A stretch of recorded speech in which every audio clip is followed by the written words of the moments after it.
Try natin. Hello? Parang wala. Ay, hindi nag-set up. Ayan, pumasok na. Come on, pasok, pasok, pasok, pasok. Ang tagal. So, yan mga kabanat. So, gaya ng sinabi ko kahapon, kagabi, sa last video kong in-update doon sa video ni Congressman Atienza na ilalive ko itong ginawang pagdinig sa Senado kahapon. Kasi hindi ko na, mga kabanat, hindi ko na subaybayan. At hindi ko rin napanood ito video, poll video itong i-share ko ngayon sa inyo. At saka nakalimutan ko kahapon Friday pala yung hearing, no? So, ito na lang ngayon dahil siguro napanood nyo na ito. Pero sana samahan nyo rin ako ulit sa mahaba-habang pagdinig na ito. Umabot ito ng 5 hours din naman, no? O 6 hours, napakahaba mga kabanat sa ginawang pagdinig. So, medyo may cut version na ito. Yung interview ni Senador Risa Hontiveros, yung paglabas niya ng kumbaga yung presentation ay kinat ko na at dito na tayo magja-jump. So, good morning, Nika Garcia. Siguro napanood niya rin ito kahapon. Pero sana samahan nyo rin ako ulit dito sa gagawin nating panunood dito at saka titingnan natin kung ano ba talaga yung ginawang pagdinig sa Senado. Maganda kasi dito makikita natin talaga yung actual na pangyayari kung totoo o hindi. Kung totoo o hindi. So ito i-start ko na mga kabanat. Sasamahan niyo ako. Good morning. At tara. Habang nagkakape, ito muna ang mahaba-haba na diskusyon ni Senador Gordon sa ginawang pagdinig nga. So paki-comment kung okay yung audio para maayos natin kaagad. Hello. Parang audio ba? I saw that and he just requested that it was very important that I courtesy I allowed you to show it, and these are indeed the very revealing facts that have been shown here. I will now be very, very quick and try to summarize what has been happening. This has been a cavalcade of obvious attempts to really provide manifest partiality and evident bad faith or gross inexcusable negligence in the procurement of supplies for our country. And all we see these have been entered on behalf of the government allegedly, and they have been manifestly and grossly disadvantageous to the government. And let me just point out, whether or not the public officer profited or will profit thereby, there is obviously manifest and grossly disadvantageous circumstances to the transaction. Mabilis lang po ito, pagdating sa Chinese companies, ang galing-galing ng ating gobyerno, hindi man niya dinidepensahan ang mga Pilipinong kumpanya na hinihikayat ni Secretary Lopez ng DTI to unite and produce for the country. Yan po ang una na natuklasan natin sa mga nakaraang hearing, at itutuloy ko lang po ito upang maisagawa ang pangdarambong sa bayan. Kailangan ma-appoint si Lau, at alam natin kung sino nag-appoint kay Lau at Leong, ang presidente ng Pilipinas, sa tamang posisyon sa PS-DBM para makontrol nila ang procurement, at mapapatunayan natin or napatunayan na yan, at marami pang magpapakapal dyan sa patunay na yan. Ang napakapoderoso ng ahensya na yan, at ito ay direction nagre-report according to Secretary Abisado sapagkat siya nag-appoint sa ating presidente. Una sasabihin natin dito, sino ang nagpalipat ng 42 billion na pondo sa PS-DBM? Hindi naman makakagalaw si Secretary Duque na walang pahintulot sapagkat 42 billion ay hindi loose change yan. Tapos po, ang mga face masks at test kits are intrinsically overpriced. Hindi ko alam kung nalalaman ni Secretary Duque yan na nung binigyan niya ng pansaga niya ng presyo na 2,000 yung mga PPEs, ay talagang ang ginawa na lang nitong mga alipores, nitong kampon ng mga nagdadarambong sa ating bayan, ay ito'y characterized ng panlilinlang at panglulustay at pang-abuso, fraud, waste, and abuse. PS-DBM did not secure goods from where they could get the cheapest manufacturers. Hindi po. At makikita nyo sa recital ng facts, tuloy-tuloy yung 8.8 billion na binenta sa Farmali ay tuloy-tuloy at walang humpay sa loob lamang ng 2 buwan. Tuloy-tuloy halos kumisan every 2 days, every 4 days, at ang lalaki ng mga amounts, sumaabot pa yung isang banat nila ng 3.8 billion pesos. Ito po naman isa, since Pharmally is not a manufacturer, bakit tayo bibili doon sa hindi manufacturer? Ang daming patong na dinaanan bago mabili ng gobyerno. Napamahal ang gobyerno. Naglulukuhan tayo dito, mga kapatid. Pharmally should have been disqualified from the beginning sapagkat wala siyang qualifications. Malinaw na po yan. At lumalabas dito, nung unang sultado pa lang, March 25 pinirmahan yung batas, April 6 naging effective, pero March 24 si Lincoln Ong nagpunta na at hindi maikaila ni Kailaw at March 25 nanghingi na sila ng RFQ, request for quotation, at nanghingi ng supply na 500,000 na test kits at tinuringan pa ng 8 million. Pero malalaman natin, mali ang kwenta. Actually, lumalabas 13.86 million because if you multiply 2772 times 500,000, lalabas 13.86 million at hindi, 9 million. At lumalabas po dito ngayon, ang ginawa kagad ni Andrew sa tulong naman ni Grace Mago ay sabing ganon, manguha na tayo dito at nanguha sila sa Tiger Phil Marketing Corporation na hindi pa napapatunay kung saan galing at mapapatunayan yan.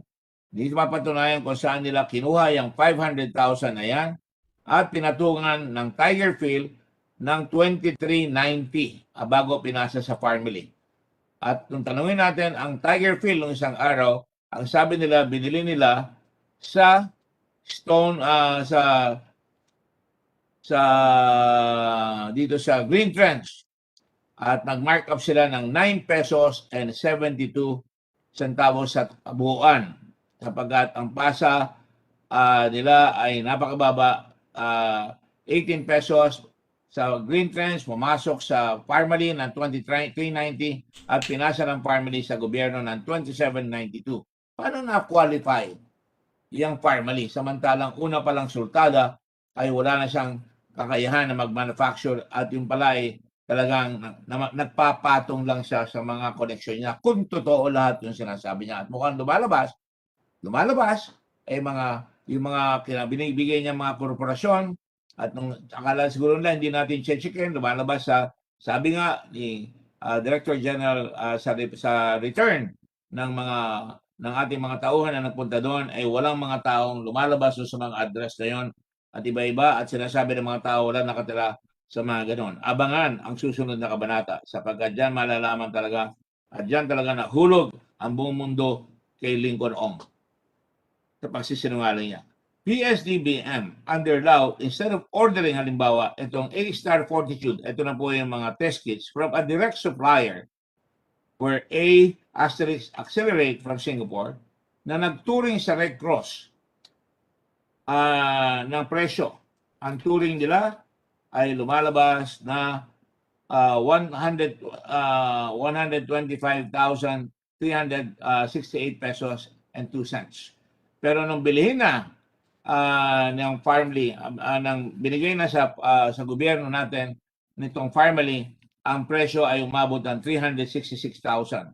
Bakit po? Sapagkat pinagbigyan na naman ng Pharmally, hindi nagdirekta doon sa Accelerate sa Singapore na pwede naman gawin. Kunyari, tinatawagan pa ang ambassador ng Pilipinas doon. Pero isang tawag lang sa Singapore mismo doon sa corporation na yan, ay makakakuha sila ng offer lang ay 125,368 at instead napunta sila sa Pharmally Indonesia. Doon po nag-supply ng 366,000. Bilhin nyo po, umikot sa buong Asia. Imbes na pumunta sa Singapore na direct supplier, nagpunta sa Pharmally Indonesia at yun ay nagpatong ng 240,631 pesos and 98 centavos per kit. Ang lumalabas po ng halaga ay umaabot ng 688 million pesos. Yan po ang binayaran sa Pharmally. At tumubo kagad ang Pharmally ng 240,631.98 ang overprice at sana nakuha lang na mas mababa kung sila ay dumirekta. Walang malasakit at walang pasintabi sa pagkasakim sapagkat kinukuha yung pinakamahal, hindi yung pinakamura. Pupunta doon sa ahente, hindi pupunta sa direct supplier. At Sabi nga ni Senator Contiveros, kailangan nagmamadali tayo at ito ang pinakamabilis na paraan. Naku po, ang lakas ng loob magsinungaling. Para kayong dumura sa langit, tatama sa inyong muka. At tinanong ko na ito noong isang araw, ang sinasabi, ang kapatid na sinungaling ay magnanakaw at ang kapatid na magnanakaw ay mga sinungaling. Ngayon po, lumalabas, nag-procure, binigyan na po sa PS-DBM na nakaraang hearing na ni Secretary Duque yung pagbili ng face mask. At ginawa naman po, face mask ang PS-DBM formally ay lumalabas 27 pesos. At yan po ang halaga. Pero ang lumabas po, nakabili pa pala, same time halos, ang DOH, namili sila sa Medical Center Trading Corporation, Philippine Corporation. Namili sila doon at ang halaga po ay 16 pesos lumalabas, 16.64. Pero nabili na ngayon si Mr. Lau. Lau ang pera ng gobyerno sa pagkuha dito sapagkat mga kapatid, ang pasa po ay 27 pesos at 72 centavos. Yan po, talagang para mga pating na sinisibasib ang talagang may sugat ng gobyerno ng Pilipinas. Talagang sobra talaga. Tama na sana yan, pero tuloy-tuloy pa po tayo, hindi mapigil. Kaya humahaba ang investigasyon. Ito po. Ito naman, SRP face mask is meant for retail. Yun ang SRP yung binibigay ng gobyerno. Meant for retail and not for wholesale. Kung wholesale, dapat mas mababa. Di po ba? But the same was used as a benchmark to procure mask by wholesale. So, sa mga kapatid, talagang magaling ito si Yusek Lau. Magaling sa overpricing at saka sa pagloloko sa ating bansa. Sa negotiation, kunyari, malalaman natin ngayon sa mga darating na kunyari nagne-negotiate sila at nilulutong Macau nila, kunyari kumukuha sila ng mga ibang supplier pero makikita nyo, iba-iba yung mga supplier. Sasabihin ko na para madali nyo makita mamaya pag nagtanong tayo. Yung mga supplier nila, paulit-ulit, nire-recycle lang po yung dating pinakita na presyo at pagkatapos ibibigay pa rin sa formally. Mapapatunayan po natin yan. At mamaya abangan nyo. In a letter dated December 7, 2020, signed by Assistant Secretary of Health Nestor Santiago Jr., directed to Attorney Lloyd Christopher Lau, DOH was requesting for the rescheduling of the delivery of formally testing kits because the test kits that were delivered expired. Laos na. Parang yung mga face mask na sinasabi ng testigo kanina. Expired yung mga face mask. Many stored BGI test kits were not used. Ito, test kits naman to, were not used and expired because PS-DBM accepted formalist test kits which were due to expire in 6 months. In contravention of the technical specification of the DOH, the test kits must have a shelf life of 24 to 36 months. Si ASEC Nestor Santiago po ang nagsabi niyan. At ang nagtanong po niyan ay walang iba kundi ang magiting natin senador na Senator Pangilinan. At lumabas po na ito ay overpriced because they could have gotten formalist test kits at a lower price due to the fact that it is soon to expire. Dapat may konting kwan. Ilagay nyo na nagmamadali, di unahin nyo na yung malapit ng expire, pero dapat mababa binigay yung presyo. Kung ano-ano mga contrivance ang ginagawa para makalamang sa gobyerno at sa ating mga kababayan, lalong-lalo na sa mga tao natin na nagugutom at nakakamatay, nagkakasakit. It should have at least as much as a 20% discount, and yet the full amount was paid. This is also procuring a substandard product. Bukod sa expired, substandard pa. It is going to affect the accuracy of the test. PS-DBM could have brought test kits, pang-siyam ito, from Sansure sa China. Ang lakas naman ng mga kaibigan ng presidente sa China. Bakit ang Red Cross nakakuha sa China? Ang kuha po ng test kits sa China ng Red Cross ay 750 pesos per kit. Ang kuha po ng formally sa BGI ay ito. Ako? On April 22, ang kuha nila 1,500 pesos. Kalahati. Ang kuha ng Red Cross ay 750 pesos. Ewan ko kung saan nag-aral ng arithmetic ito, pero talagang Parang talagang ang lakas magpatong. At pagkatapos, on June 9, ang presyo naman ay naging 1,300, 1,3900 per test. Pero mababa rin po sa Red Cross, 750 pesos. At diyan kami kumukuha sa mulat sa pool. At binaba na po ng Red Cross kung bumababa ang sanction. Binababa na po namin 28 pesos na lang po. At papalalahanan ko lang po, nabalabas uli yung sinabi ni Senator Drilon at ng inyong abang lingkod. Nagtanungan kami, nung binibenta ng PhilHealth, yung mga test, ang sabi nila, 8,150 pesos ang bawat test. Wow. Legal eagle po ito si Senator Drilon. Tinanong niya, bakit ang mahal ninyo samantalang ang Red Cross pinapasa lang ng 3,500? Ano po ba yon, Mr. President? Underprice or overprice? Kahit na po grade 4, siguro malalaman na ng bata na overprice talaga yung test lumalabas. So kahit anong depensa nyo, may tama kayo sapagkat hindi kayo tama, may tama kayo sa tao, galit ang tao sa inyo sapagkat 8,150 ang turing ninyo, mabuti nilang nasita ng Senado ang minumura ninyo na tumigil na, nasita yung 3,500 at nagkaroon ng kunus dili itong mga kababayan natin sa PhilHealth. Thank you, Senator Drilon. Ngayon po, other countries were able to buy BGI test kits at a much lower price. Asik Santiago of DOH, ito po yung mga lumalabas sa investigasyon, confirmed the delivery of a large amount of 7,925 of expired test kits. Yun na nga po yung sinabi kanina that were delivered by Pharmaly. Ang undue advantage po na ito ay nakuha dahil sa close relationship. Napakalapit ang mga relasyon ng mga opisyalis ng Pharmaly kay Michael Yang. Kay Lawlaw. Nagsinungaling kagad si Michael Yang. Hindi nakatira sa Nara, sa Forest Park si Michael Yang. Huwag na kayong bumalik dito, hindi nakatira yan. Binalikan namin ulit. Hindi nakatira si Michael Yang. Walang taong ganyan dito sa Forest Park. Nung inumangan na siya ng content, biglang lumabas si Super Yang. At ang lumabas po kay Super Yang dumating at humingi kunyari ng paumanhin. At ang sabi po ay, ang sabi niya, hindi niya po kilala yung Pharmaly. Bagkus lamang nakilala niya nang dinala niya sa Presidente ng Republika ng Pilipinas sa Davao. At yan ho ay patunay, ito sinabi niya, na he doesn't know and he has no relation to Pharmaly. Quote, unquote. Ayan, sabi ng Mr. Hung na translator ni Mr. Yang. Yes, Mr. Chairman, Mr. Yang is aware that he is under oath and it is only through the news that he found out. Only through the news that he found out about the existence of Pharmaly Pharmaceutical.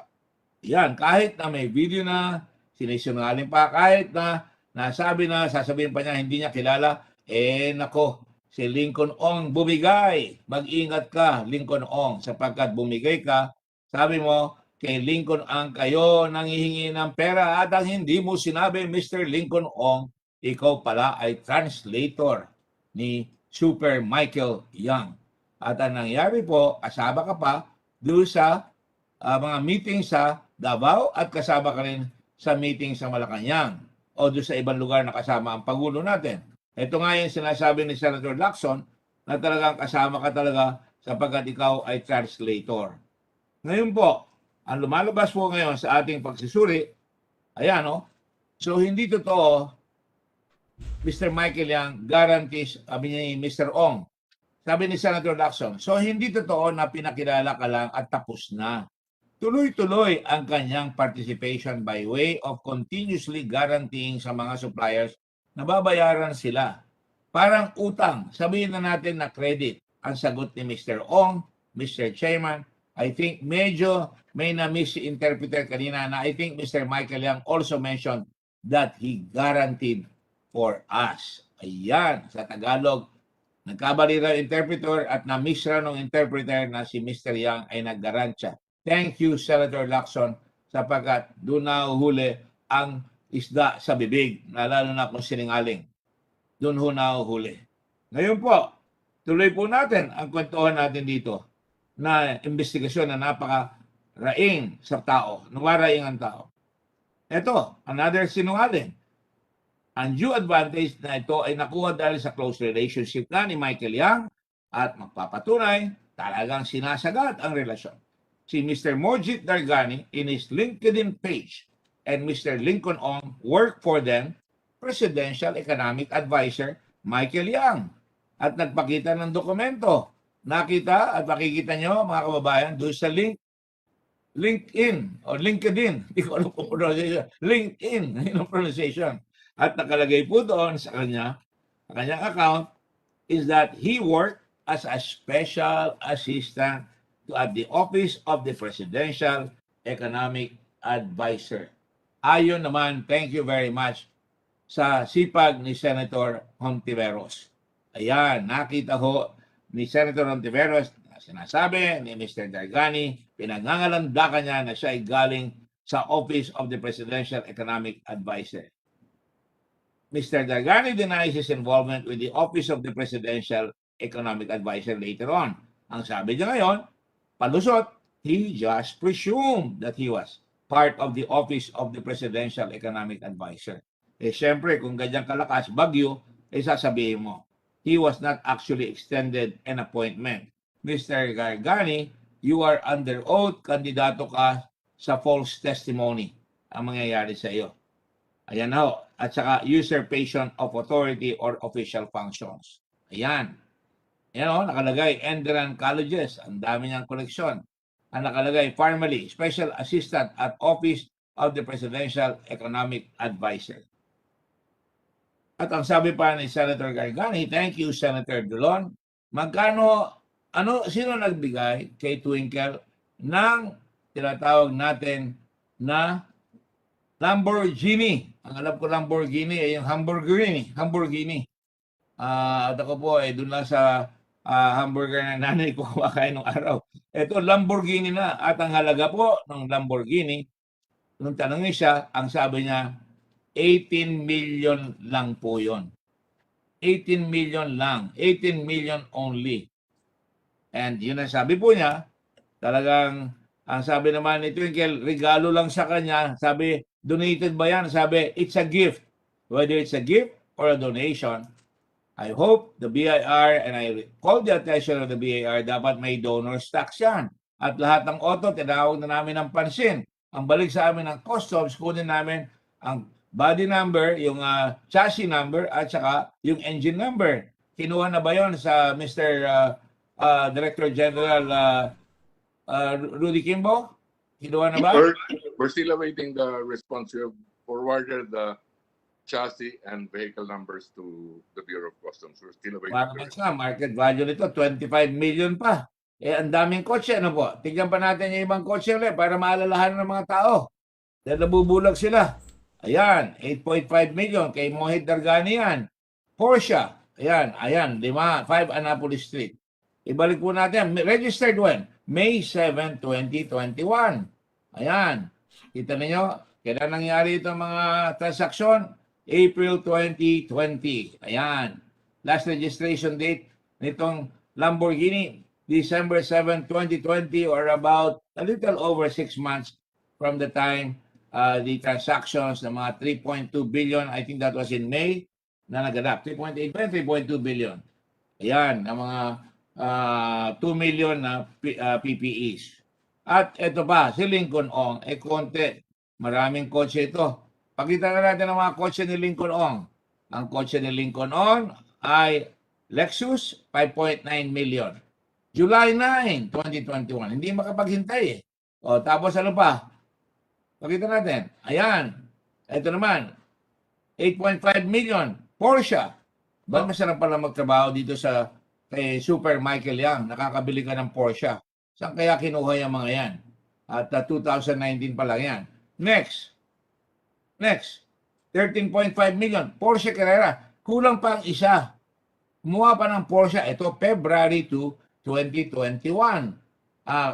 Nangyari yung mga transaksyon March, April, May, hanggang December, hanggang May 2020. Ayan, ang ganda ng kotse napakaswerte nitong si Lincoln Ong. 13.5 million nirehistro sa LTO. Tanong, ang BIR ba o ang customs? Ito ba pumasok sa mga dealer ng kotse ng Ferrari, ng kotse ng Lamborghini? Abangan ang susunod na kabanata sapagkat yan ay maaaring na smuggling. Hirap na hirap ang taong nagbabayad ng buwis. Tignan natin kung nagbayad ito ng buwis at kung magkano ang binayad nito mga bata na ito. Bata pa, so young, mukhang lumalabas, so corrupt. Sa kabila ng gutom ng mga tao, naggagandaan ang mga sasakyan na Parmali executives at magbibigay lang po ako ng patikim alay kay Senate President Soto at sa ating mga kaibigan na senador. Natanong na ho dito ni Senator Drilon, si Miss Rose Nono Lim. Magwalang galang lang, no, Miss Rose. Ito ang mga papakita ko sa inyo, ang mga kotse nyo sa LTO. Ano po? Ayan, Rose Nono Lim. Tingnan niyo ang address. Ito, January 17, 2020, ang address ay 14 Nara Avenue, South Forbes, City of Makati. Diyan nakarehistro ang ginamit na kotse na Range Rover. 11.9 million. Last registered date, January 17, 2020. Wala pa ako sinasabi, no? Circumstances pa lang ito. Next car, please. 8.9 million, 2018 Cadillac Escalade. Wow, August 2, 2018. Ayan. Rose Nono Lim. Ito naman ang address. 2260 Avocado Street, Dasmariñas Village, City of Makati. Mamaya, tandaan nyo yung address na yan. May papakita ko address sa inyo na kasama rin na. Magkakasama sila sa mga bahay na nakukuha nila. Ito naman ngayon, 1590 Cypress, Dasmariñas Village, City of Makati. Lexus, wow. Di pa ako nakasakay sa Lexus, 8.8 million. Ayan po. Sports utility vehicle. Saan naman ang address? 1590. Dati sa Avocado, napunta sa Dasmariñas Village. Sir, pare-parehong Dasmariñas Village yan. July 18, 2019. Next, please. Ayan. July 15, 2020. Toyota Land Cruiser. 4.8 million. Ang address, 18A St. Michael Street, Paradise Village, Quezon City. Wow! July 15, 2020. Katatapos lang ng mga bilihan, April, May, June, July. Dapat kumanta tayo ng Enero, Pebrero. Talaga sunod-sunod ang pira. Limpak na salapi. Yan ang nangyayari sa ating bayan, mga kababayan. Yaring-yari talaga tayo. So, umpisa na po natin ang tanungan at mamaya na po ako magtatanong para makapagtanong. Unahin na po natin. Based on the last hearing, ay si Senator Lacson ang una. Unless gusto ni Senate President Soto magtanong muna. At yan po ang gagawin natin. Senate President Soto, out of respect to the Senate President, sir. Thank you, Mr. Chairman. I'd rather listen to the questions of Senator and the presentation of Senator Lacson, if you don't mind, Mr. Chairman. Thank you very much. Fine, Your Honor. Thank you very much. Senator Lacson, you have the floor, sir. Thank you. Thank you, Mr. Chairman. Yeah, after 8 hearings, we have all witnessed allegations of overpriced PPEs, overpriced surgical masks, overpriced face shields or face masks, overpriced test kits, and probably overpriced vaccines. Remember, Mr. Chairman, during our Committee of the Whole hearing, may sinabit po yung DOH na indicative price ng Sinovac vaccines sa Committee on Finance ng Senado. Ang sinasabi nila doon, yung 2 doses ng Sinovac, 3,629.50 or 50 centavos ang 2 doses. Therefore, 1,814 pesos and 25 centavos ang isang dose. Until lumabas yung matrix galing sa Thailand at saka yung sa Indonesia, ang presyo nila under 700. If I'm not mistaken, 683. So, ilan na yung na-procure nating Sinovac vaccines, ilang doses, and we don't know yet kung magkano talaga yung pagkabili natin. Anyway, Mr. Chairman, I would like to ask DOH to explain if there was overpricing also in the procurement of ambulance units. under the HPEP or Health Facilities Enhancement Program funding in 2019. Kasi po, meron kaming nakuha from reliable sources na mukhang may overpricing din yung mga ambulance units with medical equipment. And first, I'd like to ask Secretary Duque, ilan na po ba ang na-procure natin at na-distribute na mga medically equipped ambulance units under the 2019 and if any, under the 2020 HPEP? Yung total po. Secretary Duque, please. Yeah, Mr. Chairman, I'm just looking at my records of 2019 and 2020.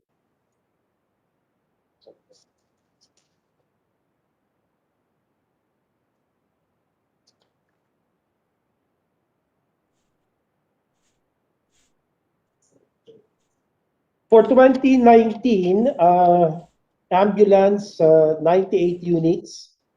The distribution is as follows: Cavite 22, Laguna 22, Batangas 19, Rizal 14, and Quezon 21.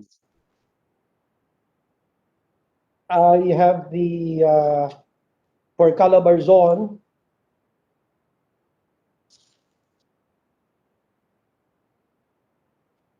the allocation amount per unit, ang binigay po sa akin dokumento dito is 2.5 million.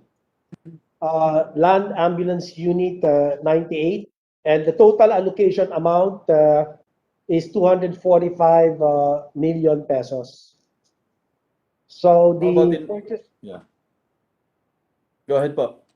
so yung po purchase request, Your Honor, Mr. Chairman, number 1910-451 dated October 8, 2019. So ang bidders po dito ay ang SNS Enterprise Incorporated, nakalagay dito disqualified, ineligible, non-submission of JVA. I suppose this means joint venture agreement, and SLC, which is a standby letter of credit. And then the next bidder is was the One Top Medical Systems Resources Incorporated. So disqualified, expired tax clearance of the JVA. Tapos nakalagay po dito, filing of motion for reconsideration. So there are dates here: November 15, November 18, November 21. Okay, Secretary Duque, how about in other regions? Ilan po yung procure at na-distribute? Sa Calabarzon lang kayo nag-distribute? I'm sure hindi lang po ito Calabarzon, but I'm still looking at the documents right now. Ito po ang ito po sa na-distribute po ito sa CAR 12 units, NCR 102, Region 1 42, Region 231, all the way to BARN. Total na lang po, Secretary Duque, buong Pilipinas, ilan yung units na distribute ninyo sa mga LGUs from the 2019 HFEP funding? 841 po ang numero na binigay sa akin, at meron pong breakdown yung ilan yung Sabihin nyo na lang po yung breakdown para mapabilis sir. tayo. Yes, sir. Now, We will do that, sir. Mr. Chairman, on the screen, ito po yung prototype. Kasi nung nagkaroon ng interview noong September 4, prototype yung pinakita. Pero ang actual na deliver ng DOH sa LGU, yung nasa kanan sa screen. Now, yung actual donated ambulance, ito po yung presyo. Next slide. 2.5 million. Ngayon, yung LGU, one particular LGU, nag-procure ng sarili. Kinopya niya po yung dinonate ng DOH.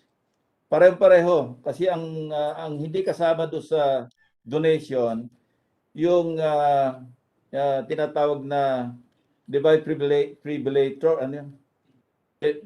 Defibrillator, Mr. Chairman. AED, Defibrillator. no? External, automatic external defibrillator, AED. Pero yung BLS, yung basic life support, nandyan din lahat. Ang bili ng ang procured price ng LGU na sinasabi ko, 1.5 million pesos per unit. So, lumalabas na merong overpriced na 1 million per unit. Parehong-pareho kung ano yung dumating sa kanila from DOH, yun din ang kanilang binili. Now, hindi po kami nagkasya doon. Ang ginawa namin, kumuha rin kami ng mga comparative values of land ambulance units. Pareho rin po. So, kinuha namin yung procurement ng LGU, 1.5. PCSO, nag-procure din, 1,585,000 plus pesos. Ang private sector, ganun din, bumili rin, 1,650,000. Ang tanong ko po, bakit ang layo naman ng diferensya ng presyo pagka DOH ang bumibili compared do sa binila ng mga ibang entities? Thank you, Mr. Chairman. Ang nakalagay po dito sa akin ay ang difference between the CHD procured ambulance. Ang bumili po nito, Mr. Chairman, Your Honors, ang Region 4A, Calabarzon. Meron po kaming comparative figures and features ng mga ambulansya. Andyan na po yung nasa screen kanina. Yung LGU procured ambulance, kinumpara namin doon sa actual DOH donated ambulance. Wala pong diferensya yan kasi kinopya nila. Kasi yung dumating sa kanila, although nakalista na dapat na doon yung AED, pero dito sa pinadala sa kanila, walang AED. So yung sa kanilang binili, wala ring AED. So pareho-pareho. Mr. Chairman, I have with me here the listing that I would love to share. Yung kasi nakalagay sa binili ng Region 4A, 30 klase ng mga equipment ang nakalagay po dito. Bibigay po namin sa inyo yung listahan. Ayan na po, nasa screen na.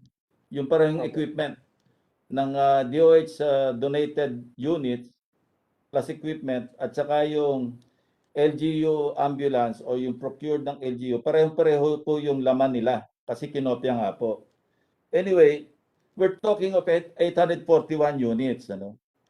So easily, nawala na noon yung gobyernong 841 million pesos kung 1 million yung diferensya.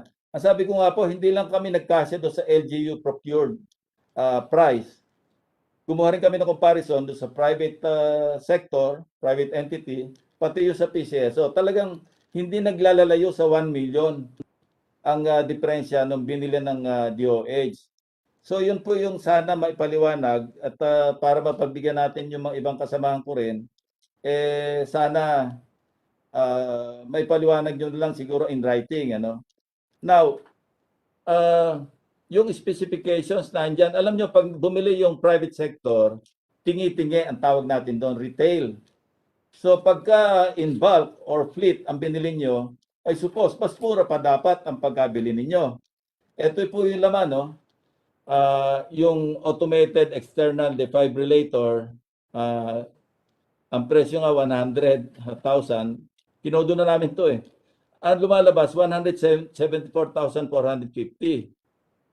So, pati yung sasakyan, talagang hindi po aabot ng 2.5 million. So ito po yung gusto maliwanagan ng komite, bakit lagi na lamang pagka yung gobyerno bibili, in this particular case, yung DOH o PS-DBM, bakit talagang napakamahal ng presyo ninyo kumpara sa iba? So isa lang ang pwede natin makonclude dito, pagka may overpricing, hindi po ba may kumikita? Mr. Chairman, salamat po. Ito pong dokumentong nasa harap ko, 30 ang bilang ng mga equipment na kasama doon sa DOH Region 4A procurement. Samantalang ito pong pinakita nyo kanina, parang asa 17. Kung pwede ko ipakita ulit, Mr. Chairman. 17 yan. 1, 2, 3, 4, 5, 6, 7. 174,450. Na binibilang ko po Kumpleto yung yan, Secretary Duque, pinag-aralan na ng staff ko yan. Yes, sir. So, i-compare nyo kung ano yung equipment na nasa loob ng inyong ambulansya, pareho ng nasa loob ng na equipment doon sa mga pinrocure ng LGU, private sector, at saka yung, hindi ako sigurado sa PCSO, pero at least yung private sector at saka yung LGU, kasi kinopya nga po nila exact replica. Yes, Mr. Chairman, we will submit to you the details of the documents that have been submitted to my office. And hindi ko po alam yung mga detalye kasi mga iba rito dahil yung brand, hindi ko po alam kung ano yung kanilang mga iba pang pagkakaiba. Ang brand po pareho, lahat ng brand. Kung anong binili nyo, pareho ng binili nung pinapakita namin sa screen. Wala hong diferensya. Kami na nagsasabi sa inyo kasi masusi namin pinag-aralan nito. Yes, sir. So, ang gusto ko sana marinig sa inyo, paimbestigahan ninyo tulad Yes, sir. ng Of course, sir. overstocking, expired, nearing expiry. Ang pinadala nyo sa aming explanation, parang dinitalyo nyo lamang. Pero alam niyo, Secretary Duque, hindi ko na nga inumpisan sa 2016 yung overstocking, yung mga drugs at saka medicines. Sinimulan ko na nga ng 2013 para lang sabihin natin hindi mai-highlight para maipakita na baka naman yung sindikato, quote unquote, sa loob ng DOH, na-outlive na nila yung mga sekretaryo. Na pag may dumating na bagong sekretary, entrance talaga yung sindikato kasi nandiyan lagi ang overpricing. Yung po sanang gusto naming matingnan ninyo ng maayos para ma-uproot at saka matanggal yung sindikato sa loob ng departamento. Kasi nga, pre-pandemic at saka during the pandemic, parang hindi nagbabago yung pagbili ng mga expired medicines, tapos yung overpricing. Yung sana po gusto kong, ang hinihiling namin sa inyo, nagawa nyo ng karampatang aksyon. Di ba po yung unang-unang pagdinig natin, yan na yung hiningi ko sa inyo. Yes, sir. Yes, sir. We will do that, sir. Sana po. Yes, sir. Maraming salamat po doon sa inyong recommendation at sisiguraduhin ko pong matutukan ito, Mr. Chairman, Your Honors. Yan, nabanggit na rin po noon na ayoko maniwala na kasapakat kayo doon sa kung meron man sindikato. At sana inaasahan ko na gawan nyo ng paraan na ma-uproot, ma-expose, at mahinto yung sindikato sa DOH. Yan po pagkakausap nyo yung mga taga-DOH mismo at saka yung mga sabihin nating mga nagsusupply, alam naman nila na talagang merong nag-exist yan na hindi kanais-nais, lalo na sa area ng procurement. So, yun po, Mr. Secretary. Maraming salamat, Mr. Chairman. Tututukan po natin ito at titingnan ko rin po kung meron po kayong mga dokumentong hawak, makakatulong po sa amin na makapag-umpisa nitong mga pagsisiyasat nitong kung meron nga bang sindikato rito sa departamento. Salamat po, Mr. Chairman. Thank you. Now, shifting to another topic, Mr. Chairman, if I still have the time. Yung sa Tiger Field,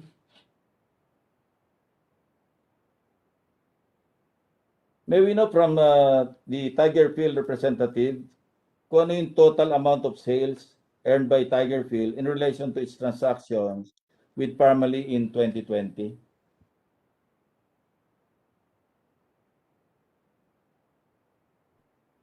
Mr. Albert C. Tiger Phil.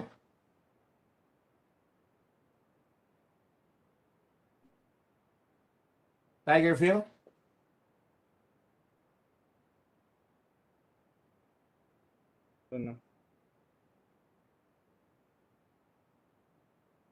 Ito, Albert C. Yes, Honor. There is a question from Senator Lacson. Can you please raise your voice a bit? Go ahead, Senator Yes, Lacson. Honor. Yes, total amount of sales earned by Tiger Field to sa Parmalee, yung transactions niyo with Parmalee in 2020. 21,510,000. 21,510,000. Kasi if we look at your audited financial statement for year 2020, yung declared amount of sales, nasa 3.479 million lang. When in fact, you have sold face masks to Parmali amounting to at least, yes, 25 million, 21.5 million pesos. Can you explain this discrepancy, Mr. C? Yes, Your Honor. Yes, between 3.479 million do sa inyong audited financial statement for 2020, malaki diferensya nito do sa 21.5 million. So kindly explain. Mr. Chairman, nabayaran na po namin ngayon araw yung amended VAT return at yung amended annual. Ngayong araw lang na ito. Opo, Mr. Chairman. So how much tax did you pay in relation to this transaction? 553,886.88 amended VAT return. Amended. Annual income tax return 1,138,680.5 po, Mr. Chairman. Now, if the Blue Ribbon Committee did not conduct the hearing, would you pay the amended tax returns or payment? We already paid. Would you have amended if the Blue Ribbon Committee did not conduct hearings on Parmali? Yes po, Your Kasi Honor. ngayon lang araw kayo nag-amend. Opo, Your Honor, nagbayad po. So, kindly give us an honest answer. Kung hindi po nagkaroon ng pagdinig na ganito, would you have paid or would you have amended? We will pay. We will pay. You will, pa rin. Opo. Eh, why just now? Yes, Your Honor. Why just now? It's not answerable by yes or no. Ang tanong is why?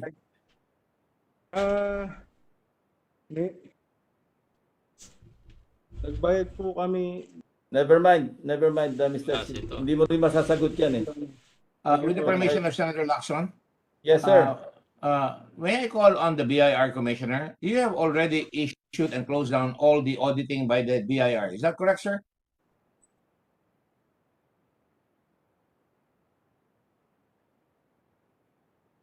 May I have the BIR Commissioner, please? Na-audit nyo na po ito eh. Kung na-audit nyo na, hindi na sila pwede mag-amend. Tama po ba yan, sir? Tama po yan. Kung they have just a certain period to amend the return, if it's out of that period, then hindi na sila pwedeng mag-amend, pwede nang kasuhan yan. Ayan. Dapat mo kasuhan nyo na. Talagang they're trifling with our laws. Di po ba? We're auditing them, Mr. Chairman. Thank you po. Thank you. So Albert, nagsisinungaling ka. Na-audit na kayo. Pagkatapos ngayon, pinapalitan mo. Pagkatapos ka ma-audit. Dahil ba na-imbestiga kayo? Albert C., please. Remember, you already are going to be audited and investigated. Tapos na under oath ka. Pag nagsinungaling ka pa rito, meron ka pang tatamaan ka pa ng Perjury. ano sagot? False testimony, di ba? Yes, Mr. Chairman, I asked a question, if only to, underscore the importance of these hearings that you are conducting under your leadership, under your chairmanship. Kasi, ayan, humabol sila, maski pa nagbayad, maski may kaso na rin. So, hindi totoong wala nangyayari sa mga pagdinig natin dito, Mr. Chairman. Totoo po yan. In fact, sir, I raised that issue last time and this guy was very evasive. And if you look at the way he's behaving, napaka-halting ng answer. Talagang binago talaga nila. Mabibisto sila eh. Talagang hindi nyo minamahalagaan ang gobyerno. Mr. Chairman, this is the first time na nakarinig ako ng sagot na yes sa tanong na why. Well, Anyway, Mr. Chairman, inaaliw na lang natin sarili natin dito. Now, Ay, naku, Mr. hindi Lau mo and masakit Mr. sa mga Ong, tao eh. Attorney Lau Sige and po. Mr. Ong. Sabi ni Mr. Ong, he met for the first time with Mr. Lau sa PS-DBM on March 24. Mr. Ong, do you confirm this? Yes po. Okay. Now, that was the first time, probably the first and only time that you met with Attorney Lau, correct? If I may recall, yes po. Okay. Now, PS-DBM emailed a request for quotation for 5 lots of surgical masks. One of the lots, yun yung mag-supply ng 500,000 masks with Parmalee won, di ba? 500,000.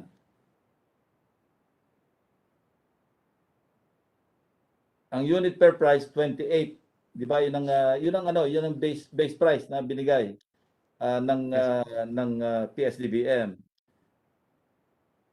At yung contract, merong approved budget na 8 million pesos. Correct? Yes po. Now, in a matter of 2 hours and 55 minutes, kasi between 2:24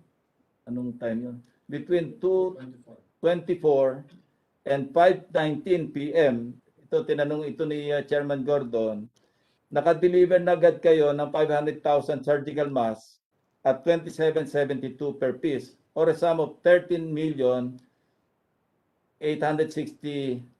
pesos. Ayan, nandyan. No?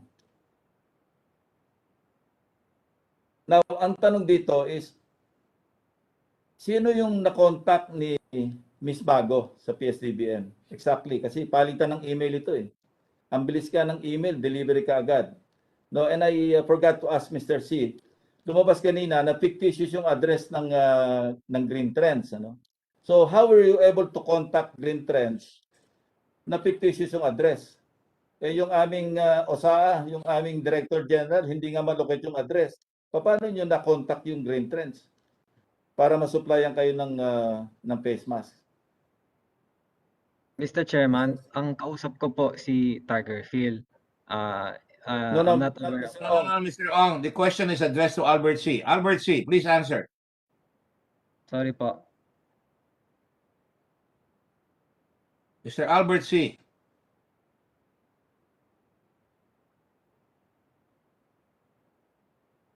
Mr. Albert C.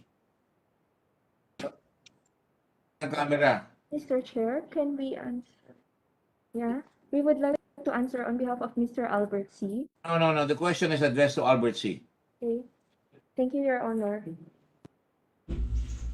Cute ng boses naman. Ayun naman. I like it.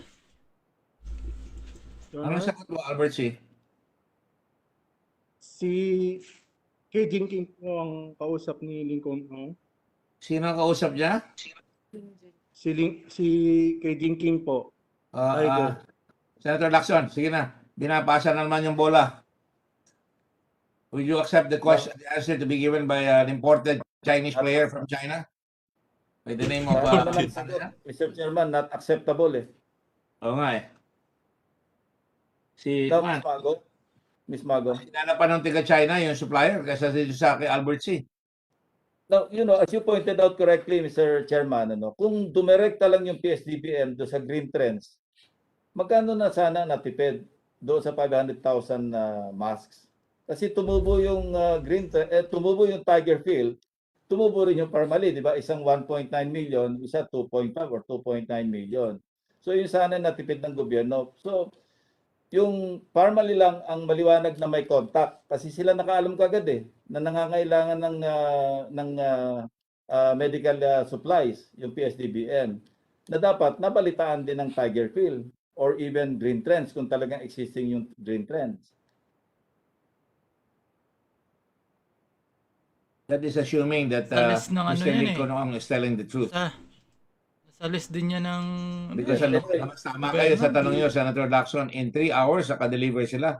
Hahanapin mo pa itong si Tiger Phil, tapos hahanapin mo pa itong si Green Trends na hindi natin makita. Ngayon, makaka-deliver ka agad ng 3 hours. Now, Lincoln Ong, you're obviously lying.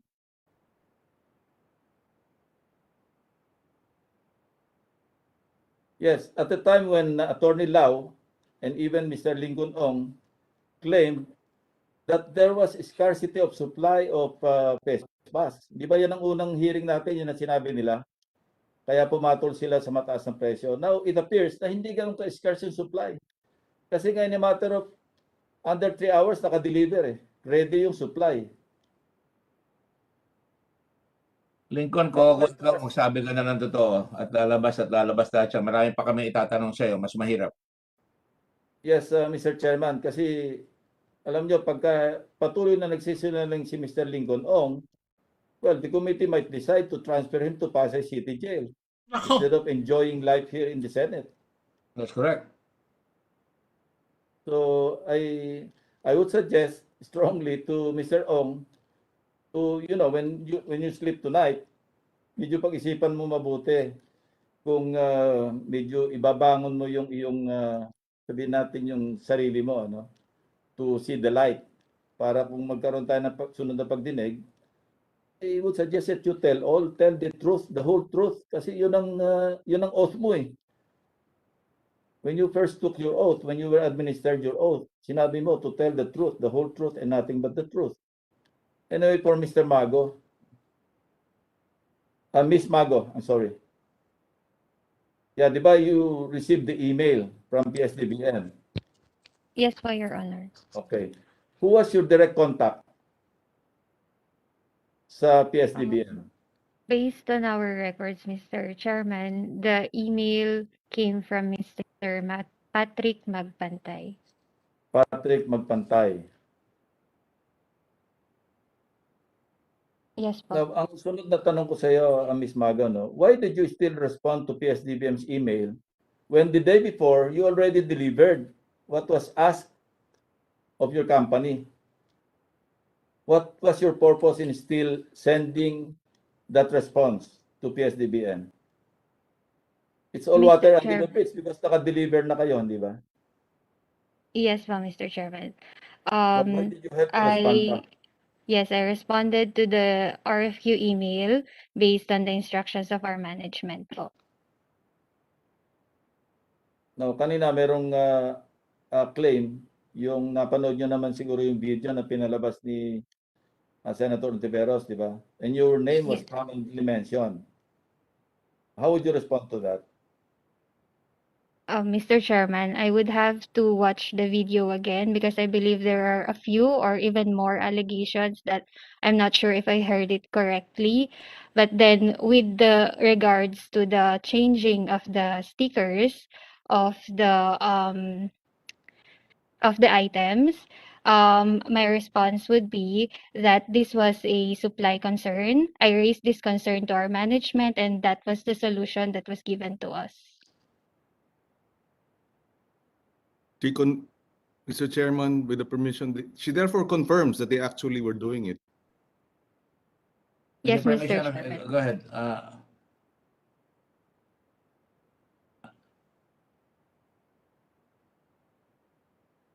That is something she that I admitted? cannot deny. Senator Pagdinig.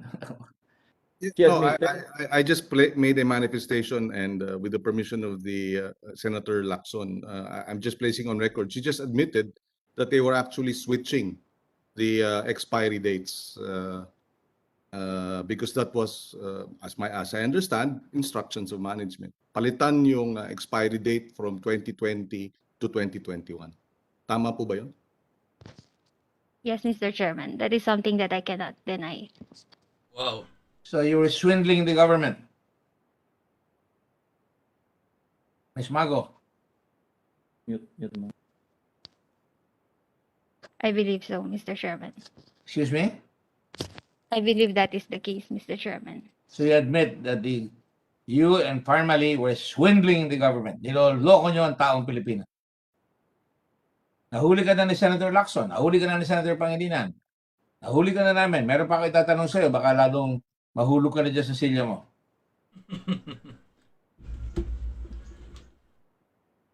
As a follow-up, Mr. Chairman, Yes, go who ahead, sir. ordered you to give that instruction to the warehouse man? Since you admitted already that you gave the instruction, now who instructed you to give that instruction? I suppose it was not in your on your own initiative that you gave that instruction, right? Yes, Mr. Chairman. Who instructed The you? instructions came from our management po. Who particularly? I received the instructions from the the PPC management, particularly Mr. Mohit Dargani. Mohit So, Gargani. yeah. Go ahead, Mr. Chairman. She said she received instructions from Mohit Gargani, sir. That means Mohit Gargani is now a principal also. Yes, Senator Pangilinan. Yes, with the permission of Senator Lacson, were there other items apart from medical grade face shields wherein you likewise were instructed to change the expiry date, Ms. Maga? Mr. Chairman, if my memory serves me right, I believe it is only for this project, Mr. Chairman. Yes, that is if your memory serves you right. In other words, you could be wrong or your memory may be failing, but in fact, there were others. You are probably not sure, you don't know for a fact. Please allow me some time to verify po the details of our other projects, and Yes. In other I words, will get back to yes. you. Grace, you're a Filipino. Yes po, Mr. Chairman. You're a Filipino. I think you're a good lady who wants to get up in life. Nasama ka dyan sa mga mayayaman na tao na kayang mabuhay ng sarili nila. Ikaw, you're still struggling, I suppose. And you know, I have other evidence that I'm going to confront you with.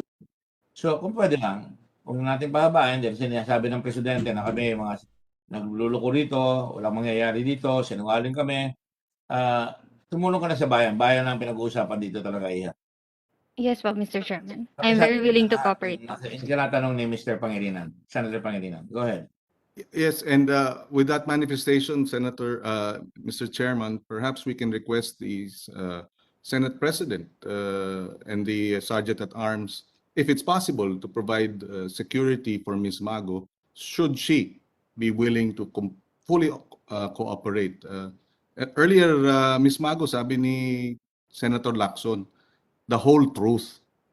Hindi naman sinabing, do you swear to tell part of the truth? Hindi ba?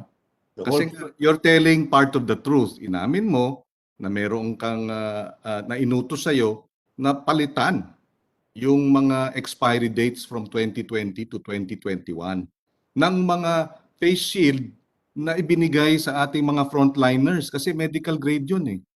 So maaari dahil yung ganong klaseng quality is substandard, maaari merong mga nurse at mga doktor na nagka-COVID at namatay dahil sa substandard na dapat sana'y medical grade na face shields dahil nga pinalitan ng expiry date at binigay yung quality na hindi tama. Kaya yon inamin mo na.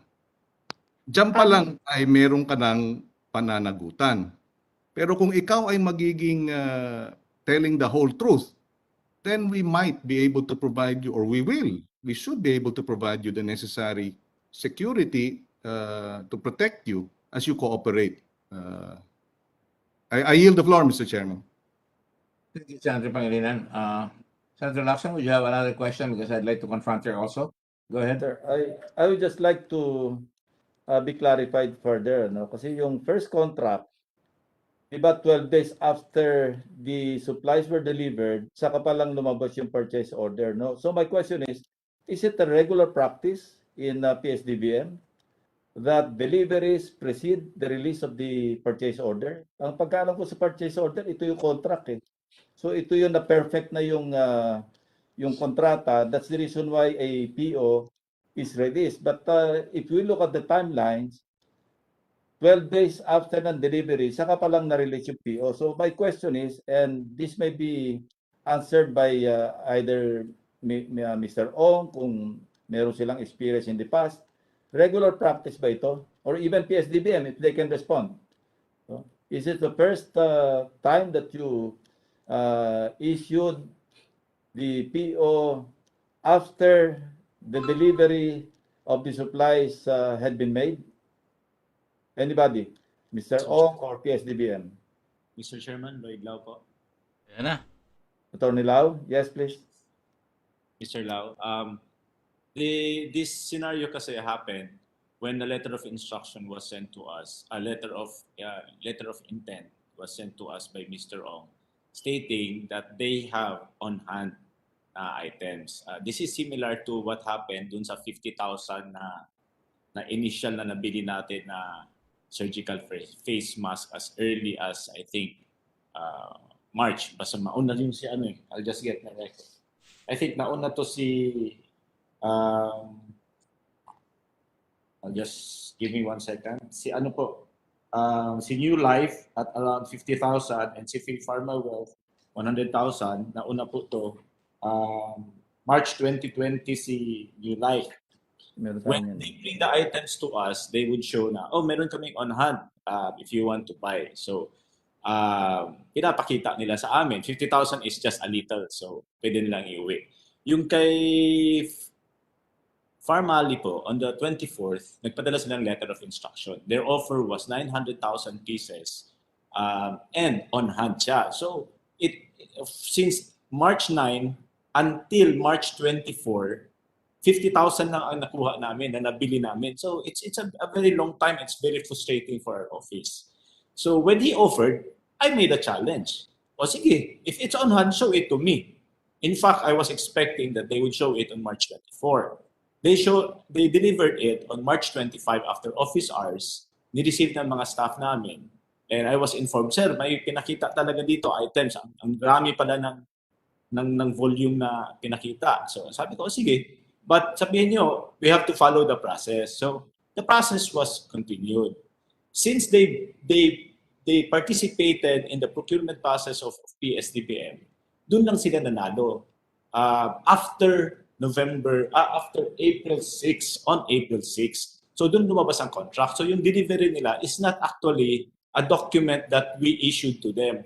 They let us sign an unofficial document na meron silang iniwan. So there is no commitment on PS-DBM to get it or not. Kasi we have to process it. The problem kasi during that time is we are running on the system under RA 9184, but we are already procuring under emergency procurement.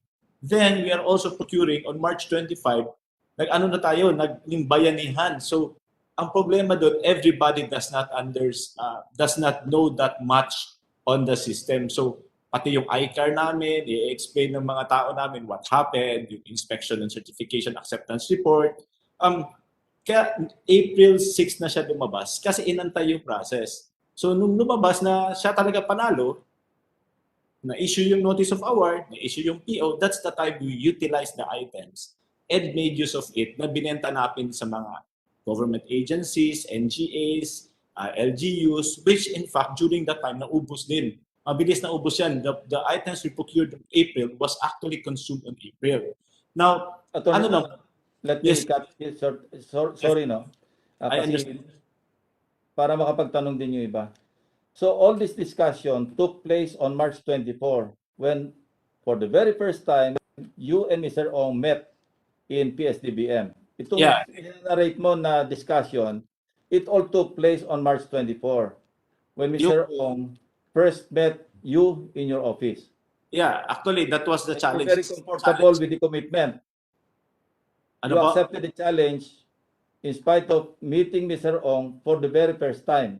Agad na sige, mag-deliver kayo, maski walang PO, at babayaran kayo. No, I did not make an offer to pay. I challenged him when he said, meron kaming on hand. And I said, oh, pakita mo kung totoo. It's the same thing with New Life because that's what they offered. Now, I'll just make it clear, Mr. Chairman, na like the procurements we had, like this one, is on hand. Kasi yung DOH kasi na April 18 na award or April 20 na award, April 20, 2020 na award na 3 million pieces at 16 pesos, the delivery was actually made on May 18 and May 19, 2020, a month after. So it's the same type of procurement that we had with EMS at 30. Mr. Lau, you're going into all sorts of directions, which is a sign of a wriggling worm. No, Yes, Mr. Chair. Ikot-ikot ka na eh. Senator Pangilinan. Yes, very quickly, Mr. Chair. Again, his earlier manifestations in previous hearings about the effectivity of Bayanihan 1, about Republic Act 9184. Mr. President, Mr. Chairman, I suggest we get a matrix and put them together. It will establish that Mr. Lao has been inconsistently mouthing different laws, different legal arguments, moving from one to the other and trying to mislead this committee, Mr. Thank you very much, Senator Pangilinan. We don't have to, but it's obvious that Thank you, Mr. Mr. Chairman. Lao is trying to wiggle himself out of this situation. The fact is they paid it. They paid it. Ang bandang huli, they paid it. Yun lang ang pinag-uusapan dito, binayaran lang nang wala silang chinecheck. Yun ang talagang gross negligence. Yun ang nakalagay sa anti-graft law. At nakalagay sa lahat ng rules and regulations. Dapat kahit na nagmamadali kayo, hindi tinanggal yung due diligence. Alright? Yun ang malinaw. Last point, para mapagbigyan yung mga ibang kasama natin, Mr. Chairman. Ito, I'm flashing on the screen, yung September 13 testimony ni Attorney Lau. Ano? Attorney Lau said that the office, that the PS-DBM was shocked when Parmalee delivered the masks on March 25. He also said, no, and I would like to quote, no, hindi namin bibilin yan, but at least you have proof that you were able to deliver. That's it. But in spite of that, they paid. Now, Correct. there is no Correct. commitment to buy it when it was delivered because that was show of proof and they have to follow the process. Now, based on the process, sila ang nanalo on one lot. That's why they were awarded on an issue and notice of award and purchase order on April 6. So based on the process, syempre kung manalo sila, they will be paid. But they got paid, I think, April 17 or April 20. I'm not sure when they were paid, but they were paid much later after po the April process. 15. April 15. Yes, April 15. April 15. Of course you did that kahit ang kapital nila 625,000. Yes, Mr. Chairman, because the point is that we need the items to Kahit us. 625,000 lang, tinanggap mo, binayaran mo, kahit na saan ka sumuot, 625,000 lang ang kapital. Abogado ka eh. Yes, sir. Ano ka? Hindi ka na nag-iisip? I was using my common sense. They have the items with Common sense is part of the law? Mr. Chairman, Yes, go ahead. this is common sense. Ano? After saying that he would not pay for it, instead of paying them 8 million under the RFQ, no? Ang binayaran 13.87 million. That's common sense, Mr. Chairman. Labag sa kalooban niya yan, Senator Lacson. Napilitan lang siya. Let me clarify. The floor to the next interpolator. So para lahat tayo may pagkakataon na magtanong. I'd like to go back to Grace Mago, please. Grace Mago, if with the permission of Senator Lacson, please don't leave us, Secretary, because you're the one who started this thing with Grace Mago and along with Senator Pangilinan. Grace, you look like a very, very good lady. You know, alam kong mahirap ang buhay. You want to get a leg up on everybody and may pagkakataon na talagang dito, ano yan eh? May trabaho ka, mga mayayaman yung pinagtatrabaho mo, sumunod ka lang sa kanila, di ba? May choice ka ba? Sumunod ka lang sa kanila, di ba? Mr. Chairman, I am an employee po. Excuse me? I am an employee po, so I have to follow instructions. Sabi ko nga sa'yo, nagtatrabaho ko dyan sa mga mayayaman na yan. Ang totoo niyan, inamin mo na ginawa ninyo yun, na yung mga expired, pinapapalitan nyo, hindi mo naman gagawin yun. Kung matinong babae ka eh. Pero, ang totoo niyan, nahikayat ka, sayang yung trabaho ko, at sige, susundin ko na lang. Totoo ba yan? Grace? I'm sorry, Mr. Chairman, what was Because I'm the about to question confront po? you with something. I don't want to do that. Go ahead. I'm sorry, Mr. Chairman, I wasn't able to understand the question po. If Grace, ikaw nagtatrabaho ka, masipag na tao ka, magaling ka magsalita, magaling ka mag-computer, kasama mo ay talagang malalaking tao, magaganda ang mga kotse, nasa mga gandang tahanan, nakakita sila ng pagkakataon talagang si Basibin yung ating bayan. Hindi ko siguro pa alam yun at that time, pero sabi niya, sige na, konti lang ito, pumayag ka na. Meron pa ba silang inutos sa iba? Para makatulong ka na sa amin. Alam ko makakatulong ka sa amin. Mr. Chairman, Ayoko ikaw may ipit eh. Opo, Mr. Chairman, I earlier requested for some time to verify a few details regarding the request of Senator Pangilinan. Well, napakasimple lang ng mga tanong. Pag-iisipan pa ba yan? Meron bang ibang pagkakataon na inutusan ka pa gawin yan? Tingnan mo kanina, may napakita si Senator Ontiveros. Lalabas yan. Sabihin, pinapalitan yung mga face mask, lukot-lukot. Ang dumi-dumi, nahawakan. Ngayon, lumabas naman ito, pinapalitan yung expiry date. Ganun rin yung sa kabila.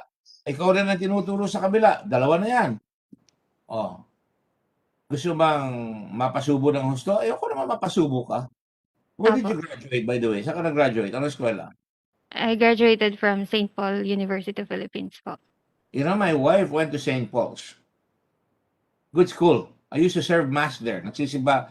Nung bata ako, mimisa sila Father Reuter dyan. Ako sa Kristan.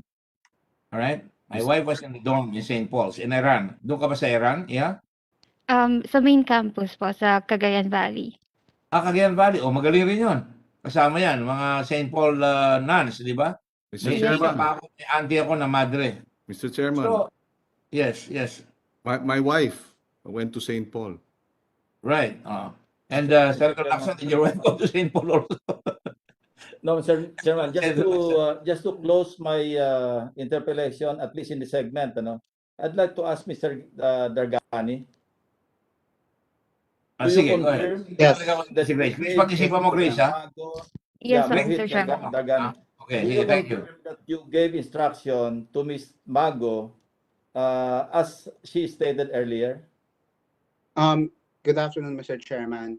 I would like to say that actually the instruction did not come from me. I believe it was Crisel asked it in our group if this is doable. But if the instruction came from me, it did not come from me, Your Honor. So it's either you or Ms. Mago ang nagsisinungaling. Maybe Isa lang, in Ms. Mago's magkaiba memory, statement niyo, either one of you is telling a lie. I think for Ms. Mago, I think because she always used to getting instructions from me, maybe in this scenario, she did not name me, Ms. Mago, but it's not the case. Ms. Mago, please. Yes, Do you po. stand by your earlier statement that you were instructed by Mr. Dargani to give the instruction to the warehouse man? Mr. Chairman, I always follow instructions po.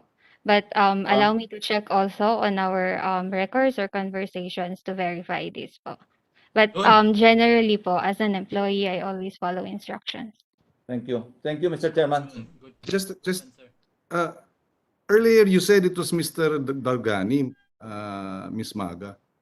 Ngayon you're saying you're following instructions. So are you also changing again your testimony? I mean, baka pwede naman nating di ba? Ano ba talaga yung totoo? Kasi pabago-bago eh. Si Mr. Dargani ba nagsabi sa iyo o hindi? I am not changing my statements, Mr. Chairman. Okay. So Mr. Dargani, all right? Yes, Mr. Dargani is, Mr. Chairman, the good lady here has made an admission against interest. And under jurisprudence, as we lawyers are familiar, admission against interest carries a lot of weight. That's correct. And Mr. Gargani, on the other hand, is making a general denial. And we all also know as lawyers that a general denial is very weak. Very weak. Perhaps, Mr. Dargani, you can rethink your answer because that is, again... I hope you realize, Mr. Dargani, that you are in deep water already. And yes, Your Honor. You will cooperate because you cannot lie your way out already. I would suggest that you tell the truth already. And I'm not trying to sweet talk you. It is very important at this point in time. Whatever you said under oath will be taken by another, and this time in a court of law, in a criminal proceeding. Yes, Your Honor. Like what I said, the instructions did not come from me. I know that I'm under the oath, and I'm speaking the truth here, Your Honor, that no instructions came from me. On 2 occasions, your name has been brought up, one in the warehouse, and now this one. Okay, it's up to you. All right. I think, as mentioned also by that witness who we don't even know, and we're willing to face head on.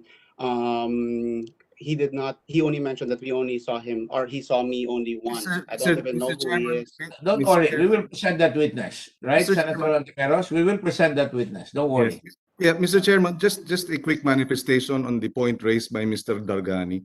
Excuse me, Mr. Dargani, but your employee already admitted to doing it, to instructing it. So you're trying to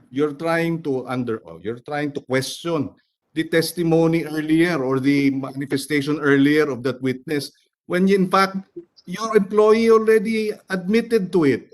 So I'm sorry, you're trying to mislead us into believing No, what I'm trying or to say something is else. I did not give that instruction, and neither do I know that warehouse employee, because I only went into the Does not warehouse. matter, Mr. Senator Dargani, does not matter. I think we can go to other points because you have already proven Yes, that sorry, Mr. you Chairman, thank have you a material witness, as you say, carries a lot of weight. She has less in life than Mr. Dargani, and she's an employee and she followed orders, and that is what she has referred to Mr. Dargani. Mr. Dargani thinks that because of his immense influence and wealth, he can overcome this. It's up to him. Why should we keep asking him if he wants to lie? Let him lie. He will have to pay for it later. All right? Now, going back again, I would like to go back to Crisel because gusto ko make a clean breast of it because I'm about to ask you a question. It's a very, very important question at this point. If I ask you a question, will you tell me the truth, Crisel? Yes po, Mr. Chairman. You promise? Yes po, Mr. Chairman. All right, I will ask you a simple question. Are you familiar with business beyond limits?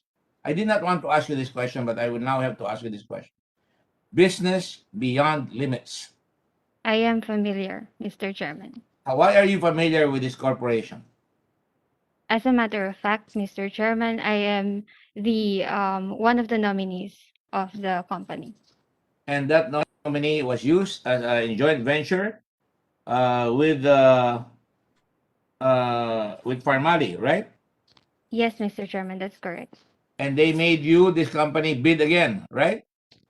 That's correct, Mr. Chairman. And you want to bid in the amount of 37,870,000. Is that correct? That's correct, Mr. Chairman. Now that shows to me that you're part and parcel of this gang of thieves, which has been bilking the country. Ito yung sinasabi ni President Duterte, and I quote him, sinisip-sip nyo yung dugo ng tao. Yung pinaghirapan ng tao, sinisip-sip nila. Quote unquote, Attorney Duterte.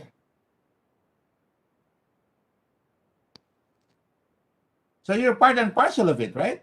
Now, I will ask you again. You know all these things, and it's very hard for you now to go out because you are part and parcel of this whole network, this den of thieves.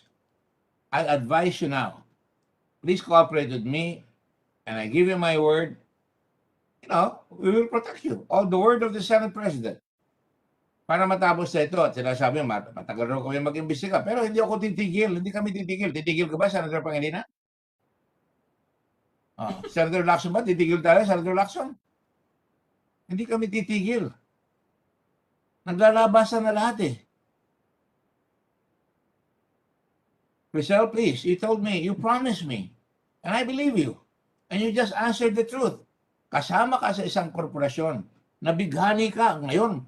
Member ka ng isang korporasyon. Nakakuha kayo ng 37 million. Hindi pa kita tinatanong doon sa presyo ng binili nyo.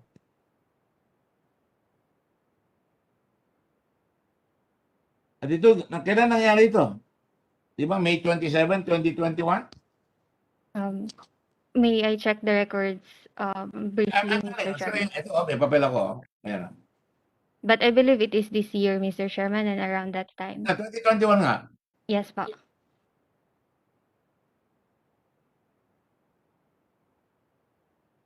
So, ayoko sabihin nakisawsaw ka na rin. O kaya nabighani ka para hindi ka nila, para sigurado kang hindi ka tatalon sa kanila, sinama ka nila sa negosyo. In other words, they try to make your hands dirty. Ayan, no? Panay Fort Bonifacio, Victoria Tower. Hindi ba yung Victoria Tower? Yan nakatira, yan yung opisina nila nila Dargani, na itong korporasyon ninyo? Mr. Chairman, the address of Formally is at Tower B, Fort Victoria. Tabi-tabi lang kayo, tatawid lang kayo. Mr. Chairman, may I make a statement regarding my involvement with Business Beyond Limits? So, the truth is, I was appointed. I was how do I say this?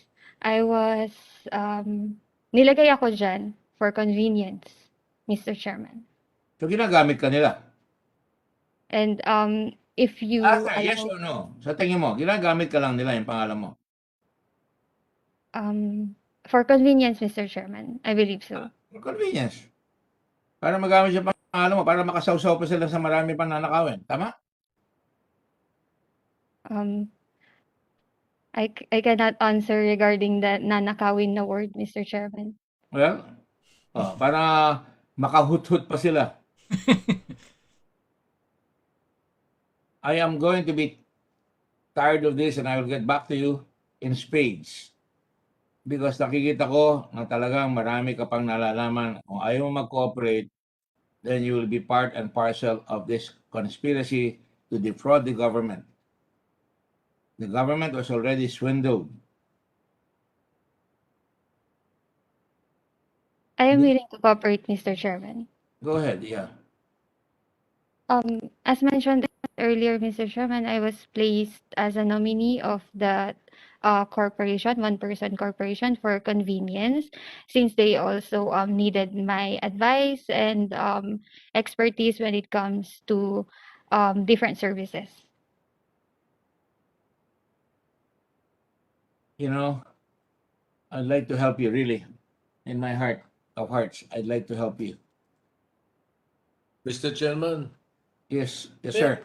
may I know from Ms. Margo what she means by for convenience? Ano po ibig nyo sabihin ng for convenience? Tagalogin nyo nga yung intindi ko dyan sa bakit kayo nilagay doon. Apo. Yeah, Your Honor, Mr. Chairman, as earlier mentioned, it was for technical expertise for the services po. Like, for example, for the bidding, government bidding po. Ginamit siya.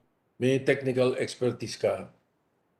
Galing siya And sa token. experience po with government bidding. Bakit? Saan ka galing dati? Actually, Mr. Chairman, it was only based on the projects that we got from 2020 as well as additional learnings from different resources po. So, ikaw yung ginagamit nila Galing siya sa salita kasi. doon sa mga pag-ugnayan sa mga bidding, pang gano'n. Preparation of the bidding documents po in particular, Mr. Chairman. Preparations of the bidding. So, alam mo, so sumusunod ka sa mga inuutos sa'yo. That is correct po, Mr. Chairman. So, maliwanag yun. Ang tinatanong kasi nila Senator Gordon, at saka Senator Pagdinig is yung mga ang importante lang kasi naman yung mga nag-uutos sa iyo at ano inuutos. So yun lang ang linawin mo sa kanila at siguradong magkakaayos na tayo ng impormasyon. Okay. Yes, po, Your Honor. Thank you, Mr. Chairman.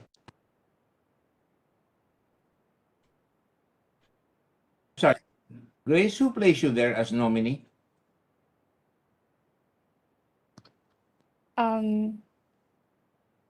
Actually, I was, well, let me be honest, Mr. Chairman. I was placed as a nominee by the incorporator, the incorporator of that company, Mr. Chairman. Who is?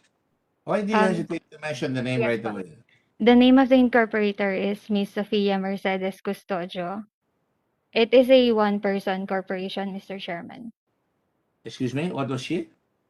It She is the is a president one. of corporate treasurer, isn't she?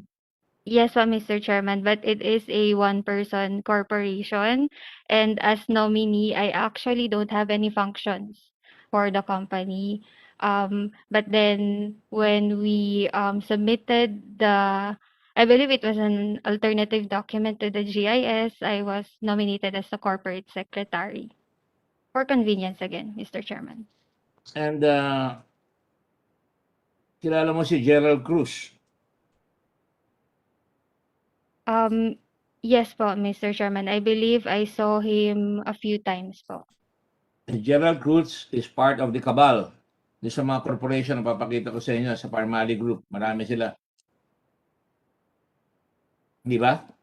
Mr. Chairman, with regards to the transactions of Business Beyond Limits, I have never transacted with Mr. Gerald Cruz.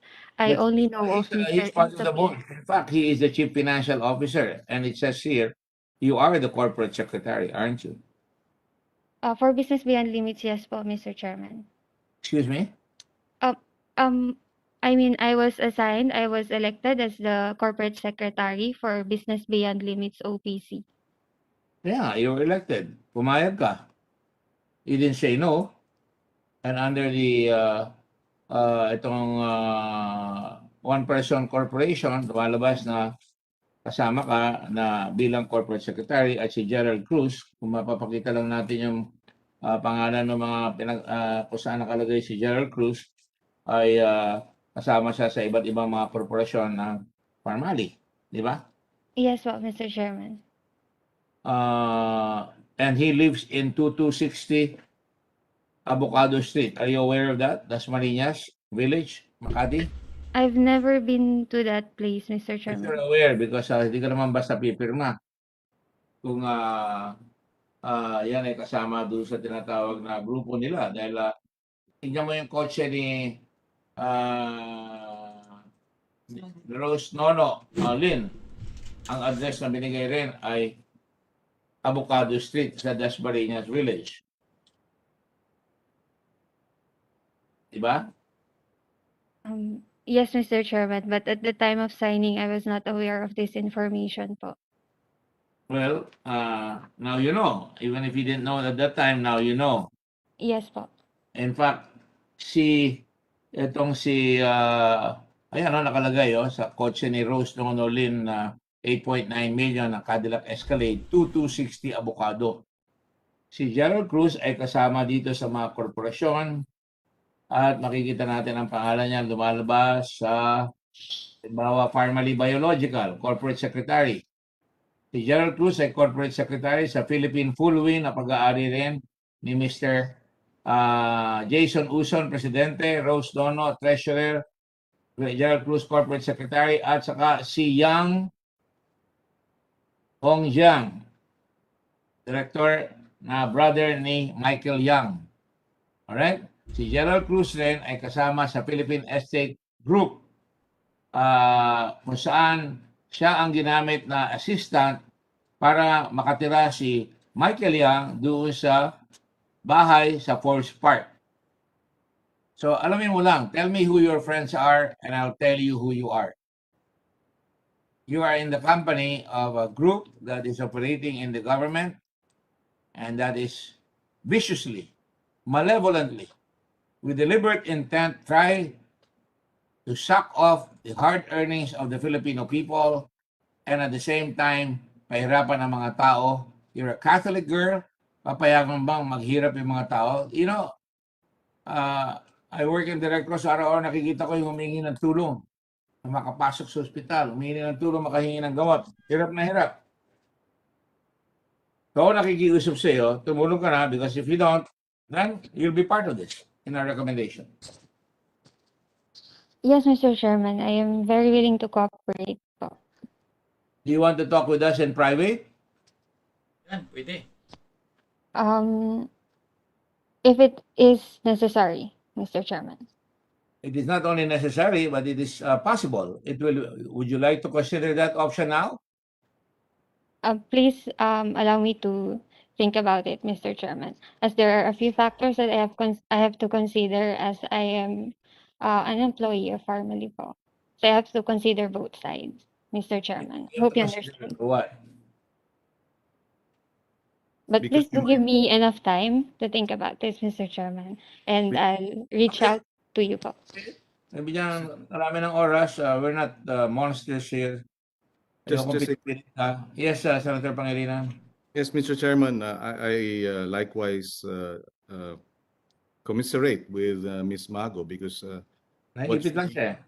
when she decides, whatever she decides as an employee of Pharmally, she may lose her job, and that's why it's a serious. There are serious repercussions. So we understand the fear and the concern and the uncertainty at this point. But we appeal to you, ma'am. The Senate we will request for Senate to provide you the necessary support, at least in terms of security. But in the end, katotohanan kasi ang hinihingi natin dito at nangako ka. You have a whole future ahead of you, and therefore we ask you to, isipin po ninyo yung mga isipin ninyo yung mga nagkasakit, na mga namatay, na mga frontliners dahil dito sa ganitong gawain. If you can perhaps for their sake correct what you think should be corrected. Itama yung dapat ilagay sa tama dahil dun sa mga naging kakulangan o hindi tamang mga gawa. Kaya Christian, nakita mo sympathetic ang Senado sa iyo. Ako sympathetic sa iyo. Hindi ako sinungaling sa iyo. I know you have humanitarian concerns. Are you the only breadwinner? Ikaw lang ba ang nagtatrabaho sa pamilya ninyo? No po, Mr. Chairman. Excuse me, ma'am? Hindi naman po, Mr. Chairman. I'm not the breadwinner po. Okay. And you are, wala kang asawa, di ba? Wala po, Mr. Chairman. So, ikaw lang ang maganda yung trabaho mo, maganda yung opisina. And I don't want to go after you. Really. I do not want to go after you. Gusto namin mag-cooperate ka para sa bayan. If that means anything to any of us in this country. Yes po, Mr. We're Chairman. willing to wait for you.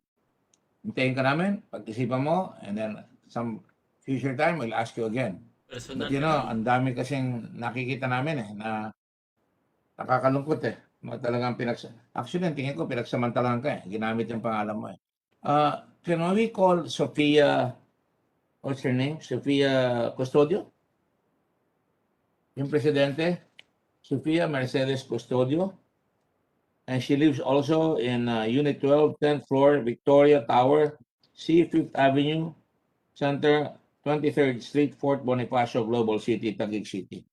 The Director General is required to issue a subpoena, and also at the same time itong si Gerald Cruz. Yes, Your Hindi pa Honor. natin nakikita yan. Inisyu na natin na subpoena, di ba? Yes, Your Honor. Gerald Cruz has been, a previous subpoena has been issued against him. You know, Mr. President, addressing the Senate President, as we talked about it, we like this lady. She's well-bred. Nag-aaral siya sa St. Paul's. Among magsalita. Mukhang samantalahan, and maybe nakakasyak na naman. Pero mga kasama mo, mga mayayaman, mga magagandang kotse, nakatira sa mga exclusive villages.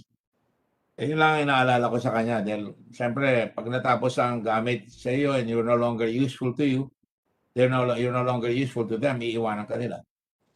That's why I'm trying so hard to get you to go on the side na siya ay kayo makatulong sa gobyerno. One last question, Crisel. No? Are you a pharmacist? Yes po, Mr. Chairman. Graduate ka sa St. Paul's Pharmacist? Yes po. Yes po, Mr. Kaya Chairman. Wow, that's certainly mahirap yung course na yan. Maraming technical terms. Therefore, you are also a healthcare worker, correct? Yes po, Mr. Chairman. And there are many healthcare workers na nahihirapan ngayon. Kami-meeting lang namin dahil nagsusug ako ng bill, kasama ko ilang mga senador na mabigyan ng pera yung mga healthcare workers sapagkat kapag iwanan sila, yung Bayanihan 1 and 2, hindi sila nakakuha at expose sila sa risk sa mga ospital, yung mga humaharap sa mga taong may sakit, katulad ng mga barangay health workers. Naghahanap kami ngayon ng pera para mabigyan sila ng pera. I'm sure you can identify with them. I'm sure kaya mong sabihin, kasama niyo ako. Di ba? Yes po, Mr. Chairman. Okay, that's all I wanted to tell you. Dapat yun ang nasa isip mo. Huwag mong isipin itong mga empleyado ka. With your poise, with your manner, with your gentleness, you can always find a job, especially if you are helpful to this government or the people are really shocked at the enormousness, itong laki nitong kinuhang pera sa ating bayan. Tandaan mo, you are a healthcare worker from St. Paul's College of Manila. No, I'm sorry, of Cagayan. Cagayan. Thank you, Ms. Crisel. May I now call, actually, ang susunod dito ay si President Soto. Sana po, Senate President Soto, kayo na mag-umpisa dito kay Lincoln Ong para matanong natin kung saan nila pinagkukuha yung pera na pinaggagamit nila para mag-import. Dahil talagang mahirap ipaliwanag yung bilyon-bilyon na nabibili nila na walang kapital. At I will leave it up to you, sir. I'll give you the first crack. Sir, you are the one. I think it was also Senator Lacson who had questions on Lincoln Ong. Let me check on my records, but I yield the floor, Mr. Chairman. Yes, sir. Senator Lacson, would you like to take a crack at it? Because I'm ready to take a crack at him. And Yes, I yield to you, Mr. Chairman. I prefer to give maybe Senator Dillon a chance to ask questions in the meantime. Okay. Okay.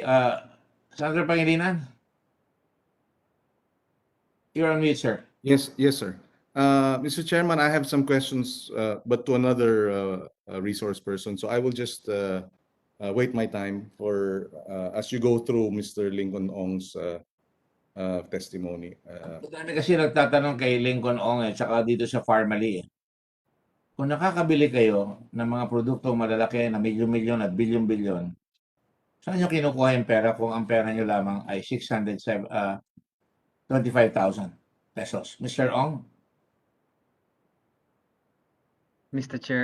Chairman, na nabanggit ko na po yun dati sa mga malalaking project po, humingi po ako ng tulong kay Mr. Yang. So, kaya ka humingi ng tulong kay Mr. Yang na dinideny niya na yung mga kaibigan niya raw ang tumulong sa kanya, na dinideny niya na hindi kayo tumutulong sa kanya dati, hindi siya tumutulong sa inyo dati. Halimbawa, bigyan mo lang ako ng example. Dito sa, nakita na natin, tumakbo ka doon kay Tiger Phil. Tapos, nag-order kayo ng 54 million. Saan nyo kinuha yung 54 million? Yung 54 million po na project is hindi po kasama dyan si Michael Yang. Ang nagbigay sa akin, nag-loan on goods sa akin is si Wang Jie. Yun po yun. Si Wang Jie. Opo. Director General, have we gotten anything on Wang Jie yet? Wang Jie? Kilala ko si Wang Yu. Hindi ko kilala si Wang Jie.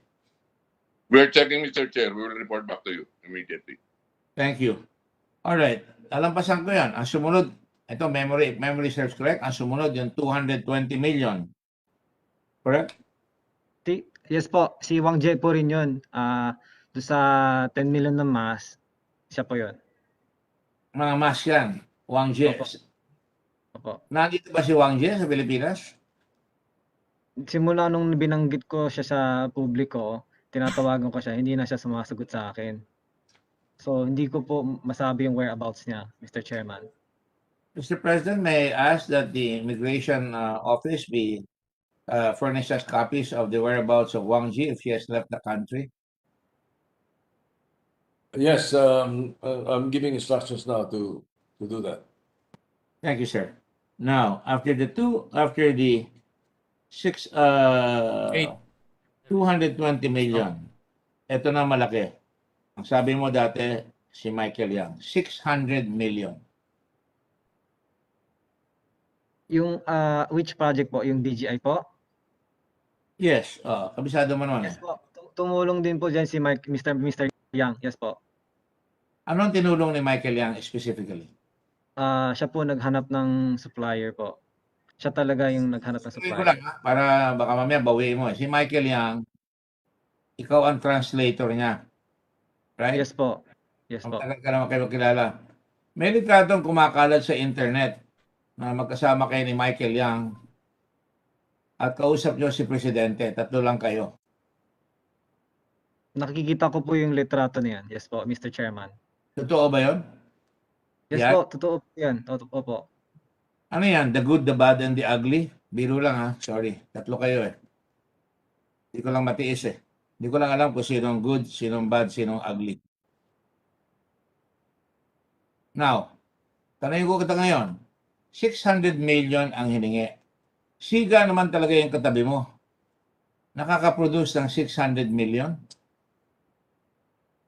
Ano yung cash? Hindi naman po. Simple lang yung tanong ko. Cash ba yan? Cheque? Cash? Ano po siya? Bank transfer po siya. Bank transfer. Anong bangko? Bangko po? Hindi, lamesa. Sorry po. Ikaw ang nagsabi ng bangko eh. As far as I know, I think ano, yung Union Bank po. Kung hindi ako nagkakamali po. Union Bank. Do we have a representative from Union Bank here, Director General Kimbo? It would be a simple matter to call Union Bank. Anong branch yan? West McKinley po. Port McKinley. Sa Bonifacio. West McKinley. West McKinley. Director General Kimbo, maybe you might ask them gently if they would have records of their documents. Otherwise, we'll have to ask them to provide us with documents of the transactions. This is a legitimate investigation of the Philippine government, of the Senate of the Republic of the Philippines, para makuha natin kung totoo yung sinasabi ni Lincoln. Saan galing yung cheque na ginamit niya bank transfer? Galing sa China?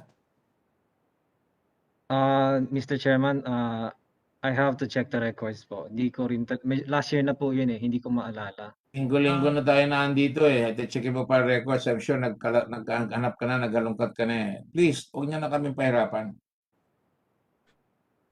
Sino may perang ganyan kalaki na 600 million, makakapagdala ka agad ng pera sa iyo? Kalimutan niya? Posible. History sa buhay mo yan eh. Let the record state na he will check the records. Mr. Yang, with your permission, sir. Shen-sang. Michael Yang. Hello. How are you, sir? 你怎么样？最近怎么样？还好。 I'm good, Mr. Chairman. And how? Very well, right? And how? All right.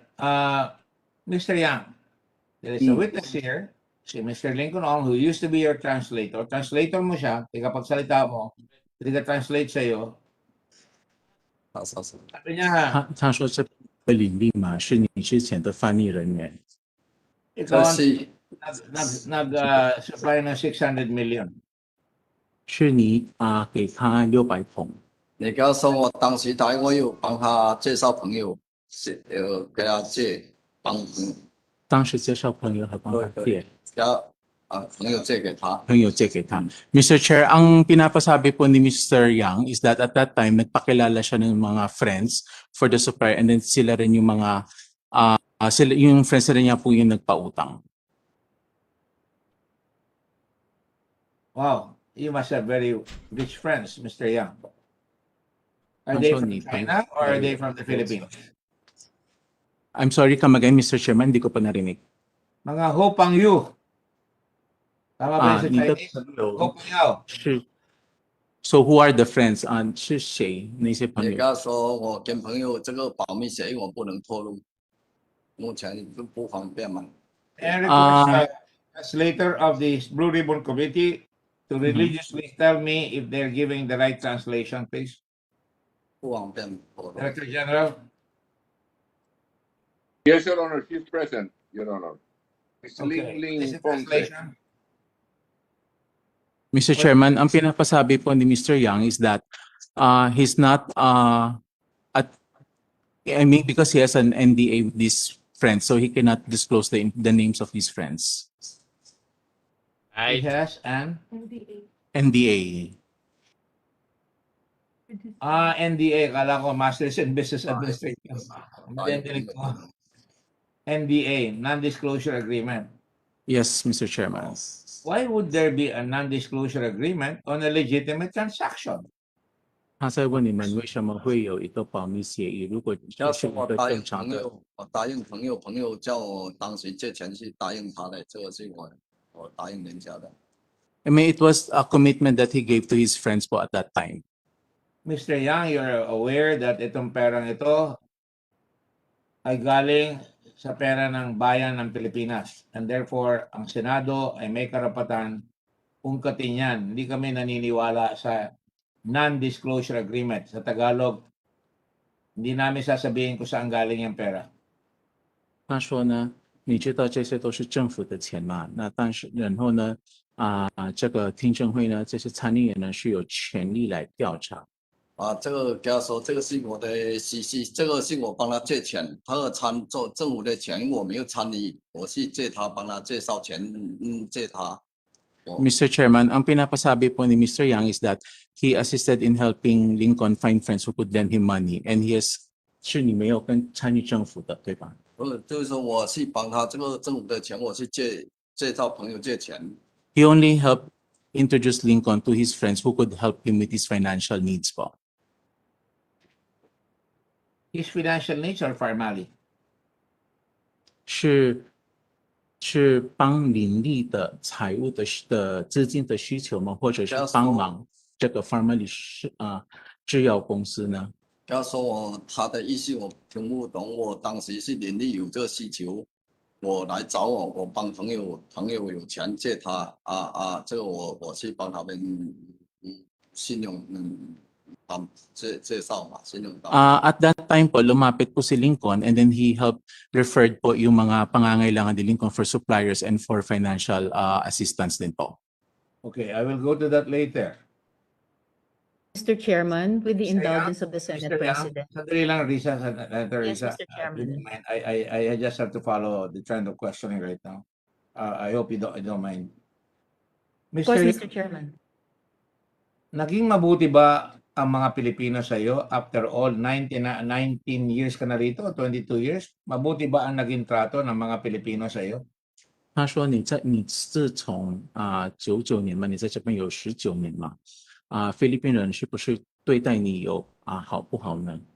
不要说我来菲律宾，我跟菲律宾相处的很好，我都也在想，在对菲律宾感觉很好，很想留在菲律宾，成为一个永久的在这边做事情的，也在这边发展。Mr. Chairman, Mr. Yang said that. Ling, translator from Blue Ribbon, did you hear what he said? Just right now, sorry, sir, I got disconnected earlier.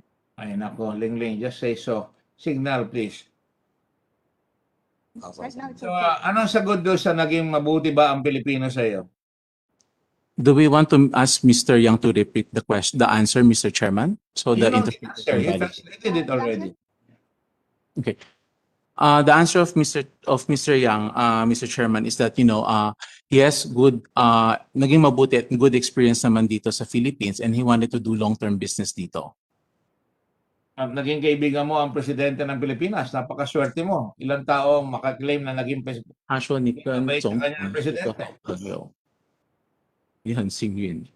要说这个我也很幸运啊，能在大陆工作认识也是很幸运。 Yeah, he said it's really fortunate and a privilege na naging friend siya with President po. Okay, nagkaroon ka ng malaking negosyo sa Davao City. Tama? 他说你在davao有很大的生意吗？他说还好吧，Okay naman po, Mr. Chairman. 他说还好吧。Tinatanong ko, okay, nagkaroon ka ng malaking negosyo sa Davao City, tama?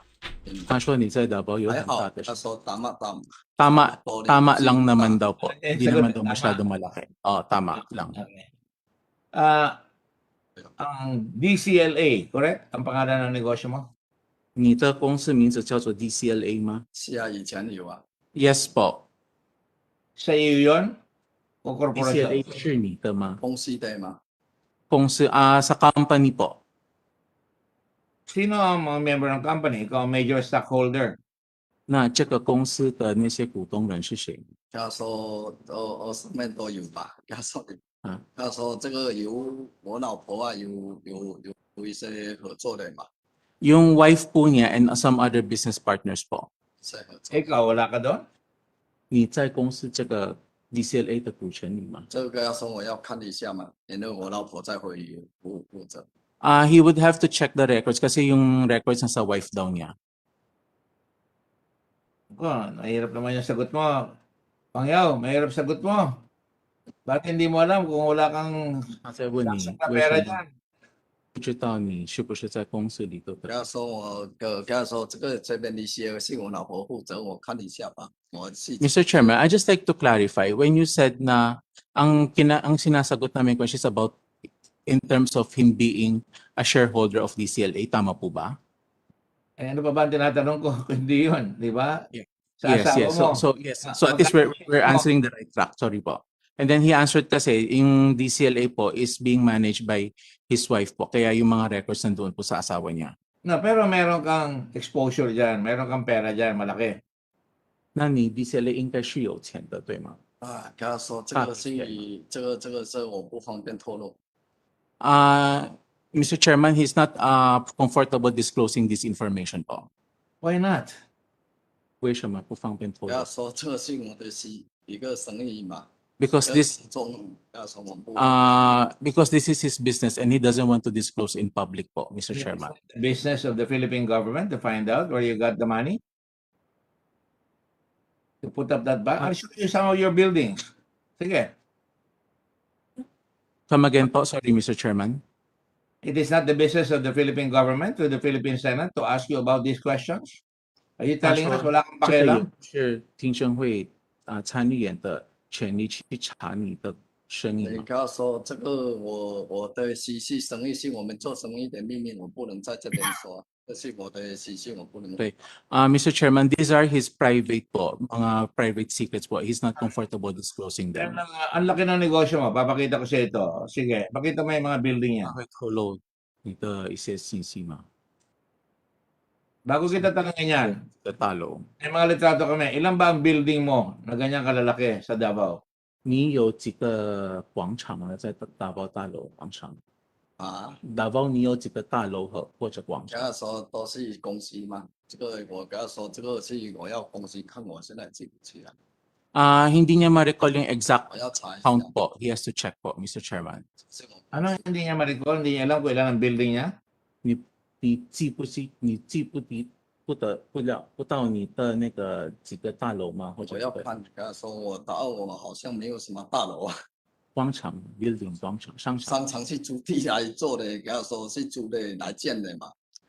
Mr. Chairman, yung mga 是 malls naman daw, those are rented daw eh. Ha? Rented, Ano? is parang rented and built. Tinatanong ko rented. Eh, nagpatayo ka ng building. Sorry. Actually, he says, Anong sagot, Lingling? Anong sagot? he says the lots are rented and then they have it operated. So what I understand is the lots are rented. May I confirm it with you? 杨先生，你说的那个商 The 场 lot is rented. 住 Ang lote rented, ang building sa kanya. Tama ba yun, Lingling? I will double check with Mr. Yang. 他要问你那个翻译人。玲玲，你能讲大声一点吗？杨先生，你说你的那些商场的土地是租来的，对，然后商场是你们建的，租建的来转租。他的 answer 是，所以你们是自己建，然后来转租。有的是转租来再弄的，有的是自己建的，再自己租出去，都有。谢谢。He said, Mr. Yang said the lot is being rented, and then some of them they construct the building. others, they rented it and then sublease it.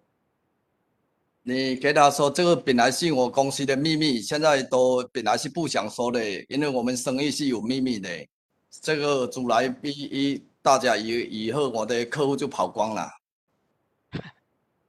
Mr. Yang is expressing that this is supposedly a business secret, or should he said that a personal endeavor of his, and he should not disclose it here.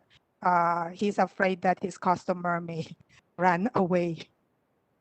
Oo, galing mo naman magnegosyo. Tinatago mo sa tao yung mga negosyo mo. Totoo, yan ang 168 ng Davao, di ba? Yan ang 168 ng Davao. 你把生意都隐藏在给人家。你的生意就是相当于那个马尼拉的668商场。给他说做一点租金弄市场，对达澳系对一个市场也是好处嘛。给人家就业嘛，造成一个市场对菲律宾、对达澳、对这些也是好。Yes, Senator, after the translation, yes, what is the translation, Lingling? According to Mr. Yang, his investment in Davao with the building of these malls and structures, it also helps in the economics or economy of Davao, and also to the people of Davao to create more jobs.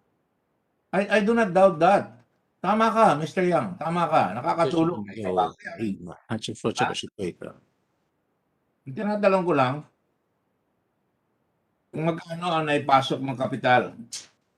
他的问题呢，你到底哪来的多少个资金进来投入？他说这个是我的，这个我不能告诉，这是我的一个私人的问题，我不能告诉他们。这是我私人的事情，我不能告诉，因为我们做生意是有秘密，是不是？这个是商业机密，我不能在这边说。Mr. Yang is saying that this is his secret, business secret, because he cannot disclose here publicly on how much investment or money he brought into the Philippines. And would you like the BIR to check you? Of course, you're very well connected. Baka mahirapan yung BIR mag-collect sa tingin sa inyo. 要不要税务局查你？因为你跟这上面关系非常。我们做生意正常的都是公司运营，都是我正常做生意也是运营的啊。他要来查，我们也是要给他查的，我们也有报税的。Mr. Yang is saying, I'm doing business here legally, so if BIR will come to inspect our books, we are open for it. If the BIR can open the books in this investigation, dapat open ka rin sa amin na sumagot ka dahil malay ko kung saan mo galing yung pera mo, paano ka nakapagpasok ng perang ganyang kalaki? Dumaan ba yan sa meron ka bang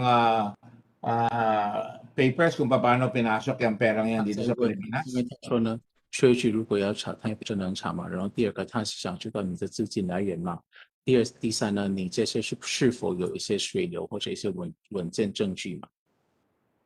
你跟他说这个是我的私事，这个是我做生意的哦，这个我的些生意嘛，不能说，不方便透露。这个是我的做生意的一些私事，我不能透露哈。Mr. Yang is saying that it's not convenient for him to disclose his personal endeavor. If you don't want to answer, that means that you're evading. Just like the president is evading and trying to stop this investigation. 他说什么？他说，如果你不回答呢，就代表说你就是你就是在就是不回答，不说事实出来嘛。你跟他说我这个不能披露，就是我没有什么不能回答，我这个不能我的私事，哦。我不能在这边提，是不是？ Mr. Chairman, Mr. Yang is saying he cannot disclose his private and personal information here in the public hearing. This is a public hearing to find out the truth. If you have nothing to hide, then you should disclose it because Alam naman ng tao mayaman ka eh. Ang tinatanong Casual. lang namin, saan galing yung pera mo? Dahil para maglabas ka ng pera, kailangan may katibayan ka na nagpasok ka ng pera para mailabas mo yung perang kinita mo. That's fair. Even in China, ginagawa yan.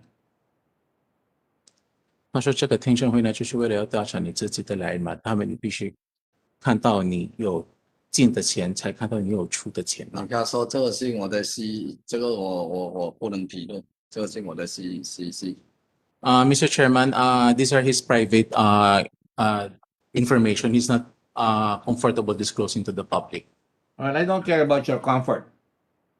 I care about the comfort and safety of the Filipino people. Translate, please. 杨先生，我们的那个参议员说他比较在意就是大众的那个利益，舒服，而不是在于你个人感觉到底舒不舒服，或者是方不方便。你给他说，他要尊重我们个人的一些私事，这个对我们有影响，我们不能披露。假如说他也有自己的私事，也有个人都有的，有个人每一个都有个人的私事是不能有的，不能披露的。哦，谢谢。Mr. Yang is saying that please respect also my right to preserve or to uphold the confidential matters or confidential personal matters. That's why I cannot disclose. You have a lawyer here. At this hearing. You have a lawyer, si Attorney Fortune. 他说你有个律师吗？就是这个。他说有啊，我有请个律师啊，因为我们对这个法律有时候也是要执行一下嘛。我有请个律师，对，可是有时候有法律我们稍微执行一下呀。这个是。Yes, I have hired our lawyer because I also need to consult some legal matters because I don't understand quite well. What is your visa? 你的签证是什么？我是菲律宾那个永久签证。Permanent residence visa, Mr. Chairman. Permanent resident visa. And did you have to put in money for that permanent resident visa? Because if you invest a certain amount of money, you can get a permanent resident visa in this country. That's a very kind, an enlightened way of getting a permanent resident visa. So you should reciprocate by telling us where the money came from. 玲玲，你可以翻译一下吗？因为我对签证不熟。OK，杨先生，请问一下，你的那个签证是投资签证呢，还是退休签证？我这个是特色，每年有50名国家有50名那个给中国的那个quota。Okay. According to Mr. Yang, because I clarified with him whether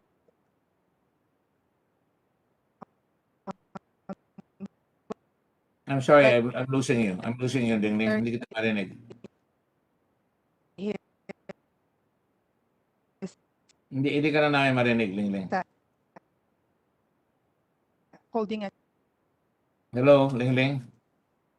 For some reason, there is a malfunction of the technical staff or the communications. Sige, pending that, pending the answer, Ling Ling, when you have it, yes, Senator Antiveros. Salamat, Mr. Chairman. When my turn comes, magtatanong din ako kay Mr. Yang tungkol sa Full Wind Group. Pero when I had to step out briefly earlier, Mr. Chairman, my staff were still listening and updated me that Ms. Mago, Crizel Grace Mago, admitted tampering with the certificates.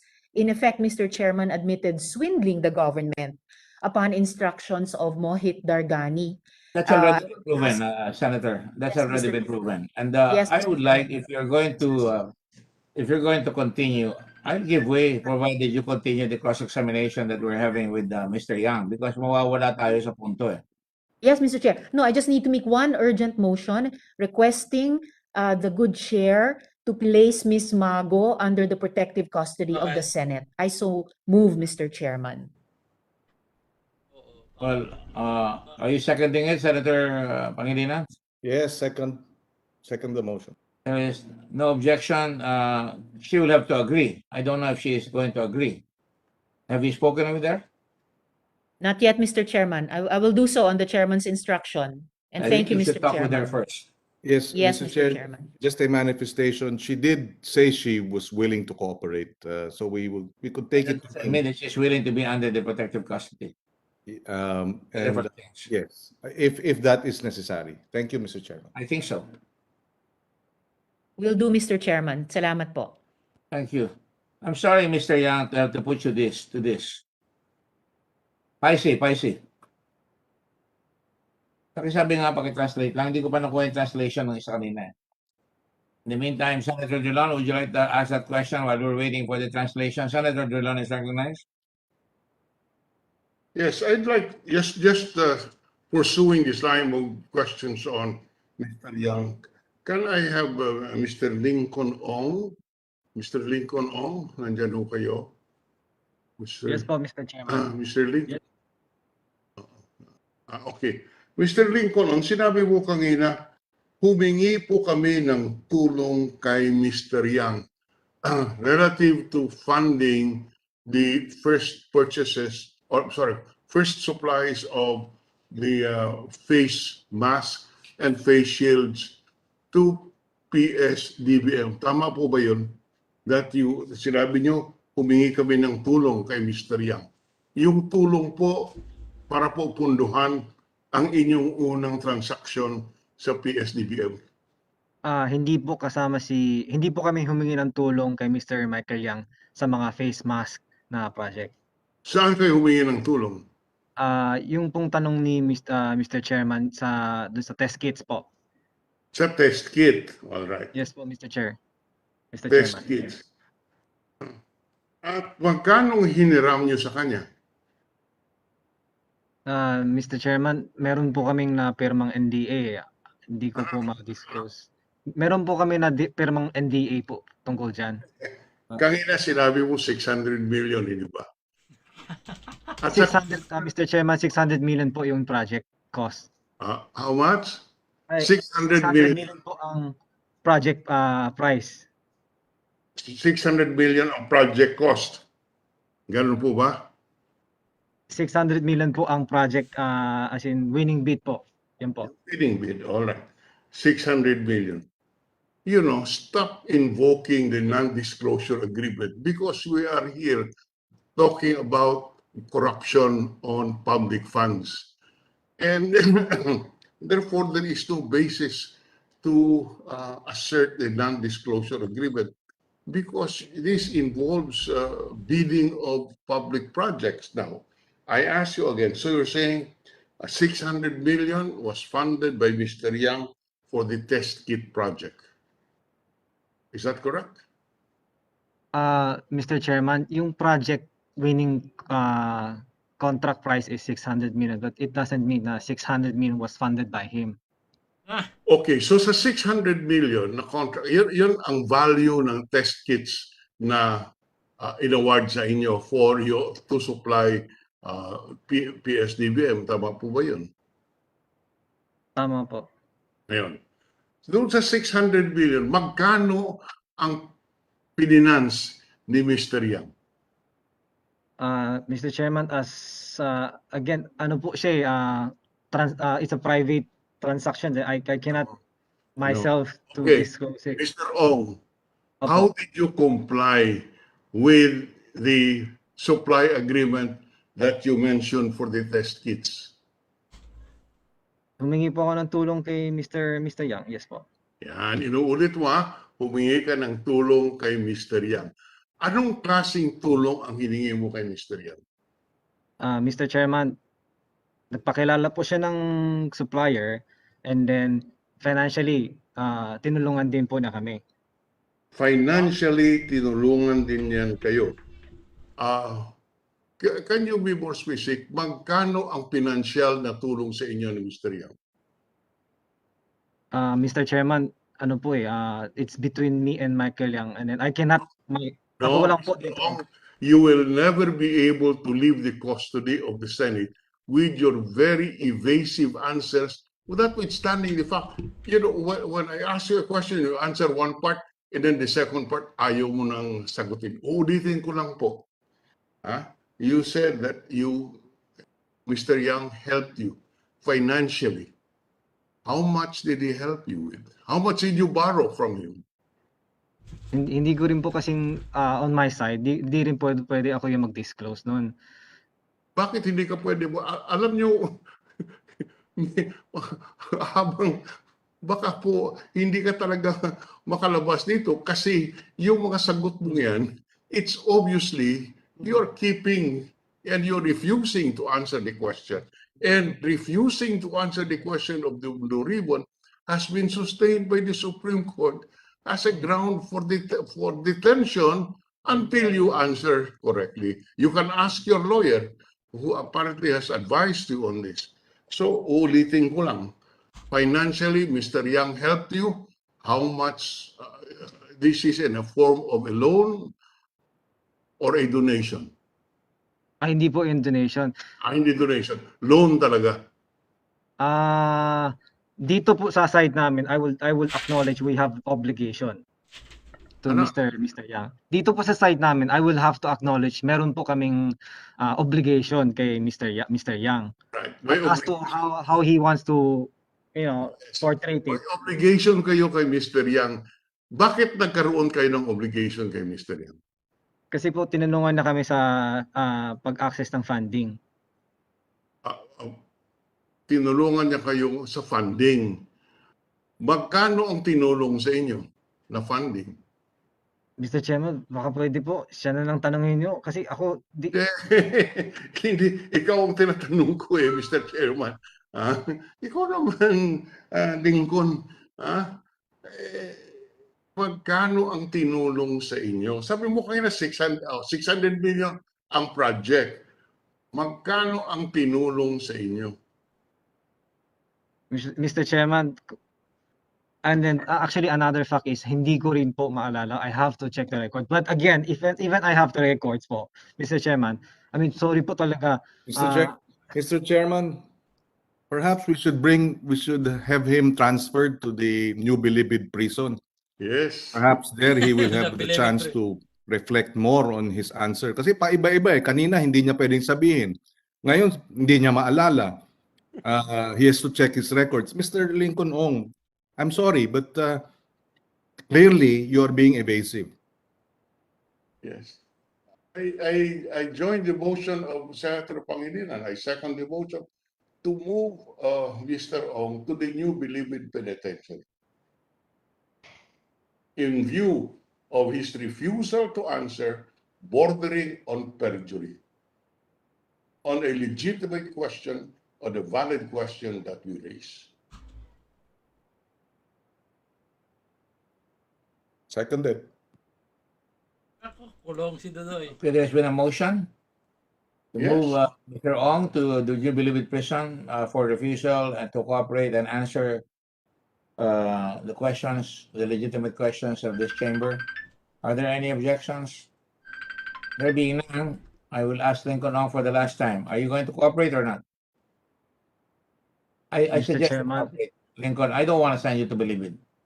In fact, ako mas ako sa Quezon City Jail ka Mr. Chairman, thank you po.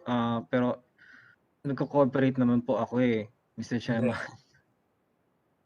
Ano raw? Nagko-cooperate raw siya. Nagko-cooperate naman po ako. Bakit po ako yung... Do you want an executive committee session so that you can fully cooperate and tell us the truth? I have to consult my counsel muna. I don't understand the implication of executive session. Allow me to consult my lawyer din po. Executive session, walang public. Kami lang.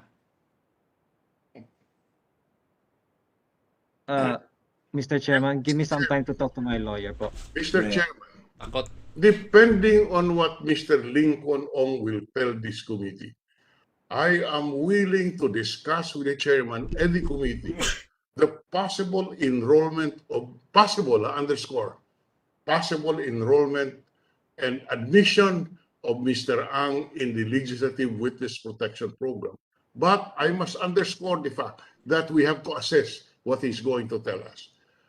If he tells us the truth, and we are convinced that he is telling us the truth, we can have him, we can recommend him for admission onto the Witness Protection Program so that his testimony cannot be used against him. But at the rate he's going, he's giving us no choice but to put him somewhere else rather than the Senate premises.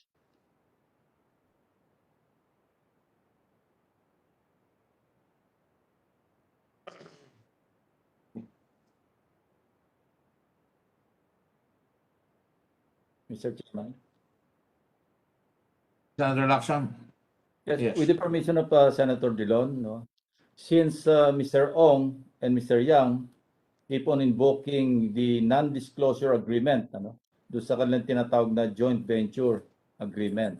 Maybe, yeah, I would like to rephrase the question. No? I'd like to ask Mr. Ong or Mr. Yang, since these are shipments coming from abroad, from China, so I'd like to find out from either one of them or both of them, eto, no, were your payments abroad done in compliance with the requirements of remittance of funds abroad, like if they were supported by the BSP required forms and accompanied by documents that include the specific amounts, name or names of recipients, address or addresses, invoice, shipping clearance? Meron po ba tayo niyan, Mr. Ong Bingkon? I'm sure you should have that in your files, di ba? Mr. Chairman, I think meron po. I have to ask my teammate to check. Yeah, you don't have to check because how can you bring in goods or medical supplies from China kung wala kanya mga documents, di ba? You should have those.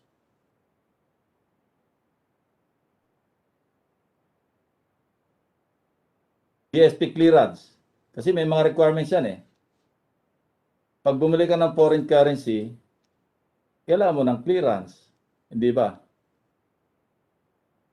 Magre-remit ka eh. So, do you have all those required forms, ano? Including yung names, invoices, etc., etc., as I mentioned earlier. Can you submit it to the, or those documents to the committee just to show proof of payment? Mr. Chairman, i-discuss ko po yan sa lawyer namin and also with the team members as soon as possible. Walang non-disclosure dito, Lincoln Ong. These are transactions. Opo. Ano yung discuss po sa lawyer mo? You just submit those documents. Just to complete the picture, you know, out of 44 other suppliers, ano, document ito nanggaling sa DBM. Okay? 45 lahat ang nag-supply. Yung formally talaga comes, you know, kayo yung number one eh. And you bag 26.39% of the 42 billion pesos that was transferred by DOH to the PS-DBM. With a 625,000 peso initial capitalization. Now, we'd like also to find out from PS-DBM, ito ba yung kultura dyan sa PS-DBM na yung bulk 26%, more than 26% of the contracts napunta doon sa Parmali? Or this is unusual? Or this is very special?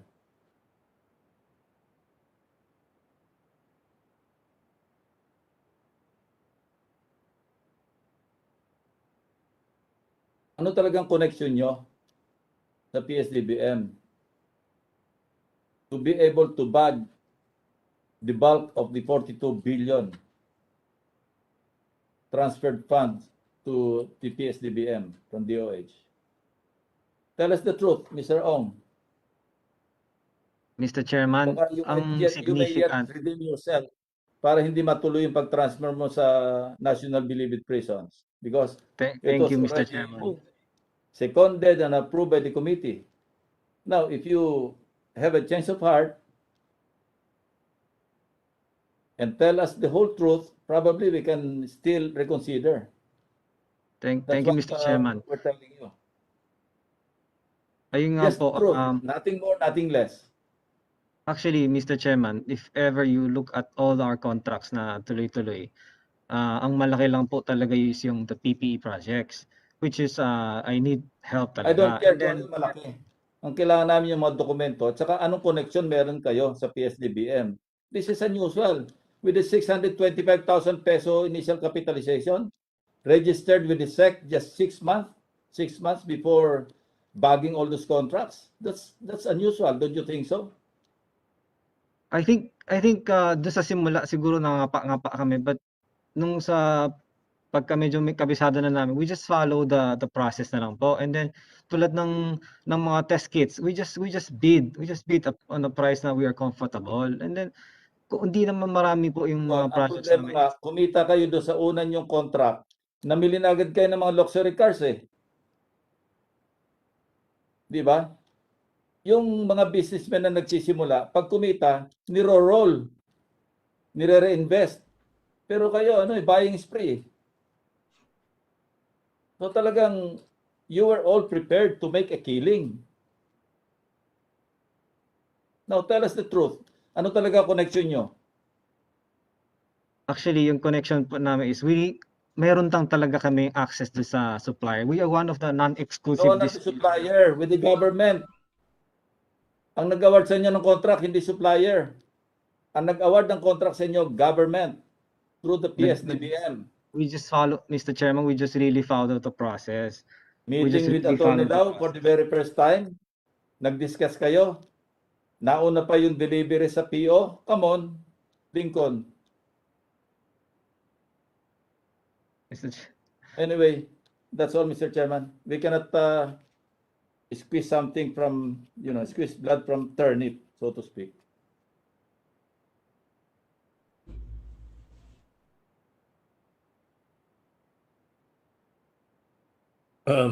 Yes, Senator Dillon, go ahead. While the chairman is muted. Unmute. Okay, where does your wife work, Mr. Ong?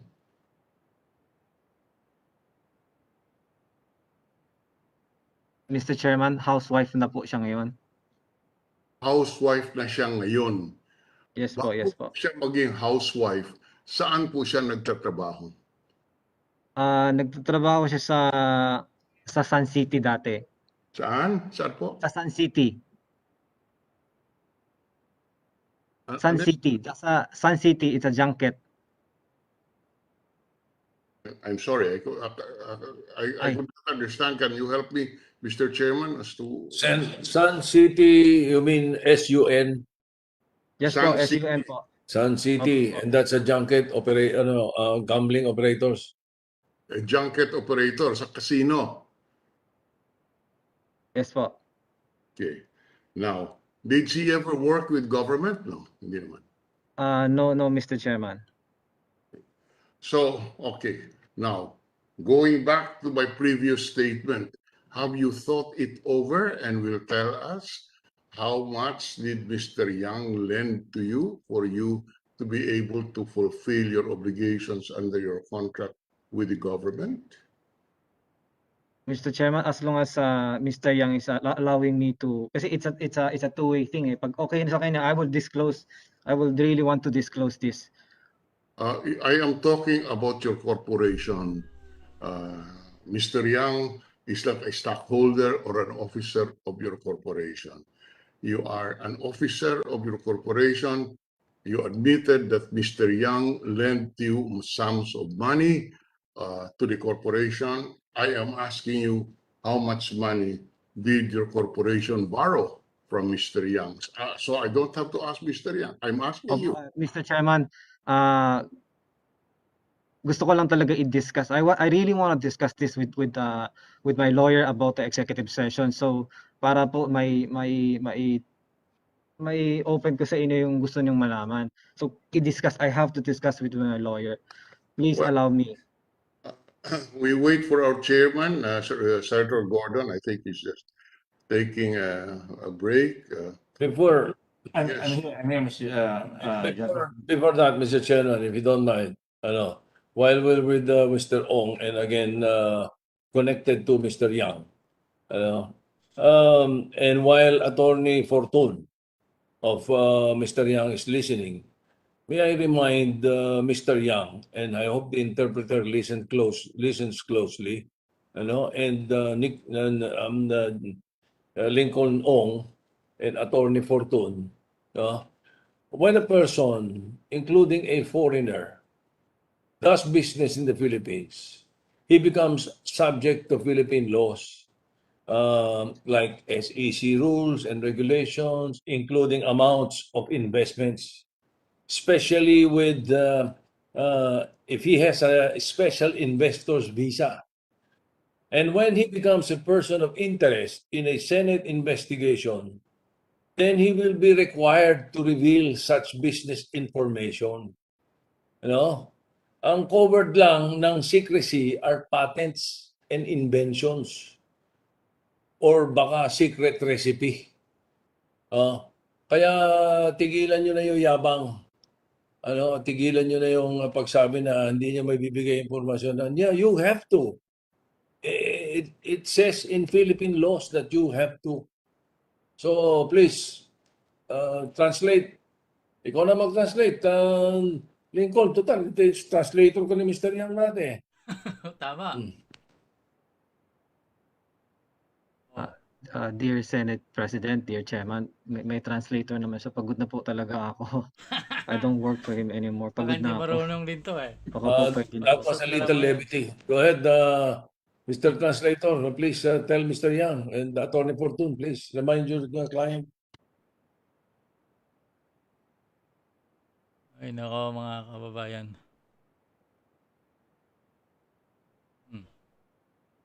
Mr. Yang's translator, are you doing the translation? Go ahead. Go ahead. So I will be the one to take it. 杨先生，我们的参议长在说，任何一个人，不管是本地人、本国人或者是外国人，在菲律宾做生意的时候呢，一定要遵照菲律宾的法律，比如说 SEC 那个证券交易所的那些条规，然后你投资多少钱，这些资料都一定要对外公布。比如说你是持有那个投资签证，也是要公布你私人在这边投资多少。当然，你刚才说你不是有持有投资签证的，还有就是这一些资料都应该是公布于现在的听证会里。你刚才所说的是私人的秘密，我们的参议长说。可以列为私人秘密或者是秘密的话呢，是那些发明的就是那个发明家的所有权的之类的，这些就能列为那个私人秘密，其他的都一定要公开。你跟他说我来菲律宾，我也很尊重法律，也尊重菲律宾的法律做生意。我也非常尊重。也一直在努力学习这边的法律，我也想一直在这边发展，这边也是像我第二故乡，我也一直很希望菲律宾好，我们也希望一直留在菲律宾。According to Mr. Yang, as an investor or in this country, he is also respecting the law of the land. And he's always learning to understand every aspect of the required laws or regulation. He wanted to, or should I say, he treated Philippines as the second hometown, as his second hometown. And he also wanted Philippines to be well and good. Mr. Chairman. Oh, Mr. Chairman, I see the minority leader raising his hand. I would give way to him first. Go ahead, Senator Abdullah, please. Yes, Mr. Ong was requesting that we go on executive session because he is willing to tell us everything. Is that a correct recollection, Mr. Ong? Correct me if I'm wrong. Mr. Chairman, I said gusto ko lang makausap yung lawyer ko na maayos before deciding on that.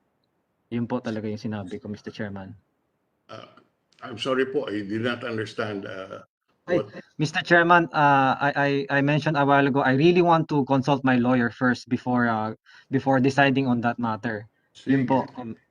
You are free to consult your lawyer, but now you must answer the question. And if you don't want to answer the question, we will put you in contempt and we will put you in jail. I'm now the dove here. I didn't want you to go to jail. But if you persist on this attitude, then I will have no recourse but to either put you in Bilibid or in the city of Pasay jail, which is nearer to the Senate. Already, Senator Lacson has already started that. And now Senator Dillon, and now Senator Hontiveros. I must warn you, we're trying to bend over backwards for you. You're just the patsy. You are the gopher. Ginamit ka. Ba't hindi ka tumulong? Kumampi ka sa Pilipinas, hindi dyan sa mga yan. Mr. Chair? Yes, Senator Pangilinan. Yes, the question is to Mr. Lincoln Ong. Are you refusing to answer because you are afraid of the consequences if you tell the truth?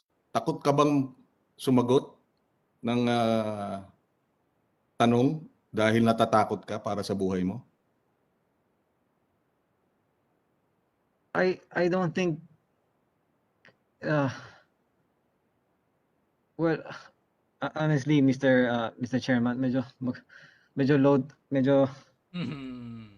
there's a lot going on, and then Mahirap talaga kung ayaw mong sabihin yung totoo eh. Talagang mahirap. Hindi naman po ganyan. Kasi all lang naman yun eh. Hindi po ako takot sa buhay ko o takot po ako para sa buhay ko. Yun lang naman yun eh. Hindi naman komplikado yun eh. 'Di ba? Pero parang sa'yo napaka-komplikado. So kataka-taka. Mr. Chairman, pwede ko ba Simple lang yung tanong kanina, magkano ang perang inutang o iniluwal ni Mr. Michael Yang? Sabi mo, may NDA, hindi pa pwede. Pero magkano? Hindi mo, di ba? Parang mahirap siguro nga magsinungaling. At nariyan ka ngayon dahil nga nagsisinungaling ka. Yan ang ating obserbasyon. Mr. Chairman, Mr. Chairman, again, we asked a question, he refuses to answer. Again, an additional ground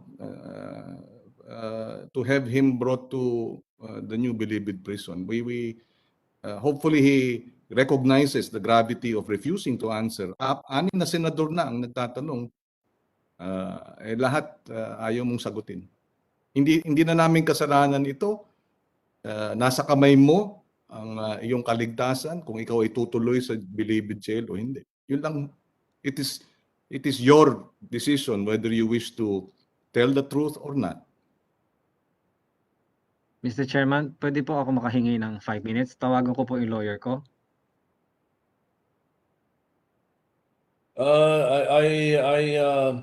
I suggest, Mr. Chairman, that you allow him. I was thinking of other things. You know, Mr. Senate President, I have a lot of things on my mind right now, and there are some personal things that I have to handle. And forgive me if I'm going in and out. But you know, you're not the only one under severe pressure here. Okay, we will allow you to consult your lawyer for 5 minutes. But Mr. Chair? it isn't going to exculpate you, my friend. Thank you.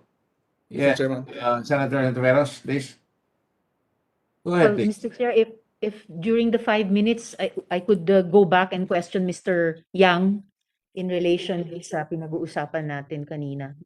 If I may, Mr. Chairman. Thank you, Mr. Chairman. Mr. Yang, may tanong ko sa inyo. May pangutana ako sa inyo.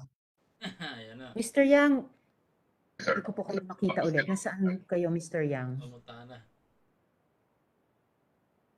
Iyain na lang kaya, translator. Mr. Michael Yang, andito pa ba kayo? Mr. Michael Yang, please be aware, Senator Antiveros, that I'm not finished with my examination. Oh, yes, Mr. And I just Chairman. want everybody to have a crack at him because I Salamat, know Mr. Chairman. I'm going to go. It's very simple, and the translator can say that. We want to know why so much money is coming in here to Mr. Yang and why Mr. Yang is able to do that. We're very Yes. concerned about money laundering, the whole world. And if you'll just allow me one question to Mr. Yang before I give him to you, if you don't All right, mind. Just Mr. one question. Chairman. Yes, Mr. Chairman. Okay, Mr. Yang, please address yourself to me. It doesn't give me any happiness to put you or anybody in this investigation. Please translate. 这里作证，作证做。 Is that all the translation? Please translate properly. Okay, 他要叫你站起来。Translate, Mr. Chairman. Translate my question properly. He's getting a lot of leeway here. He can speak in Chinese, we cannot speak in Chinese. And you better translate properly or I'll hold you in contempt. Sorry, Mr. Chairman. Can I have the question? I said it doesn't make me happy to have to ask him all these questions. I'm also with discomfort, but I have to ask it. I should do my duty to the Filipino people to protect them. Did you translate? Ling Ling, are you getting a correct translation here? Senator Gordon, I'll just translate it for you. Please do that. 我们这个Gordon 参议员说，他感觉很抱歉，不高兴，说他自己也感觉不高兴，说要问你这些问题。要说我都回答了。What's the answer? Mr. Yang says he already replied. What did he reply to? I have not said anything. I just said I was just laying the predicate for my question. For my question. 我们的参议员说他还没有问你问题，他只是一个开场白而已。那你拿来的回答，他是这样讲。我以为刚才蔡局说，我刚才问了，我都有回答，我都配合很好啊。Mr. Yang said he thought that you are referring to the earlier question, and he believed that he has answered properly. But listen properly. Tell him. Tell him, Ling Ling. Yeah. 杨先生，请你仔细的聆听一下他将要说的。I have not treated you badly. I'm just asking direct questions. Please translate. 我没有对你不礼貌的那个对待，我只是想要问问题而已。And you saw it fit. You saw it fit to say that you have a permanent resident visa and that you're entitled to certain privileges such as privacy in your business affairs. 我知道你有那个居留权，而且你也有那个权利要保有你的私有隐私权。At this point, magtatagalog na ako. It's my country. Magtatagalog ako. Now. 现在我会用菲律宾话说。May visa ka rito, $75,000 ang yung permanent resident visa mo. Tama? 如果你要投资签证的话，要办投资签证的话，应该要有汇款75000元的美金来菲律宾，对吗？我这个是特色签证，当时旅行社跟律师做的，我都有叫这些做，这个我不太清楚，我以前都给旅行社跟律师他给我做的。The residence visa I'm holding right now is not investor visa, but the pardon for foreigners who have overstayed here. I avail of that pardon, and I have it processed by the travel agency. So you're saying, sinasabi mo, pinatawag ka dati, nag-overstay ka rito, pumasok ka on a regular visa, tourist visa. Pagkatapos, hihingi ka ng tawad. Tama ba yan?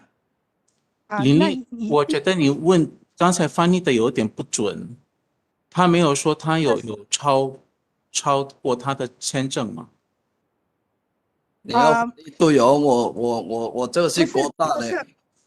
对，特色就是因为你在这边有不正常的那个居留权，才会特色给你，不是吗？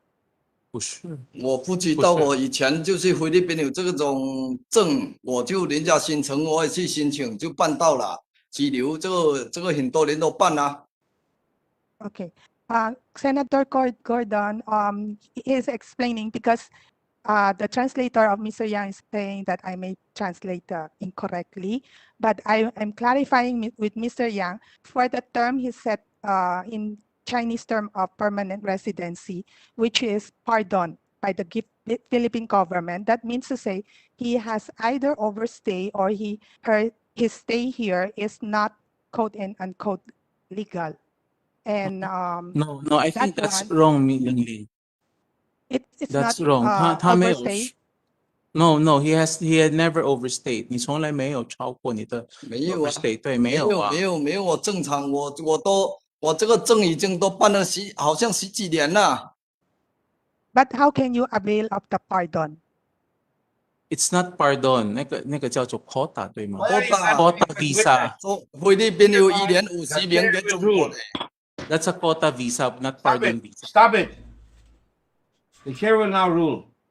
We do not accept the translator of Mr. Yang. We have a translator of the government of the Republic of the Philippines. You are not allowed to answer questions propounded by the senator.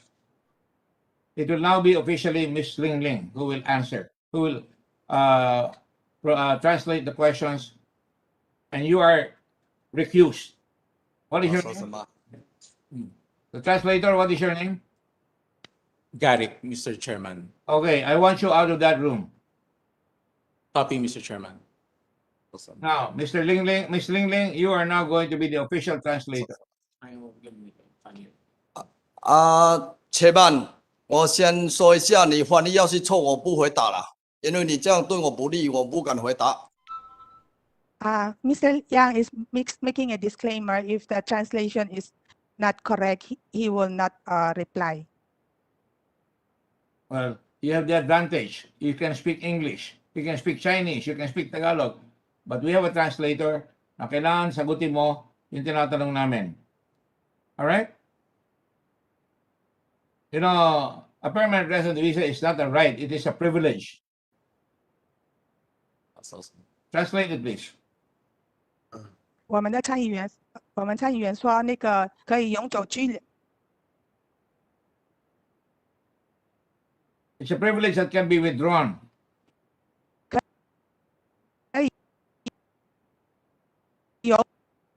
Naglalag si Ling Ling eh.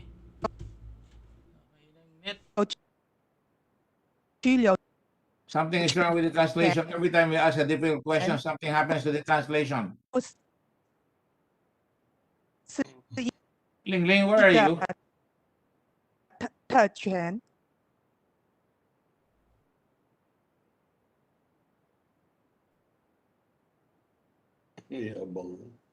Can you use a telephone if you're missing out? Use a telephone, a cell phone. Ling Ling. Ling Ling? Naglalag. Poor signal. Data ata. I don't know if it's poor signal. I've noticed that for the last 2 occasions.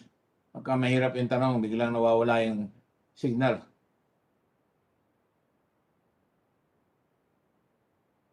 Do you have the signal now, Ling Ling? Wala. Kawawa naman tayo dito sa bansa natin talaga.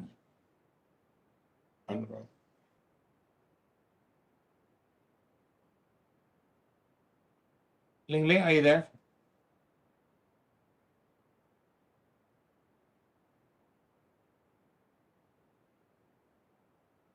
Tawagan mo nga si Ling Ling, Director General, can you call Ling Ling on the phone?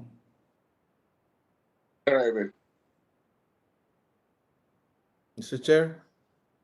Yes, Senator Pangilinan. I'm willing to, if the chair is willing, I can raise some questions and then we can go back immediately to Mr. Yang when the interpreters are ready, because All right. I just saw Senate President Drilon, while Minority Floor Leader Drilon raised his hands earlier. I just want to give him, because I saw him earlier. Did you want to ask a question, Minority Floor Leader, before Senator Pangilinan? Yes. Well, I have other questions on other areas. I don't want my colleague, the chairman and my colleagues to lose the trend of the questioning on this particular issue. I have other issues to inquire for, but it can wait, Mr. Chairman. With Mr. Yang, Mr. Minority Floor Leader, with Mr. Yang, is it? No, not with Mr. Yang. Other issues, Mr. Chairman. I think that's what the minority leader said. I also have other issues, Mr. Chairman. Mr. Senator Gigor, you know, the interpreter for Senator Drilon, the last time I heard he was a Filipino. I'm just trying to make light of it because really, I don't understand it. I mean, lamang na ito. Nakakasalita sila ng Chinese. Nakakapag-negosyo sila sa atin dito. Akala mo, tayo pang may utang na loob. Hindi naman, alam mo, parehas naman tayo eh. Hindi naman sila pinapahirapan dito eh. Tatlo lang tayo dahil gumastos ng malaki ang gobyerno natin para mas ligtas yung mga tao natin. Tapos, pinapasyal tayo lahat ng mga testigo at nasa gitna siya ng ipo-ipo na lumaspag sa pera ng gobyerno. Tama po ba yun, mga senators? Tama po ba yung sinasabi ko? I agree. Sobrang tapang ng apog. Sampasyaw sa Chinese. Mr. Chairman. Sampasyaw. Yes, go ahead. Senator Risa, please. Mr. Chairman. When you raise your hand, I get really, just go ahead. Ask your question. What's your comment? Thank you, Mr. Chairman. Actually, meron pa sana akong tanong kay Mr. Yang. And if the chair will bear with me and our colleagues. Kasi, pero kasi, di ba, sabi ni Mr. Yang dati, nakakaintindi siya ng simpleng Tagalog. Subukan ko kaya, Mr. Chairman, magtunong sa kanila ng mga simpleng tanong sa Tagalog. Waste your time, please. As a lawyer, I would not advise you to do that. No. Yes, okay, go ahead. Yes. Yeah, well, no, may I just raise a few questions on another matter while we're waiting for the interpreter to... Go ahead, please. Go ahead. Thank you. This is for Mr. Sorry. Sometimes, there's just so many things going on in their lives right now. The Philippines ay nasa gitna tayo ng isang krisis na malaki. Ang daming namamatay. Alright? Tapos nakita natin ito. Hindi naman natin ginusto ito. Hindi naman natin imbestigahin ito kung talagang hindi garapal yung nangyari dito. Sobrang garapal ito. Beyond description. Talagang it is the mother of all corruption. Bakit hindi tayo makapag-imbestiga na matino dito? So please go ahead, Senator. Thank you. I have a few questions for Mr. Owayan from the DBMPS. Is he still around? Mr. Owayan. Mr. Chairman, good afternoon. Our OIC Executive Director sent a letter wishing to be excused for today's hearing. Okay, so you will represent the DBMPS? Yes, Mr. Chairman. Yes. I'm Director Jolas Brutas from Operations Group. Okay, is the Operations Group involved in the sending of submissions of documents to the Senate? Part of the documents, Mr. Chairman, with respect to the deliveries and inspections. Yes. So it is your operations group that did this? Yes, Mr. Chairman. Yes. How many are you in the operations group? In the office of the OG proper, I think 5 or 7. But under the operations group, there are other divisions, the warehouse and the inspection. So these 7 are the ones directly involved in submitting via Google Docs the materials for as requested, the inspection reports, the purchase orders? It involves various offices, Mr. Chairman. I think the operations, the procurement group is also part of the offices that submitted these documents. So the procurement group, ilan sila? I think do you personally upload these documents DBMP sa Google Docs? No, Mr. Chairman. So who does? I instructed for the operations group. I instructed my staff to. Can I have the names? What are their names? Who's your staff? For the warehouse, Mr. Chairman, it's No, those involved in submitting the Google Docs to the Blue Ribbon Committee. Would you know who they are? Actually, Mr. Chairman, it was the Office of the Executive Director who submitted the Yes, consolidated. that's why I was looking for him. Does he have an assistant around? Yeah. He has to answer these questions. Who would be, apart from you? You said you have 7 staff who you instructed to forward documents. Which documents were these that you instructed your staff to submit? For our office, Mr. Chairman, it pertains to the inspection reports. Yes. So So that's who were the 7? Can you give me the 7? Who were they? The 7 names? For the inspection documents, Mr. Chairman, it's Engineer Augusto Ilagan, the current inspection division chief. Okay. For the delivery documents, it's Miss Catherine Mirabel, the chief of the warehousing and delivery division. Okay. So the inspection reports is engineer, what's his name? Augusto Ilagan. Okay, Augusto Ilagan. We raised these questions, Mr. What is your last name? Brutas, Mr. Chairman. Yes, we raised this question because in the Google Docs application or program, you submitted through Mr. Owayan or Attorney Owayan on September 10 some of the documents that we had requested. No. This includes the inspection and acceptance reports. That's under your office, right? Yes, Mr. Chairman. Inspection and evaluation reports. Kayo rin yun, no? Okay, good. And the inspection and certification of acceptance reports. That's also your office, right? Yes. That's correct. So good. You can answer the question. In the morning, there were 19 documents that were uploaded. Yeah. And my staff went through it. And then when we had our hearing in the afternoon and the session, when we went back in the afternoon of September 10 documents were no longer uploaded. They were missing. Would you care to explain how did this happen? May we know the date of the submission, Mr. Chairman? September 10, di ba? It was submitted at 7:43 a.m. Cover letter was signed by Attorney Owayan, OIC, and the cover letter was dated September 9. So the email contained the link to the Google Drive, which is administered by your office. And each folder is named after the PO, purchase order, number of the contract purchase. In other words, sa bawat PO, merong acceptance report, di ba? So by 9 a.m., we started downloading a number of these reports, and we have them. And one of these reports, Mr. Brutas ba? Doon namin nakita yung 6-month expiry, di ba? Doon natin nakita yung mga tinanggap. Ang problema, no? Kasama doon yung na-download yung Pharmaly contracts, Philippine Blue Cross, Cosmic Technology, PhilPharmWell, di ba? So, ang nakita namin biglang nawawala na nung hapon at around 5 p.m., yung inspection report for PO, yung 600 million ng Pharmaly, suddenly hindi na makita. Yung inspection report ng 688 million ulit ng Pharmaly, hindi naman nakita. At initially, akala namin technical glitch. Di ba? Pero, merong mga supplemental submissions na binigay ng komite, sa komite. No? So ito ang mga sumusunod. No? This is 4.4 billion pesos worth of purchases na nawawala ang 19.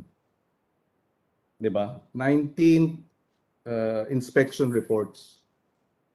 It was there in the morning and it was no longer uploaded, and somebody from your end took it down.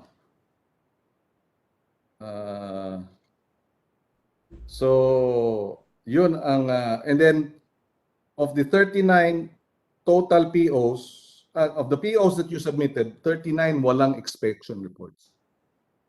Ayan. These are the items na we saw it in the morning, we were downloading it. In fact, doon sa Parmally, sa 4 na report, isa lang yung na-download namin eh. Ha? Tapos yung 1, 2, and 3 reports, sa umaga naroon pa, pagdating sa hapon nawala na. Hanggang ngayon, wala lahat sila. So nagtataka kami bakit biglang nawawala itong mga inspection reports. Would you care to clarify? Mr. Chairman, I think the earlier submission pertains to PPE sets and loose items. I think that's for the September 10 submission.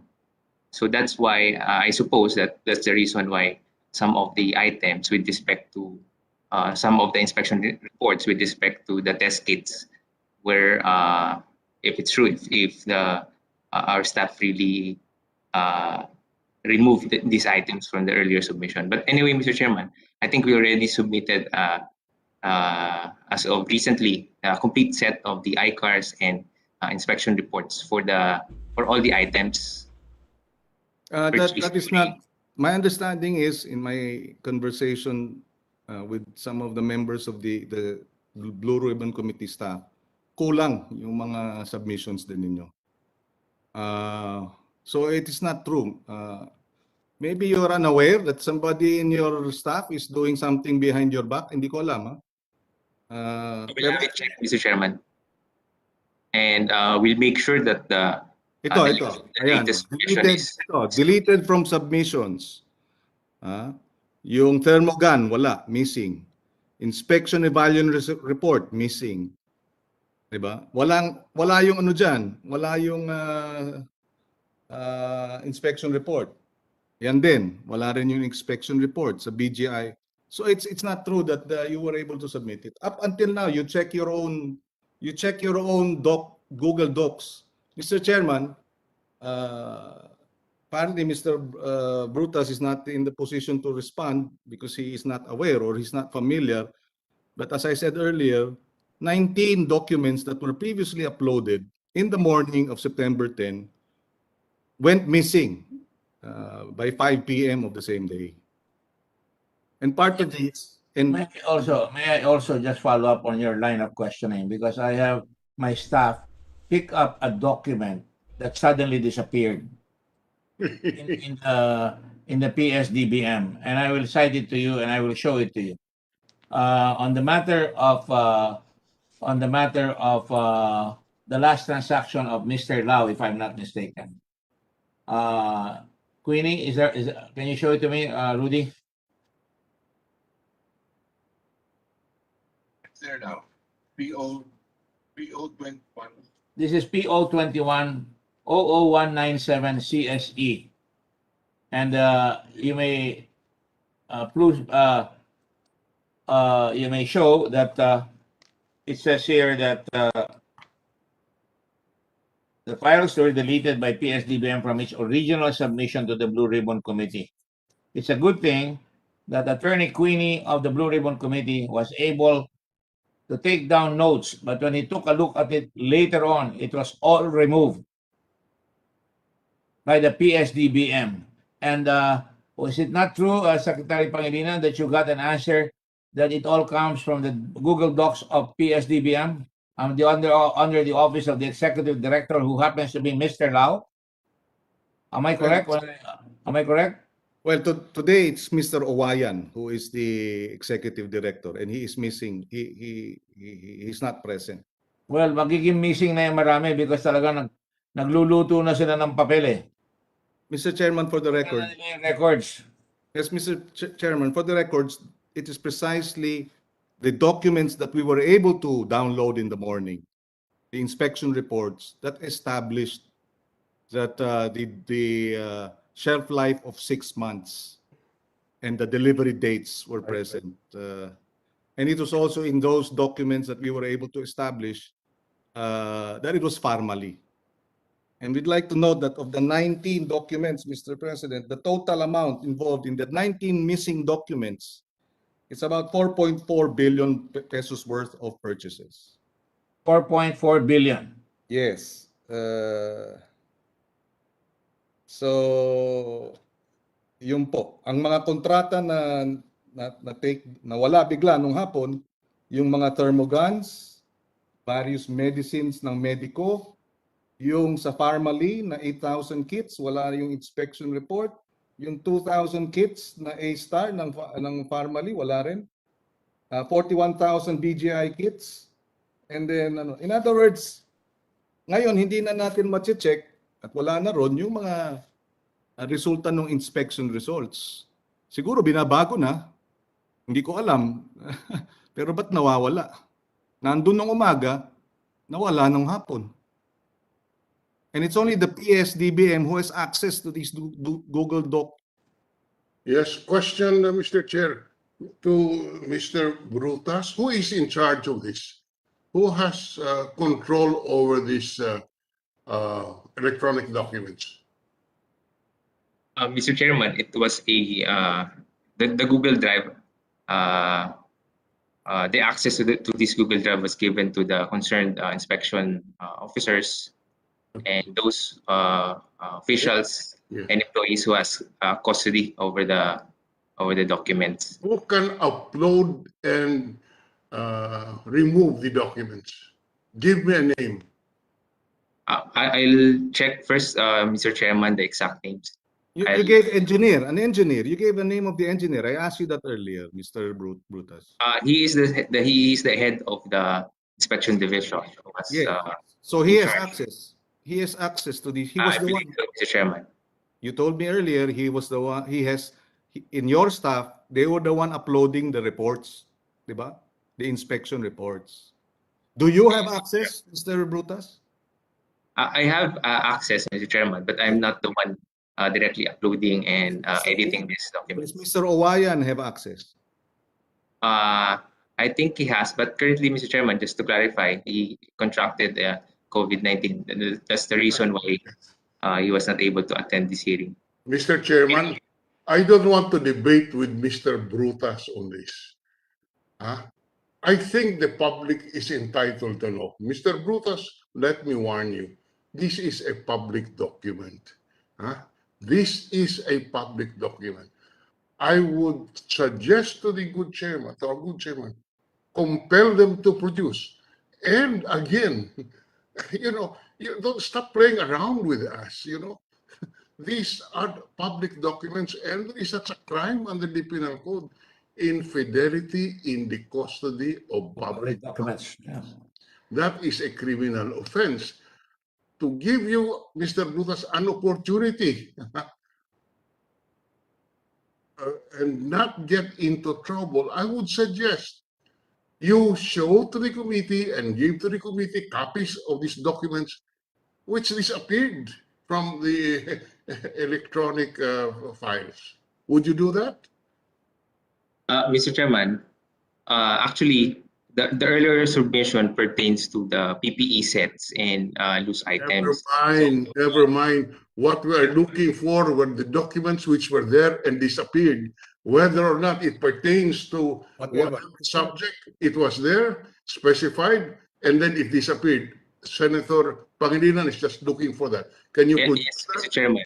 We already provided a latest Google Drive containing all the inspection documents pertaining to all items. But may I just clarify that the earlier submission can only assume the reason why some of the documents were removed, because the earlier submission pertains to PPE sets and loose items only.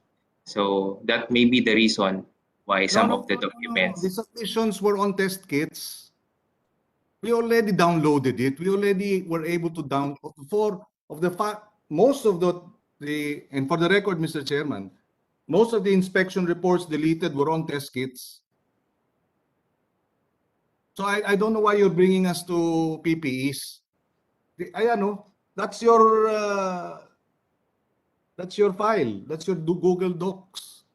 Your office submitted that. In the morning, it was there. In the afternoon, they were missing. We were able to download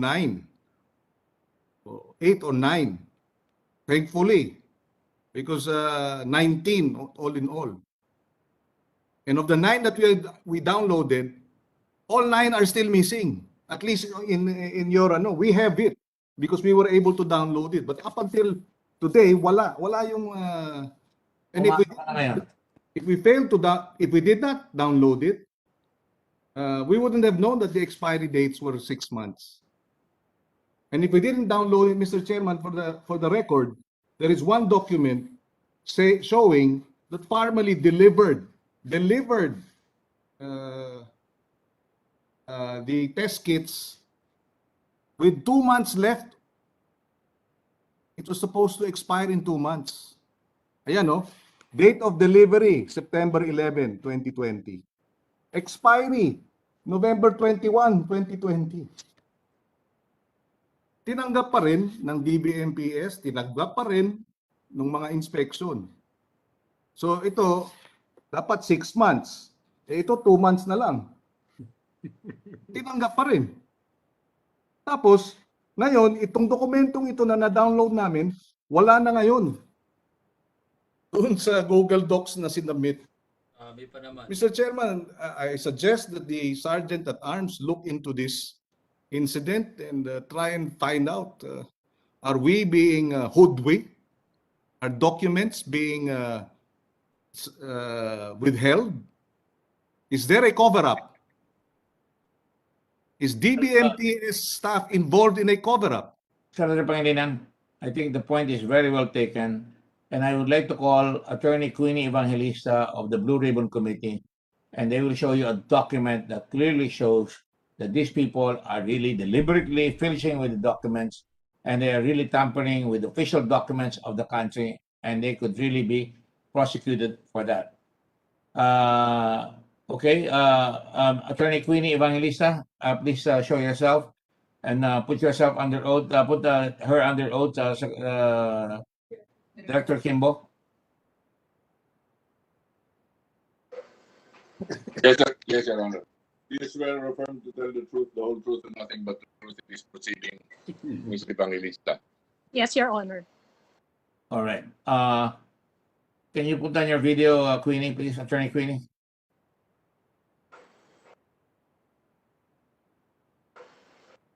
Attorney Queenie, please put on your Yes, video. sir. Yes, sir. All right, thank you. Could you please explain this strange event that happened to us and give the background and the context, please? Go ahead. So, sir, upon the instruction of the Blue Ribbon Chairman, PS-DBM submitted documents through email via Google Drive. Contained in that Google Drive was a particular document, particular set of documents referring to Parmalee transactions of 2021, PPE transactions of 2021. Yes. Yes, sir. So they were uploaded on August 26, and we reviewed the files. We were able to make a timeline based on those files. After making the timeline, we tried to review the documents again a week after, and we found that the whole set of documents were missing already from the Google Drive originally submitted by PS-DBM. That's it. And where do we get the documents? From the Office of the Executive Director, correct? Yes, Your Honor. And who is that right now? Attorney Uwayan, sir. Attorney Wayan. All right. Your Honor.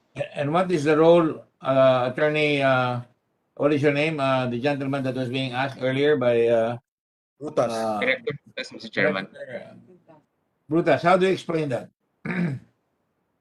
Mr. Chairman, I am trying to verify that. I'll have it investigated who removed such document upon submission.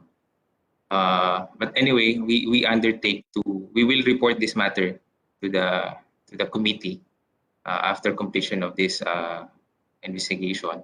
But we undertake if there are missing documents or if we fail to submit some of the inspection documents, we undertake to submit it as soon as possible, Mr. Chairman. We'll check our latest submission if there are indeed missing documents submitted. Attorney Queenie, how much was involved in this particular document, please? Attorney Queenie, Evangelista? Yes, sir. I'm checking the file, sir. Sir, it's 507.261 million. So $500 million pesos. $500 million. Yes, sir. PPE sets of 517,613 units. And this was bought when? Sir, April 22, 2021. From our records, it was the last transaction signed by Yusek Lao. That's correct. So now somebody is cleaning up where the mess that he left behind. That is how it would appear. And it's a good thing, and I commend you for the entire country.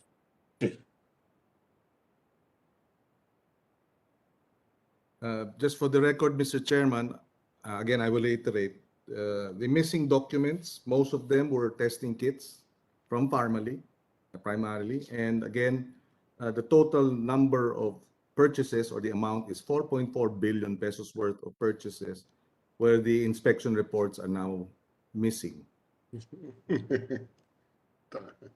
I wish we could really just simply laugh about it, but talagang with impunity and with complete disregard of acceptable social behavior in a country that is supposed to follow the rule of law.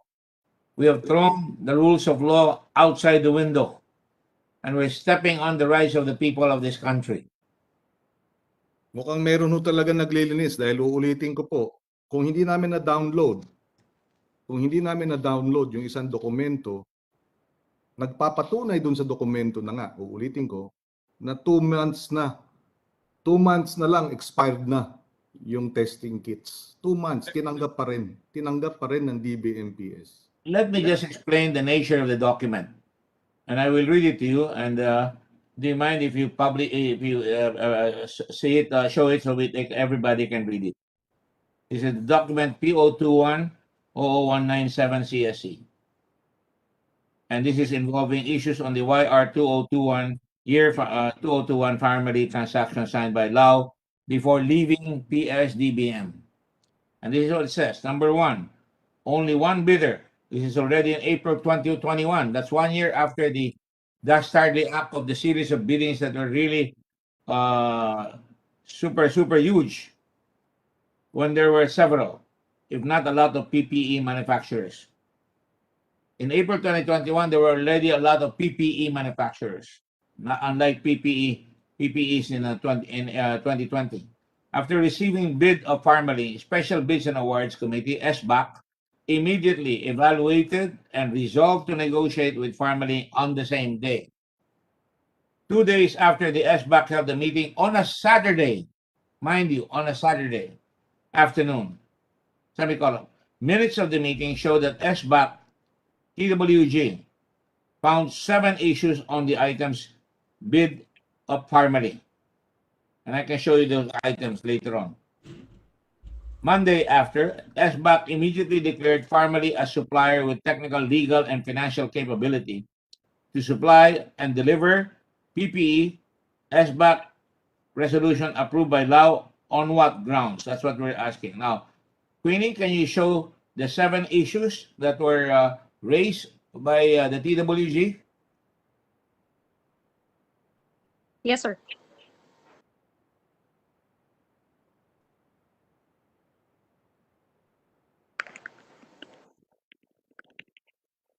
Now, mind you, this is a TWG of PS-DBM. And remember also that all these people working at PS-DBM are contractuals. And they have the sword of Lao upon their heads. They can be removed peremptorily. And is it there already, Queenie?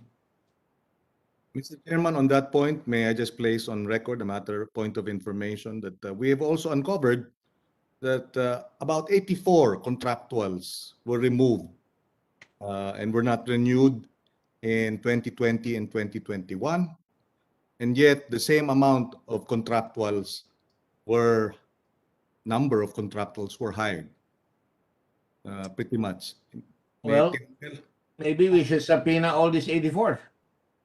361 po ang kanilang ang contractuals, tinanggal yung 84, which is pretty much a massacre. And then they hired new. So how many, just as an inquiry, how many employees would PS-DBM have? About 361 based on their record. Now I think it's 364, but 360 plus. 360 out of 364.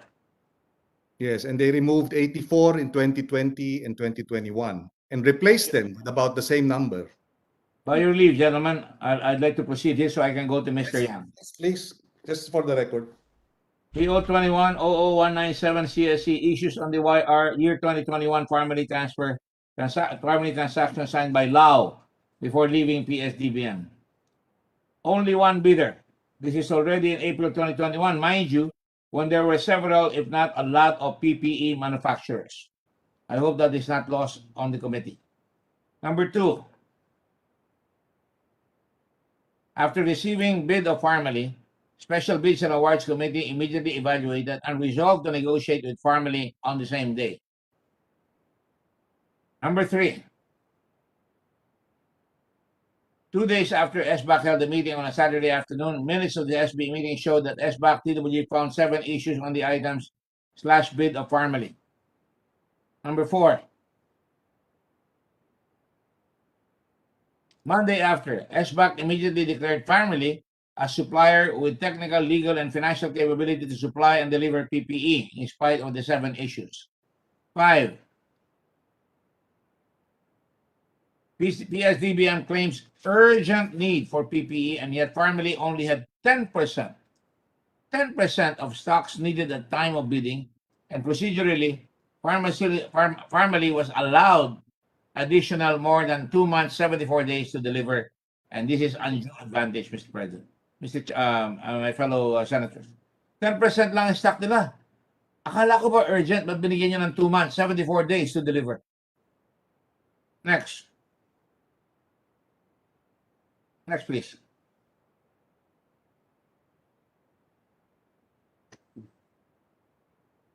Violation of RA 11494, Bayanihan 2. Section 4, U.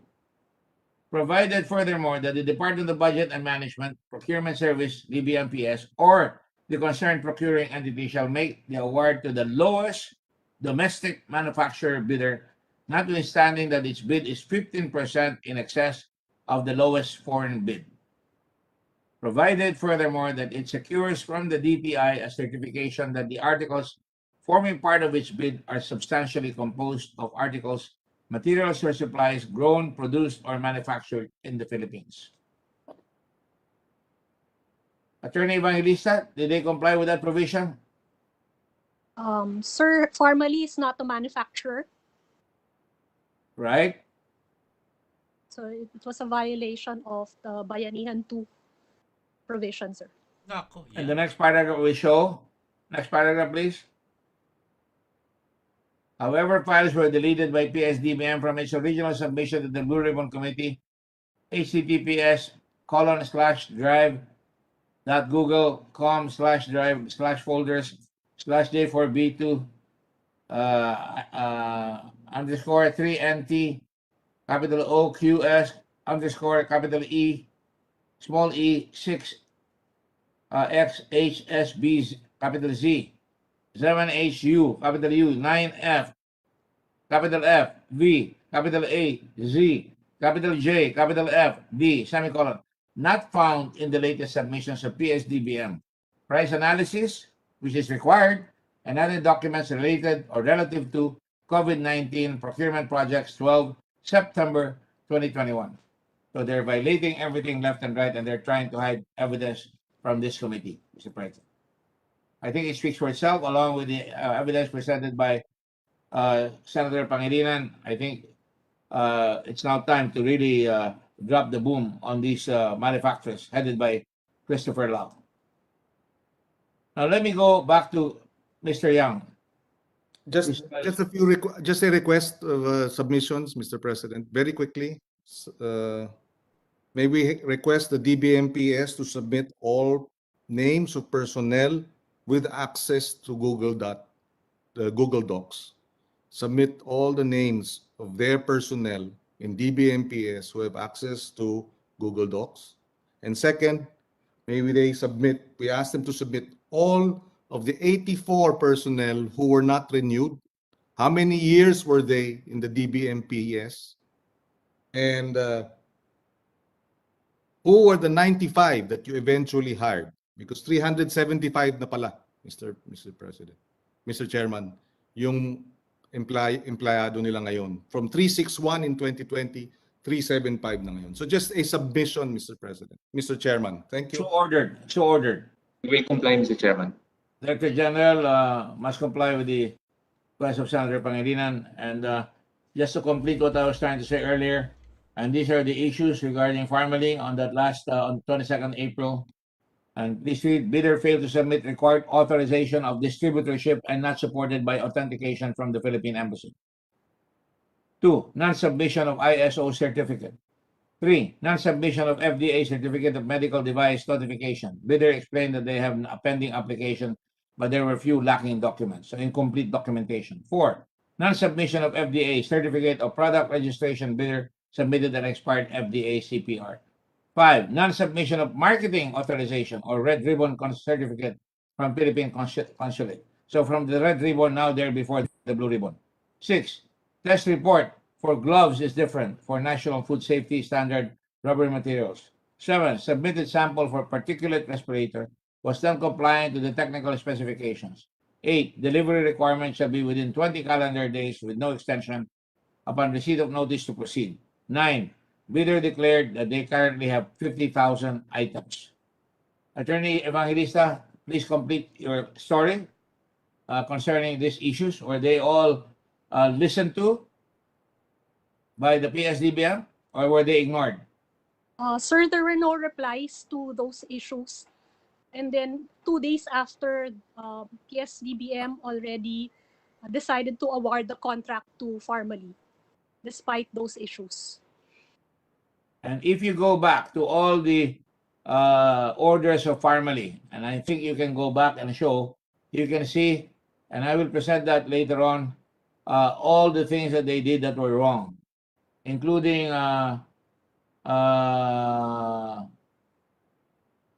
including all the stuff that was undertaken, you know, reloading, for example, previous biddings, previous documents that were already denied, and then resubmitting it again just to show that the 3 bidders' requirement were followed, which it was not. Because Additional request for documents, Mr. Chairman. Yes. Thank you, Mr. Chairman. In addition, dun sa ni-request ni Sen Kiko, I would have requested this of Attorney Uwayan. After I could have questioned him, I hope he will get well, but request po from PS-DBM to provide the committee with all the procurement projects carried out last year. At hindi lang po yung procurement nila from Farmally, pero lahat po ng procurement projects nila, Mr. Chairman. I request that that they submit that to the committee through the chairman. Salamat po, Mr. Chairman. Gentlemen, point of information. When this was revealed, voila, it reappeared again. And I will show you what reappeared. There. And I would like to call Miss Erica B. Santos. If she's there, please reply. And it would appear that it was created at 4:02 p.m. and it was opened at 5:54 p.m. by the Blue Ribbon Committee after it was reported to me earlier on that it was missing and we complained. So talagang nag-uurong sulong. Medyo natakot na yung inutusan, binalik na siguro. So, res ipsa loquitur, Mr. President. Things speak for themselves. Yes. Yes, again, a manifestation that if we move that the sergeant at arms look into this tampering, what appears to be a tampering and of official documents submitted to this Blue Ribbon Committee. So ordered. Thank you. Senator Thank you. Kimbo is required to request the sergeant at arms passing through the office of the Senate President for the proper orders to be made so that they can investigate and maybe take include that accountant that we're trying to get to see whether the documents being given to us are adequate enough. Thank you. Yes, Your Honor. On it. Sir. Thank you. Thank you. Shall we go back to Mr. Yang? Mr. Yang. Hello, Mr. Yang. It's good to see you again. Long time no see. Matagal na walang kita. 先生， All right. Let me ask you now. You were complaining earlier that in this country, you have your rights. You are not allowed, you're entitled to your privacy. You have a permanent visa. That is not really as permanent as you think it is. It can be revoked if you're involved in moral turpitude. And you could be sent back to China, but you have not been sent back to China. And I'm not threatening you with it. I just want you to know what the rules provide. Do you know a Mr. Jack Ma? 杨先生，杨先生，我要跟你说，您刚才说的，您持有那个隐私权，而且在菲律宾有那个永久居留签证。我要告诉你，你那个居留签证随时可以被废除的。如果说你有做一些违法或者是不道德的事情，随时会被遣返回中国的。请问你认识马云吗？认识谁啊？马云。我不认识，有认识这个名字，不认识他。Mr. Yang heard of Jack Ma, but he doesn't know him. But he's heard of him. He heard of Jack Ma, but doesn't know him. Sorry? Yes, that answered. Mr. Yang heard of the name Jack Ma, but he doesn't know him in person or personally. I understand. He's a very big man in China, or at least he was a very big man in China about a year ago. 他是在中国一个大人物，差不多1年前，就是马云。The witness nodded his head. Does it mean yes? Because yes, 杨先生 friends, sometimes they do that and it means no. 杨先生，参议员说马云在1年前在中国是一个大人物。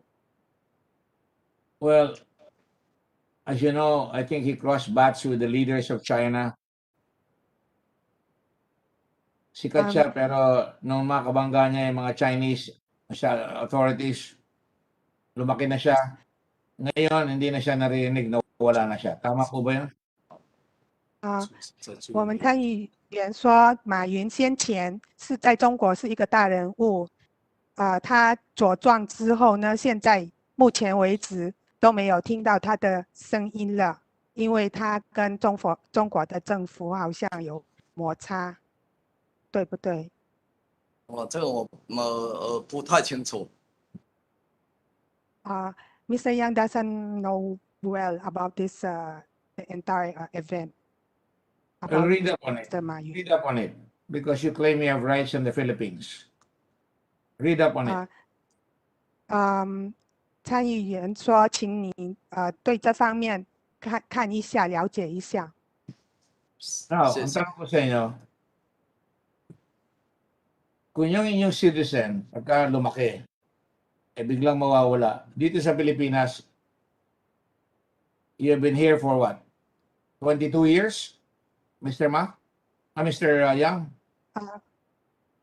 他说，如说中国人民就像马云那样茁壮之后会忽然间消失的话，那您他再请问您在菲律宾到底多久了？在这边？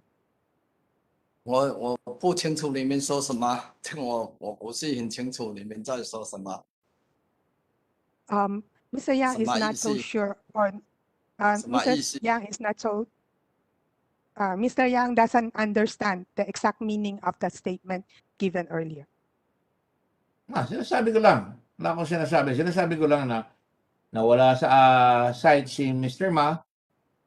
Lumalabas sa mga pahayagan, sa mga media na he fell out of favor. Hindi niya nahawak yung kanyang korporasyon. Nangyayari yan sa China. 我们参议员说他没有什么意思，只是在说马云先生现在已经不是中国政府的红人，所以就这样忽然间在大众的面前消失。Ikaw ay economic advisor ng presidente. Good question. 你是我们总统的经济顾问。Palagay mo kaya ang Pilipino pwede maging economic advisor ni Xi Jinping? 请问您认为菲律宾人可以成为中国习主席的经济顾问吗？我不知道。I don't know, Mr. Yang said. Well, I'm sure I tell you, hindi siguro mangyayari yan. Anyway, sinasabi ko lang, kayo nakapagnegosyo rito, ang dami-dami mong negosyo rito, nag-umpisa ka sa DC and I applaud you for it. Sheshe. Sabi mo lang. 我们参议员说你能在这里投资，并且有很多生意，谢谢你。Meron pa kayong Yangtze Corporation. Kasama ka rin doon. Tama po ba yun, Mr. Yang? 你们还有一个央界的公司，你也是其中一个股东还是参与者？是的。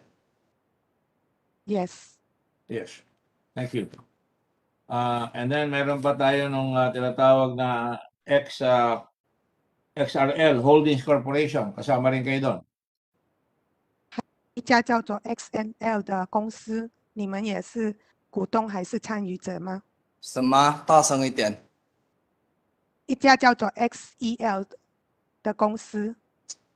我好像不知道这个公司，好像不知道。Mr. Yang said he seems he doesn't know this XEL company or corporation. XRL. 不知道。XRL 杨先生，而不是 XEL。应该没有，我这些我都不知道，我应该是没有。He supposed that he doesn't have this company because he doesn't know this name. Kilala mo si Jason Uson? 请问你认识？认识。他说认。He said, Mr. Yang says he knows. Mag-Tagalog, Mr. Yang eh. Ay mo kilala. Sabi kunti lang. Ako meron ka hanggang dati, sabi kunti lang. Sige. Ano ba sabi? Kunti lang. Swaigo? Kung gusto ikaw kami usap lang. Kung hindi intindi, sorry na. No, okay lang. Ay, hindi naman kita inaaway. Sabi ko lang. Para kunti lang, para ikaw hindi intindi, ayaw, sorry lang. Ano susuli mo? Sorry o suli lang? Sorry. 说话他要听不懂，还是他说的我听不懂？我没办法啊！你硬要说我就会简单普通的嘛。我已经说过好多次了。Mr. Yang said he has said many times in the past that he only understands a little. So there is a chance that what he says or what he listens, he cannot understand fully. Yeah. Wala naman ako sinasabi na magaling ka, pero alam ko nakakaintindi ka kahit na paano. After 22 years, di ba, nakakaintindi ka? 所以参议员说他没有说什么，只是说他知道说你在菲律宾住了22年，应该会多多少少了解一下怎么样这个菲律宾话。你刚说参议员就是说我也给他说我有一点会，不是说这个你这个这么新的问题，还有这个这么长的，我真的是解决没办法回答。你要是叫我说你要说错了，说什么就不要怪我。听错了。Mr. Yang said if it's just for short statement, simple short statement, he can understand, but for long one, he can hardly understand. And then he was telling me if I misinterpret what he said or didn't understand fully what he said, then he cannot do anything. Pinapangako ko sa iyo, hindi ko babaluktutin yung sinasabi mo. Hindi kita hinuhuli dito, tinatanong ko lang, gusto ko lang magsabi ka lang ng totoo para malaman ko ang background dahil masyado kang popular rin, dami-dami mong negosyo dito. Please tell him that. 参议员说他不会扭曲你说的话，只是想知道说事实的真相，因为你在这边菲律宾还蛮出名的。你跟他说我在这边也是在这边做事情，你叫我配合我也配合你说我们帮忙我也配合，说我们是帮忙都有交代的，是不是？我们都很配合嘛。Mr. Yang is saying, we have been trying very much to cooperate, and we also disseminate to the concerned people to cooperate with the government or with the community. Share. Salamat. Thank you very much. Konti lang rin ang alam ko sa Chinese. Share. Thank you. 参议员也说，谢谢。参议员也说他只懂得一点点中文。谢谢，感谢。 Buti nakakangiti ka na ngayon. Pareho tayong nagingitian. Okay. Anyway, to make a long story short, I have to ask you these questions. Kailangan tanongin ko. Huwag ka magagalit ha. Parehas lang naman yan. Wala naman mangyayari sa dyan. Ito bang building sa Clark Field sa inyo ito? Papakita ko sa iyo. Ayan. Nagpapasalamat ako. Naglagay ka ng pera dyan sa Clark Field. Ayan building na yan. Alam mo yan? 我想请问您一下，杨先生，请你不要生气。参议员这样说，这栋大楼在 Clark Field， 请问是不是您的？就是图片上。这个是我们公司在克拉克有这个在这个项目在克拉克发展，这个当时菲律宾有这个需求，我们来一找人家来投资这个生意，这个也是对克拉克是有好的。This is the project which we invested in Clark because at that time, the Clark has such a need or requirement for economic boom, and we find partners to help out to invest in this project. This is a company or corporation. In fact, yung Piley Holdings kasama ka doon. Tama po ba yan? Yung may-ari ng building na pinapakita sa inyo. Ito yung malaking building. Yan. 在图片上的这栋大楼是百里公司的。我们参议员在问说，请问您也是百里公司的一员吗？是的，股东或者这个百里公司跟人家有合作的。Yes, the Piley company is a partnership with other friends or people. All right. Thank you. Wala naman masama dyan eh, Mr. Yang. Sabi mo sa kanya. Walang masama. Walang masama. 我们参议员说，这件事情或者是这个案子没有什么不对的，他只是在问一下。谢谢。 Kasama mo si Jason Uson, presidente yan ng Piley Holdings, correct? 是的。Yes, 到。naintindihan mo yun ah? 那个Jason Uson 是百里公司的总裁哦，他是这样讲。 对的，我们公。At saka President. Yes. At kasama mo dyan si Rose Nono Lin. 还有 Nono Lim 小姐也是这家公司的一份子。对，是的。Yes. Okay. At yung Yang Hongming, ikaw yon.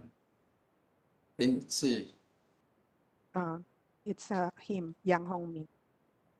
Magkano naman po yung halaga nitong buong program ng Clark Majestic World?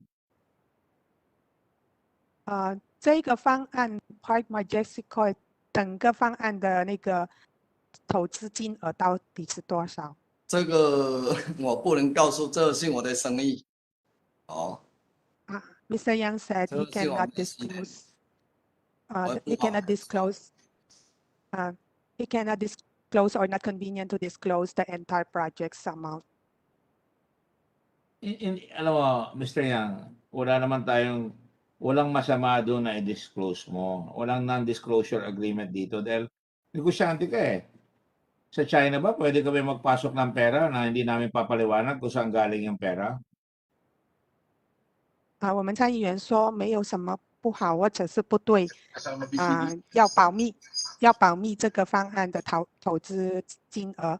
他说在中国也一样，就是如果有资金进入、转入的话，或者转出也是要透明的，也是要透明的吗？还有一个吗？ 这个我们生意以这个生意，我们有利用什么样来做生意？假如我们有借钱，有什么我们也不能说公开嘛，请他理解一下嘛。Mr. Yang is begging for your honor's understanding that in business, if ever we have any loan or any source of funding, it's our bank financing. It's our business secret. Hindi And ka I cannot tatanungin disclose sa it here. China kung magpapasok ng pera? Hindi ka tatanungin doon? 参议员在问说，参议员在问说，如果有资金要转入中国大陆的话，中国的政府不会去询问吗？或者是调查吗？这应该政府嘛，应该政府来有调，这是中国的政府，我也应该是吧。Mr. Yang said, perhaps the Chinese government will also ask or interrogate. So tatanungin ka. Pero kami hindi kami pwede magtanong.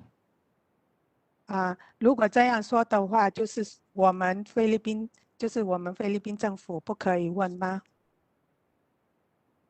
我是感觉可以，可是这个是我的西林，你要问，应该我西林我这个是我的秘密，我的一个生意，我不能在这种公开这边说嘛，这个每一个人每一个生意嘛，是不是？Mr. Yang said, yes, it can be. Meaning to say the Philippine government can also ask, but this is my personal business endeavor, and I think it's not appropriate to disclose here publicly. You know, it's a public corporation.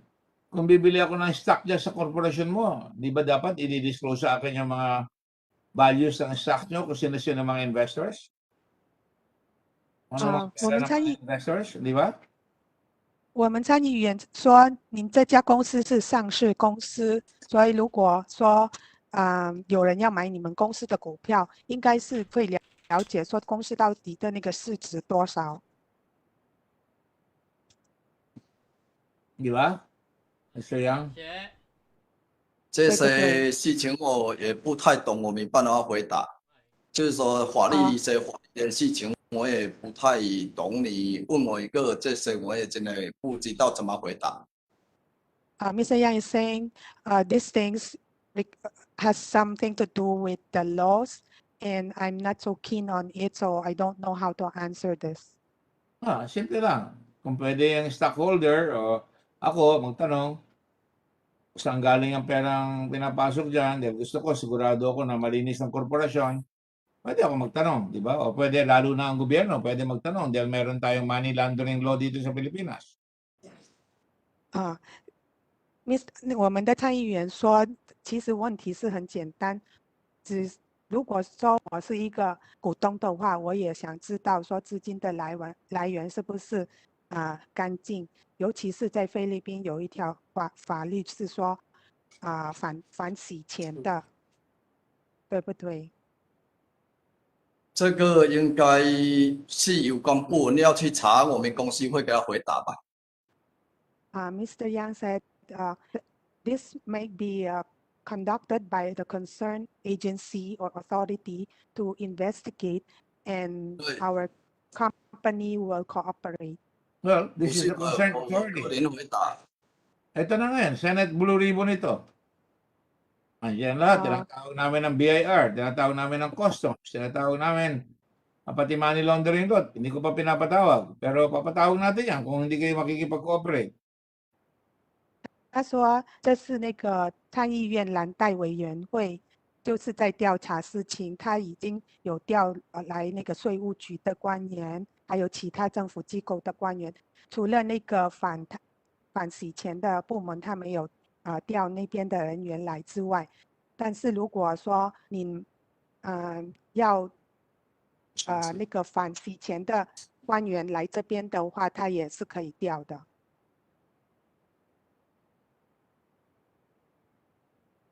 因为这个是公司的，我不方便透露这个基金的问题。哦。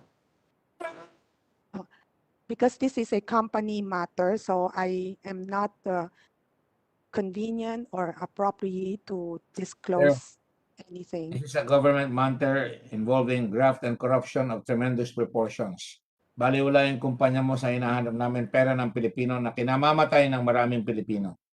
Yung nawalang pera dyan, dapat maraming nabubuhay na Pilipino, nabibilihan ng gamot, nakakapasok sa ospital. Yung perang nawala dito, 8.8 billion, pwede kaming gumawa ng 4 na hospital na 200 ang kama, 4 na magagawa yan ng gamit. Kaya importante sa amin to.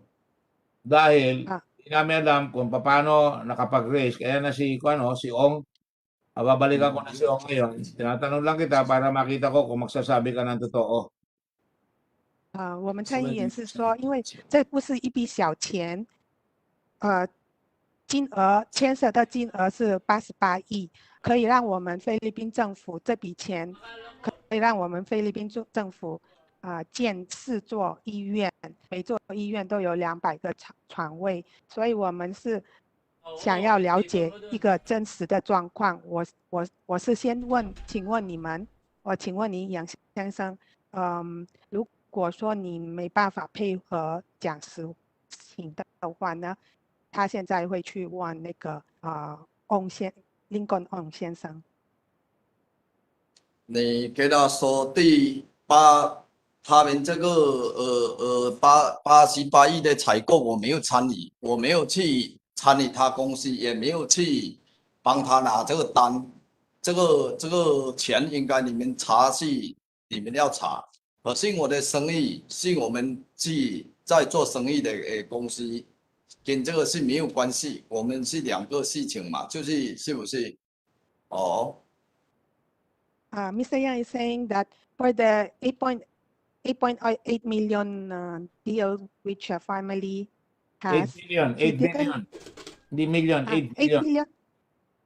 8 billion deal which family has, he never participated, and he even didn't have any knowledge in getting such a contract from the government. And what was being asked to him is about his own company, and he is saying that he hoped that these are 2 matters which has to be distinctly separated. Ito, magsasabi ako sa iyo. Translate. Magsasabi ako sa iyo. 我要告诉你一件事情。Mr. Yang, paano kita papaliwalaan samantalang 2 beses ka umiwas sa summon sa iyo ng Senado? 杨先生，你认为我怎么能够相信你？如果说你已经有2次没有出席这个蓝带委员会，就是有招你们要来出席，有出席。你给他解信，我第一次早上9点才收到我您不在，公司也有回复他的信函，我没有联系到我。第二次我您也不在那边住，我也很久了，也有利息，我知道我要参加利息建议，我没有去，也有回复，我没有说我不参加，我2次都有回复信。Mr. Yang says he has replied twice. I mean, respectively for the two times. One is wait, nawala ako. Mr. Yang 先生，请你说第一次为什么？什么？你大声一点，我听不见。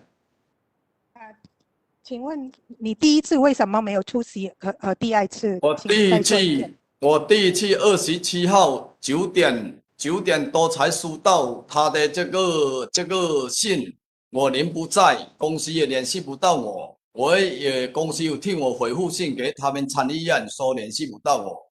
第二次分到那边那个员工我很久不住了，他就以为我没有，他也就说没有输。后面我知道我有要参加，我的律师说建议我先不参加，我有回信，律师帮我回信，2次我都有回信，我没有逃避。Mr. Yang is saying for the first time, the first summon, which is on September 27, he only received the summon past 9 a.m. And at that time, he was not around. That's why he was not able to respond to that. And then he was able to ask someone to reply to the committee. The second time around, his staff or the person who the Blue Ribbon Committee sent a notice of summon didn't know that Mr. Yang is still in that particular residence or that address because Mr. Yang didn't appear in that place for quite some time. But eventually, when Mr. Yang got to know it, he asked his lawyer to send a formal reply to the committee. Ginawa mo lang yun, di ba, nung nagbasa kami ng contempt na dalhin ka na dito sa Senado. Di ba? Kaya ka nag-appear. 我们参议员说你做这你大声一点可以吗？我听不见。我们参议员说你做这2份回复的时候，是因为我们这个参议院的蓝带要把你召唤到，就是带到那个蓝带委员会那边，对吗？我们本来我们都有回复，他也是以下令我们每一个信都有回复啊。Mr. Yang is saying that for each of the 2 times mentioned, every time he did ask someone to reply to the committee. Pwede ko tanongin yung Director General namin dahil hindi yun ang kwento sa akin eh. Sinasabi ng mga tao mo doon, walang nakatirang Mr. Yang doon sa bahay mo. But I will go to another question because I think napatunayan na yan. Makikita ko doon sa mga minutes sa TSN. Okay? 没关系因为我们参议员派去你上述的那个地址那边给回来的回复是不跟你说的不太一样，但是没关系，我们再继续提另外一个案子，一个事情。Okay. Dahil dyan, nung dumating ka na ngayon, pasalamat kami sa iyo. Sabi mo, magsasabi ka ng totoo. At ang sinabi mo sa amin, hindi ka nakikipag-deal sa Farmally.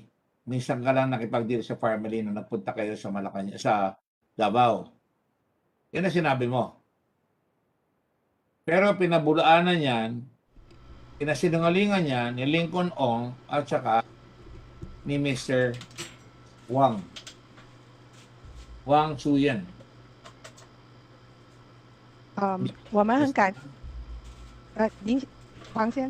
杨先生，我们很感谢到后来您还是来到这个听证会，然后在那个你到来的时候，你有跟我们说你没有参与 Family 的任何行政或者是其他的作业，只有唯一的一次就是在 Davao 的时候有相见或者遇见过，但是到后来，Lincoln On 先生跟那个黄祖彦先生都反驳了，就是说没有跟你说的那个证词一样。你能不能再说一下？我听得不太清楚。我们的参议员说他很感谢你，到后来你也是来出席这个听证会了。而当时你出席听证会的时候呢，你说你跟 family 你没有参与任何 family 的任何行政作业或者是任何事情，唯一一次跟 family 有接洽或者相遇的是在 Davao 而已。然后你这个证词呢，到后来黄志愿跟 Lincoln 的跟他们的证词不符合。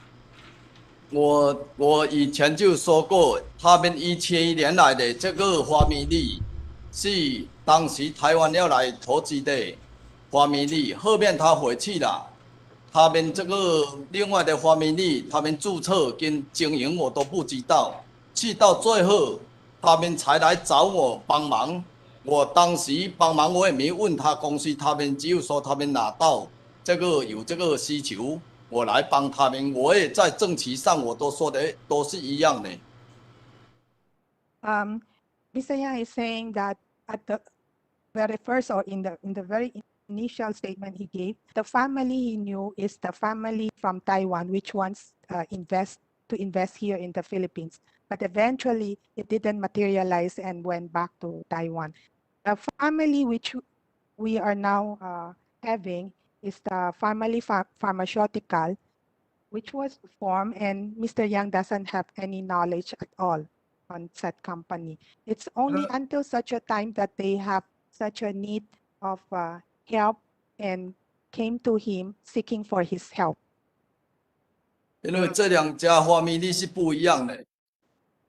These two family company are not. 没有跟我说，他们做生意后面，他们跟他们做生意注册也没给我说，也没有给我汇报，我也不知道。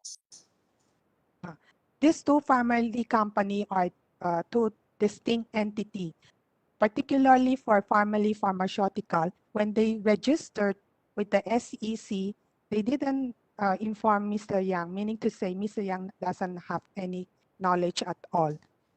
Hindi kami nagsabi noon eh. Ikaw ang nagsabi na hindi ka nakikipag-usap dyan sa mga tiga-family.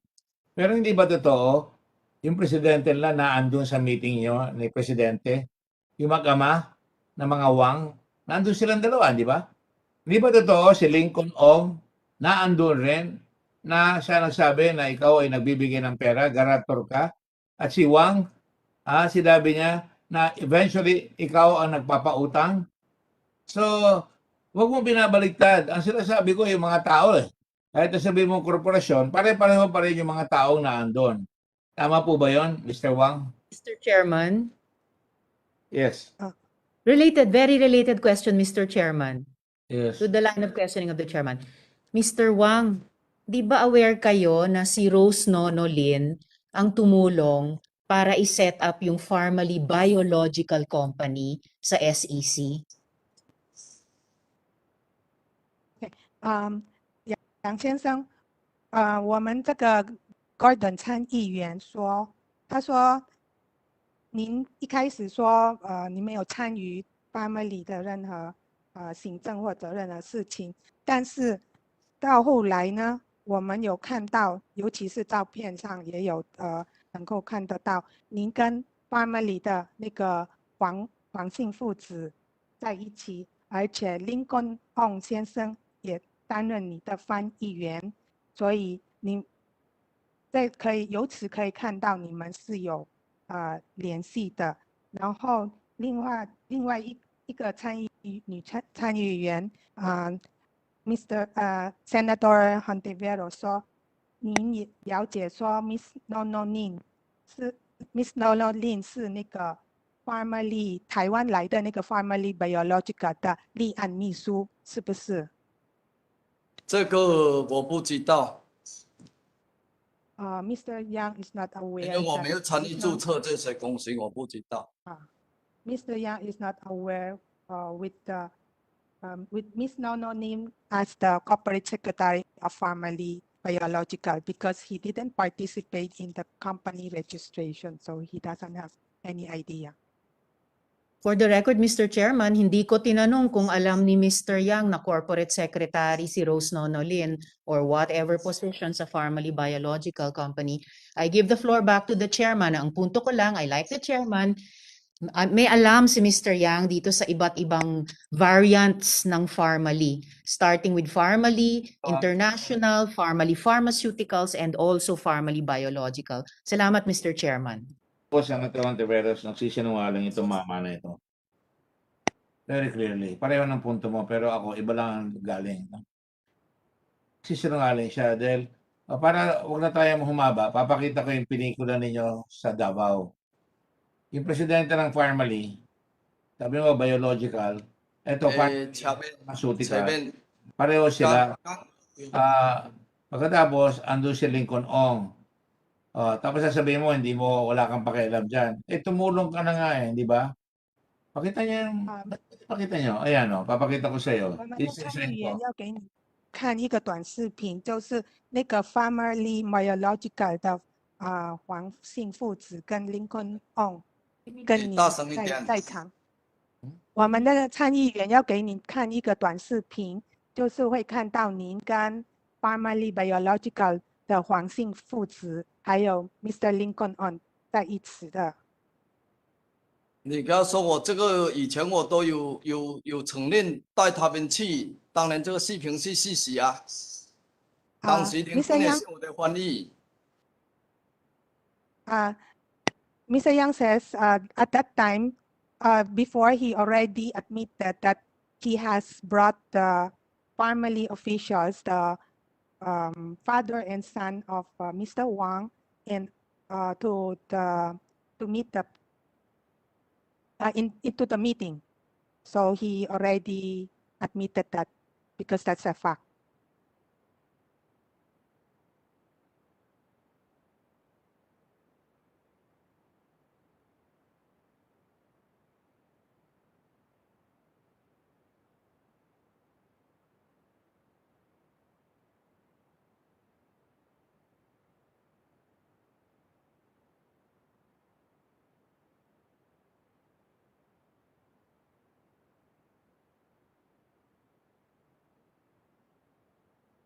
Mr. Chairman, naka-mute kayo. Sorry. Balik mo ulit.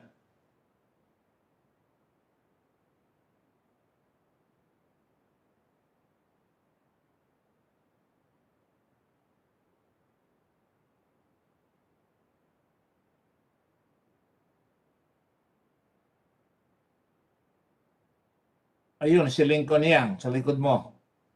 Si Lincoln Ong, sa likod mo. 在您后面就是那个 Lincoln Ong 先生。他当时是我的翻译。Sinasabi na pinapautang mo sila. Correct. At that time, Mr. Lincoln Ong is my translator or interpreter. So, kilala mo na ngayon Family. Hindi mo pwedeng sabihin hindi mo kilala. Huwag mong hati-hatiin dahil sila pare-pareho yan. Wang Suyen, ayan, siya ngayon ang presidente ng kumpanyang ito na kinakaila mo. Sabi mo sa kanya. Ling.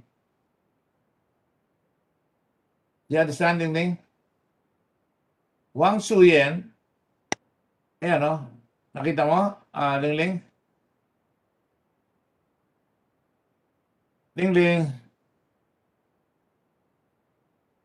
Ling. Yes, Senator Cordon. Tagal mo sumagot. Ayan Yeah. Wang Suyen, I'm di ba? here. Sabi mo sa kanya, di ba yan ang presidente ng Family Pharmaceuticals? 林先生，这个王住院就是Family Biological 的公司的总裁，对吧？是啊，这17年来这边要投资，到20年到现在，我怎么知道有这个国币有他们要做生意啊？你不能把17年的事情跟粘在这边啊！17年人家是来投资，来考察现场，来菲律宾要做生意，人家回去，后面他们自己做生意，我不知道啊。你不能把这个事情说信我。Correct. Wang Chiyan is the president of the Family Biological Company. 对哦，你要翻译对哦。我刚才看到你的翻译有在词不对。Wang Chiyan is the president of Family Biological Company, and he came here to invest in 2017. No, you don't have to go to that. We know already. Ang sinasabi ko lang, pareho ang mga board niyan. Formally pareho ang pangalan. Yung isa biological. I'm willing to stipulate that. Kung yun ang gusto mo sabihin. Yeah, formally biological yung isa. Pero formally pharmaceutical ito. Pareho ang taos. Di ba? 参议员是说那个 Family Biological 跟 Family Pharmaceutical 里面的那些股东或者是人员都是同一群人就是了，对吗？这个同一群人，他们做跟这件事情不一样啊。他们每一个人，他后面要做什么事情，我哪有知道啊？这个不能你个是不是？这个事情不能这样嘛。Yes, they are the same group of people, but they belong to two companies, and what one company want to do is different from the other, so it cannot. 我没有说他们是一伙的呀。他们是什么？我没有说他们是一伙的，我是说17年他们来拜访总统。是要来做生意，后面他们要在做事情，我也不知道，我们哪有办法控制人家，是不是啊？I didn't say that they are the same group of people. That Family Biological Company came here to invest and didn't transpire, so they returned. And the other Family Pharmaceutical, whatever they want to undertake or endeavor, that's a different undertaking. Well, it doesn't matter. I don't have anything. Alam niyo naman, mga personal tayo mga Asian eh. Lalo na kayong mga Chinese, personal rin kayo, kami rin personal. Oh, yung tatay niya nandyan, si Wan Wenlai. Alright? Sige, abante natin. Yan, sige. Sige. Ayun, si Lincoln Ong. Ang saya ni Lincoln Ong. Nasa likod ng batok mo. Tuloy mo. Lincoln Ong 就是在你们刚好在你的背后。Di ba? Paano mo sasabihin hindi mo kilala yung mga taga-family kay biological o kay pharmaceutical? Pareho ang mga tao. Okay? Alright? At si Lincoln Ong ang nagsabi, ikaw ang guarantor. At saka si Wang, na andyan pareho sila, siya nagsabi na ikaw nagpautang. Tapos ang boxing. Huwag na tayo mag-aaway dyan. Hindi mo na may ikakaila yan.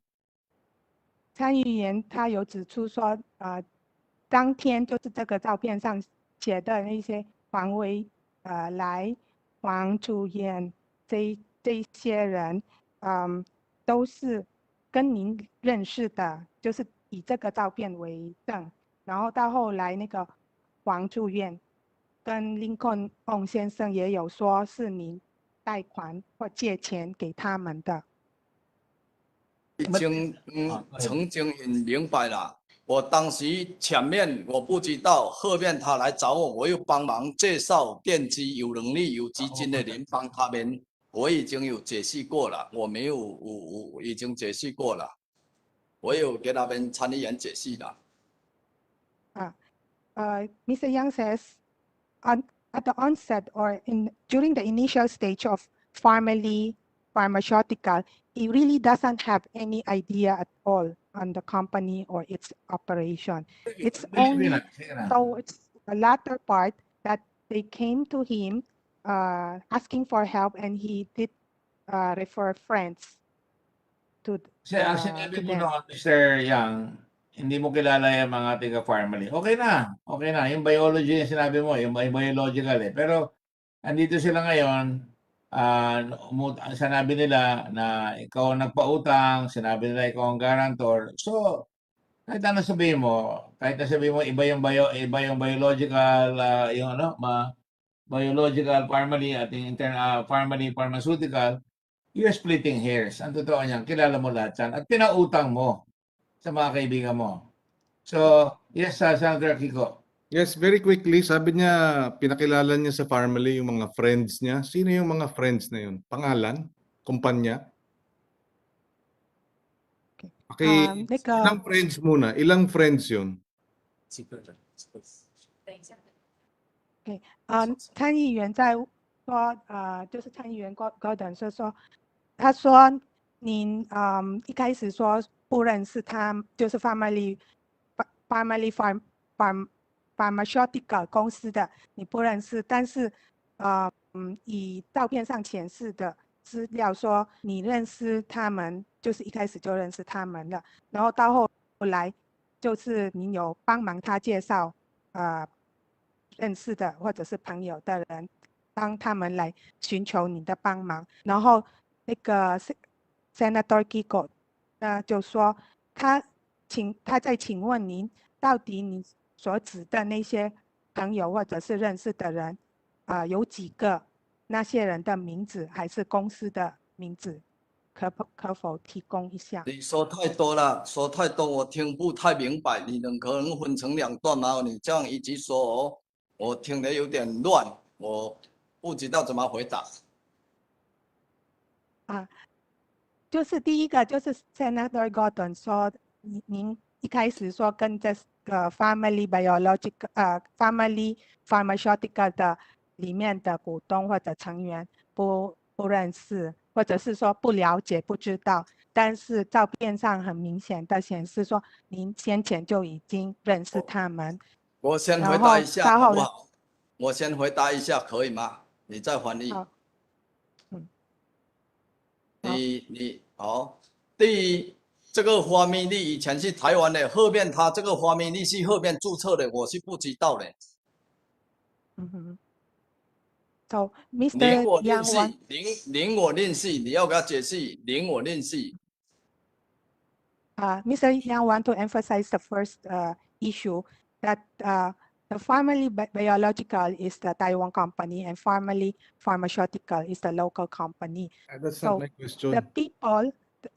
The people involved in these two companies, he knew, but the formation of family pharmaceutical, he doesn't have any idea because he wanted to answer part by part. I even asked him the friend's name, the company name, and how many friends. He said, "You give me too long question. Let me answer one by one." So I repeated the first one. So he answered the first one. Okay, second question.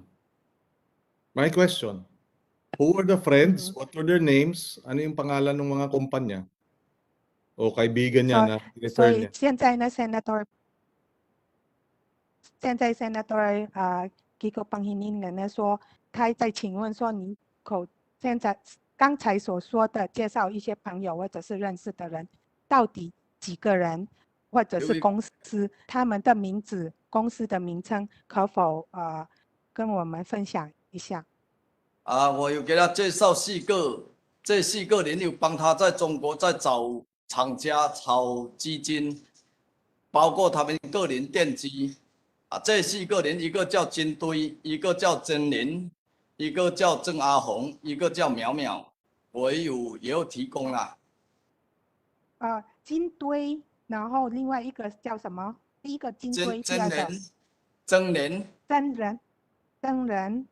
是真人哦，是真人，然后第3个郑阿苗、郑阿红、郑阿红一个苗苗，然后另外一个苗苗，第4个。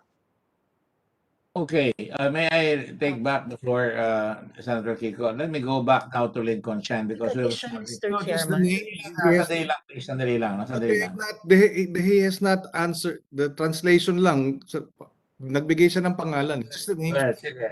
Pinapasyal tayo eh. Go ahead. Tama. So, pinapasyal tayo niyan eh. Mr. Yang is saying that he introduced 4 people in China who helped to source the supply of material and also for funding. So the first one is Jin Dui, second one is Shi Zhenren, third one is Zheng A Hong, and fourth one is Miao Miao. Mr. Chairman, quick follow-up on one of those names. Go ahead. The indulgence of San Kiko. Thank you, Mr. Chairman.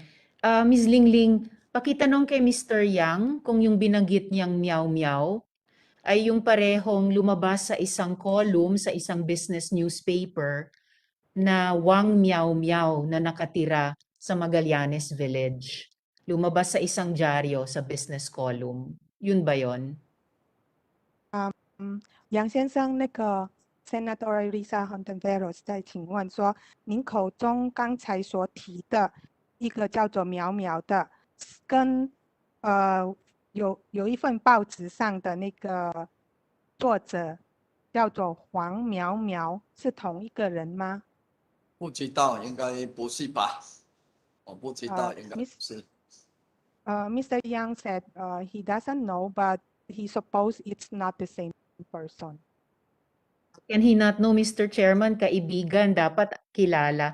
Well, just lastly, Mr. Chairman, you know, to borrow that much sa friends para sa family, malaking risk yon sa reputation nyo, Mr. Yang, malaking risk sa pera nila. Anong kapalit sa inyo ng mga friends nyo para sa tulong nyo sa family? Anong ibinigay sa inyong kapalit? 杨先生，我们这个女参议员在请问说，您帮 family 去找这些朋友来寻找那个供应的材料或者是资金的带电，这是一个风险，对您来说也是您的信誉也压在里面。那这样子，这些人帮助了以后，会得到什么样的回报呢？我们这个我们中国人做生意，你有这个单，中国有这个货，大家就会给他撮合帮忙。至于这个生意，我个人没有回中国这些年的有赚钱，应该是有吧。肯定是帮人家帮他找货、介绍，就包括电机，肯定是人家有赚钱吧。Mr. Yang says that in China they collaborate. I mean, what he's referring is the suppliers. Once one person or one company has the merchandise, they will try to offer or consolidate. And in the process, they should or they are supposed to earn profit from such transaction. Well, that's my last question for now, Mr. Chair. Pero hindi sinagot ni Mr. Yang yung tanong ko. Kasi imposible namang malaking pera itinulong niya sa family, walang kapalit. E di, pag ganun, hindi pala siya pagador, gaya ng sinabi ni Presidente. Hindi pala siya businessman lang. Parang philanthropist pa siya. Medyo mahirap paniwalaan kasi negosyo ito, Mr. Chairman. Salamat, Mr. Chairman. Consolidator siya. Sabi nga, siya nagdadala ng mga Chinese sa China. Nagninegosyo sila, siya ang tigakuha, kaya bibigyan niya yung pera dito. Go ahead. Tapusin mo yung translation, Lingling, para makatanong na ako kay Economy. 我们的女参议员说，因为这个金额您带电的金额不少，所以她不太相信说，如果你这样带电出去的话，没有得到相对的回报。这个带电，我知道他们不是一次性，是有带电有付，有带电再付。第二，这个当时他这个是真正政府的单，大家考虑的这个是真正是有需求，也有政府的单，大家也比较相信可靠，他们就愿意做。我也用0个担保，说他们应该有真正这个需求，帮忙他们这个至于生意，当然他们有赚钱了。没赚钱，谁会去做这个事情啊？中国这些人肯定是有赚钱。Mr. Yang is saying that the suppliers is willing to help out or these people whom he introduced because they knew that this is going to supply to the 杨先生，你说这个他们知道说要供应给政府，对吗？对，当时他们介绍的时候，他们政府有需求，中国他们有门路，所以有这个，他们当然比较相信可靠，因为这个单是真正的嘛。所以就是大家都敢他们做，对方知道我们菲律宾政府因为他货们要是要交到需求，菲律宾。你要给人家说你的需求是什么嘛。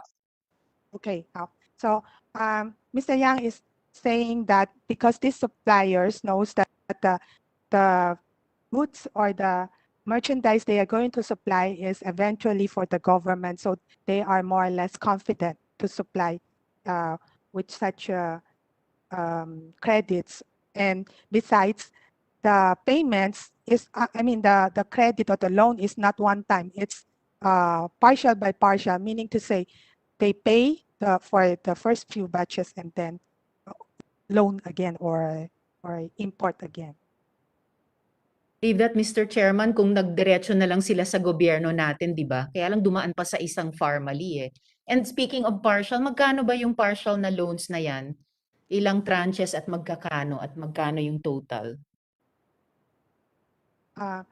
有关于提到说对方供应商就是可以贷款给 family， 到底是多少次的那个交易？就是说我们先前不是说先买然后付，然后再去买那个这个信贷的。具体我不太清楚，我也不方便透露，这个是人家的生意这个事情。The exact details I'm not so privy on it because this business of this supplier, so I cannot disclose. I'm not convenient to disclose because I'm not privy to that. Salamat, Mr. Chairman. We're back where we started, stonewalling. No, we're Salamat. not. No, we're not. We're not back where we started. It obviously shows that this Yes, man of is course, lying. Mr. Chairman. Man is lying. He doesn't want to reveal where the money came from.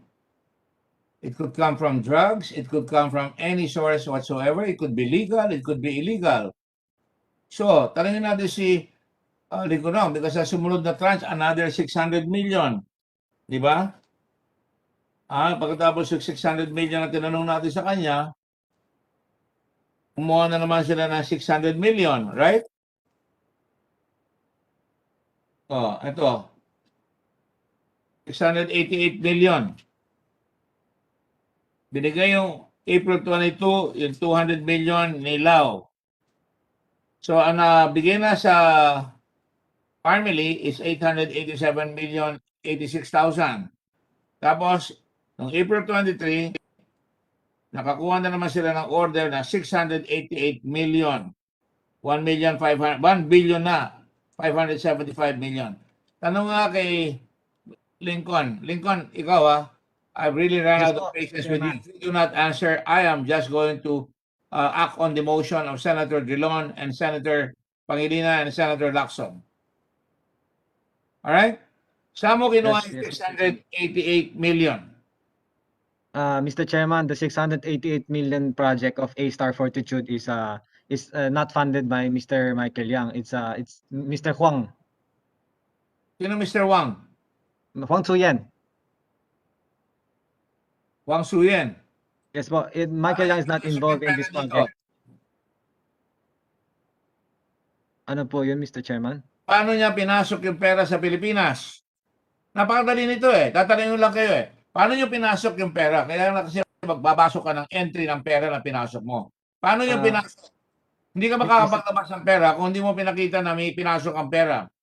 Mr. Chairman, can I defer the question to Mr. Huang because Mr. Huang is the one who operates this project. Ikaw ang promotor niyan Ikaw nakadikit sa puwet ni Lincoln Ang dito si Michael Yang Binobola mo pa kami.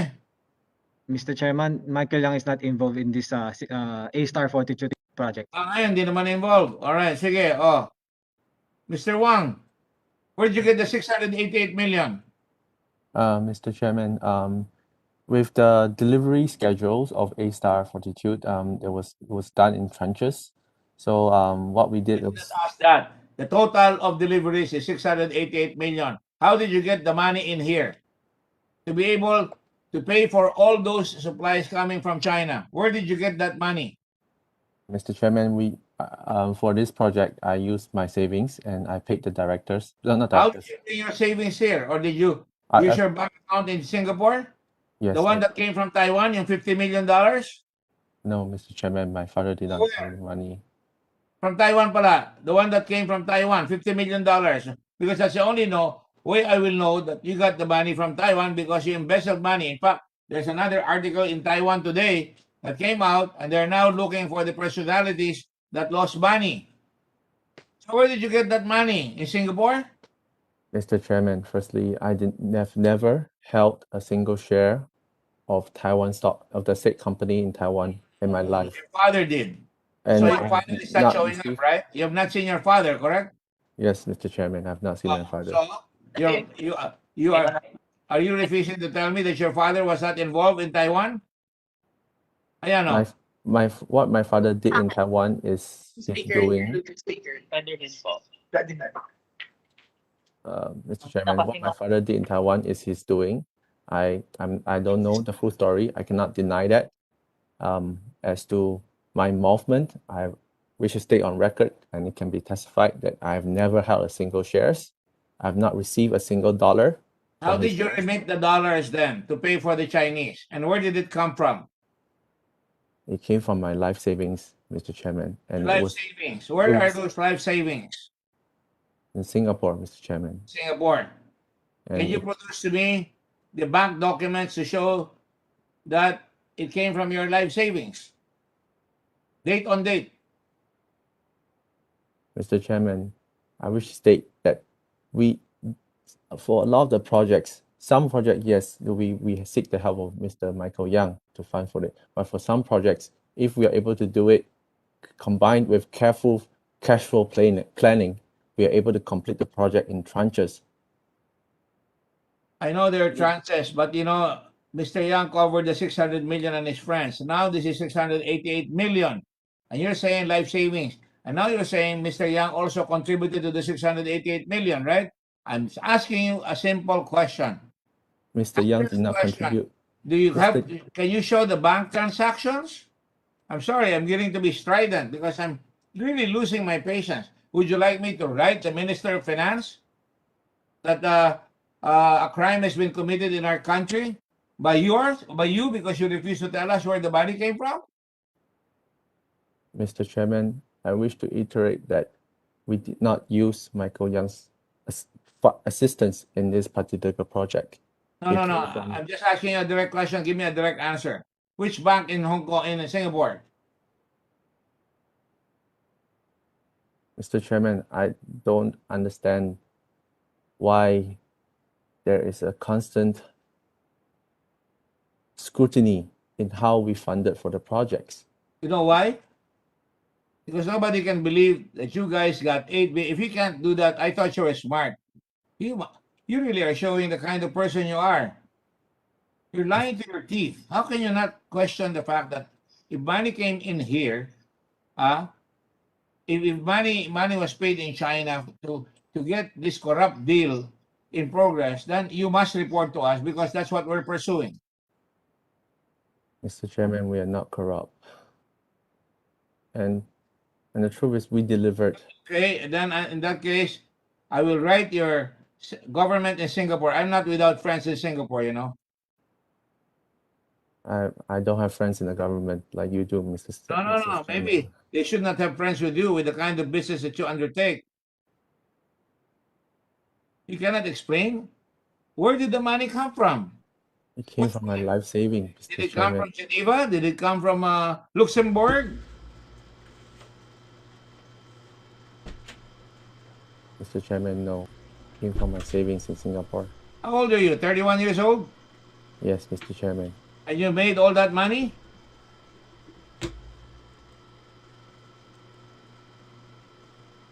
Mr. Chairman. You made all that money? Does the Singapore government know that you have that much money? Did you pay taxes for it in Singapore?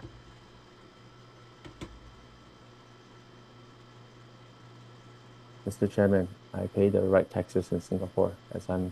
No. That's your claim. I cannot believe somebody who steals money from my country, and now you're saying that's legitimate? Mr. Chairman, we did not steal money from the Philippine Answer government. my question. Which bank? HSBC Bank. What? HSBC Bank, Mr. Chairman. What? HSBC, Hong Kong Shanghai Bank. Out of Singapore or Hong Kong? Singapore. Singapore. All right.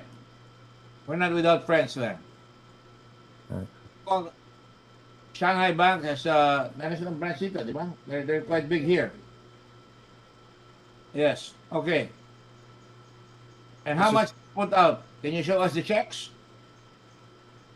Mr. Chairman, on advice of our counsel, these are protected under the data privacy. That's the refuge of the scoundrel. Mr. Chairman, We are willing to comply. Senator Pagdinig. Yes, for the record, the 688 million is worth $13 million. So he's saying he has at least $13 million worth of savings in HSBC. Is that right? That is not what I'm claiming, Mr.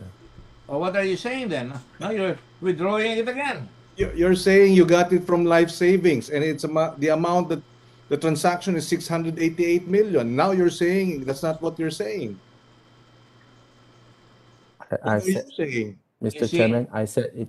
The project completion took very careful financial planning in terms of our cash flows. We do not have 13 million on hand, and we did not pay for the full.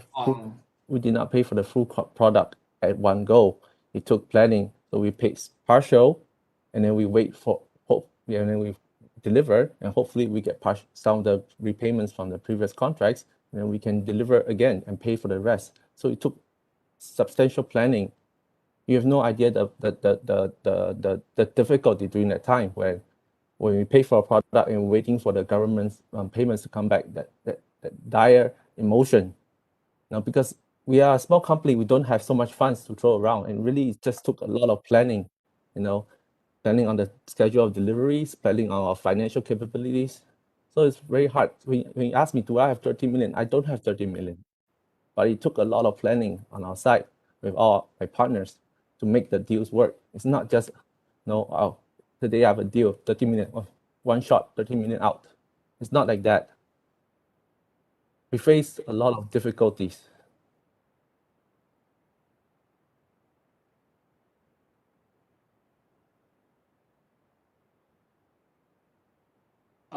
Lincoln, balik tayo. Meron kayong book of accounts, right? Yes po, Mr. Chairman. Invoices kayo, correct? Ano po, Mr. Chairman? May mga books of accounts kayo ng korporasyon ninyo, correct? Yes, Mr. Chairman. Hindi ba dyan nilalagay ang mga binibili nyo at binabayaran nyo at kinikita nyo? Mr. Chairman, I'm not privy with all those accounting records. I'm not the one who's handling it. I am still entertaining the motion. Do you still have the motion alive? I'm sick and tired of this. Pagod na rin ako eh. Pagod na tayong lahat dito eh. The chair orders upon motion of Senator Lacson, Senator Dillon, Senator Ontiveros, and Senator Pangilinan as approved by the Senate President. Chair orders that Sergeant of Arms transfer this man to Pasay City Jail. So ordered.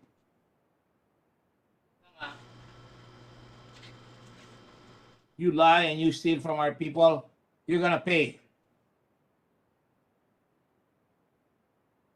And I would like to have a letter sent, Director General, to the Minister of Finance of Singapore, to the Ambassador of the Philippines here, to the Ambassador of Singapore here, and telling them that we're having a hard time in this country because some Singaporeans stole money or crafted to make sure that money was produced from somewhere, and they were able to get a lot of resources to the Philippines that should otherwise go to the Filipino people. On it, sir. Thank you. Mr. Chairman. I'd like all the other senators to sign that letter, including the Senate President, all of us here, so that we can send it to the government of Singapore. You think we're going to be helpless here? You're wrong. Okay? Yes, Senator Ontiveros. Thank you, Mr. Chairman. Isa pang tanong kay Mr. Yang, kung maaari. Please go ahead. Thank you, Chair. Mr. Chairman, Mr. Yang. Mr. Michael Yang, andito pa ba kayo? Oh. Miss Lingling? Okay. Yes. Mr. Yang,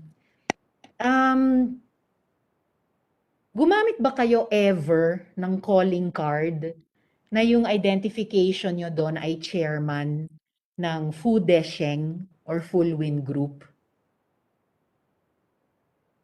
杨先生，我们参议员在请问你，是不是有一张你有没有使用名片，上面写着你是那个 Full Wind 或者是富德盛的董事长，菲律宾的富德盛的董事长？以前有，我以前下面有一个公司叫富德盛，跟菲律宾这个富德盛是不一样的。Mr. Yang says before he has a company in Xiamen named Fu De Sheng or Full Wind, but it's not the same Full Wind company here in the Philippines. Pero meron kayong calling card na nandun pa rin yung Full Wind, nandun yung Fudesheng, at yung title nyo doon ay chairman. Tama po ba? 我们参议员在请问说，您有一张或者是一种那个名片印有厦门富德盛跟菲律宾Full Wind 上面写着您是两家公司的董事长，对不对？我以前下面这家公司是我跟朋友的，后面我来菲律宾也用这个，因为当时在马尼拉也用这个公司有这张名片。菲律宾这边我是用名义的，我名义董事长，我没有真正参与。Mr. Yang says the Xiamen Full Wind or Fu De Sheng, he partnered it with friends. When he get to Manila, he don't have the calling card yet, so he used the calling card which has the name of Philippine Full Wind appearing in the calling card, and he is just an honorary chairman without any involvement in the company or the operation.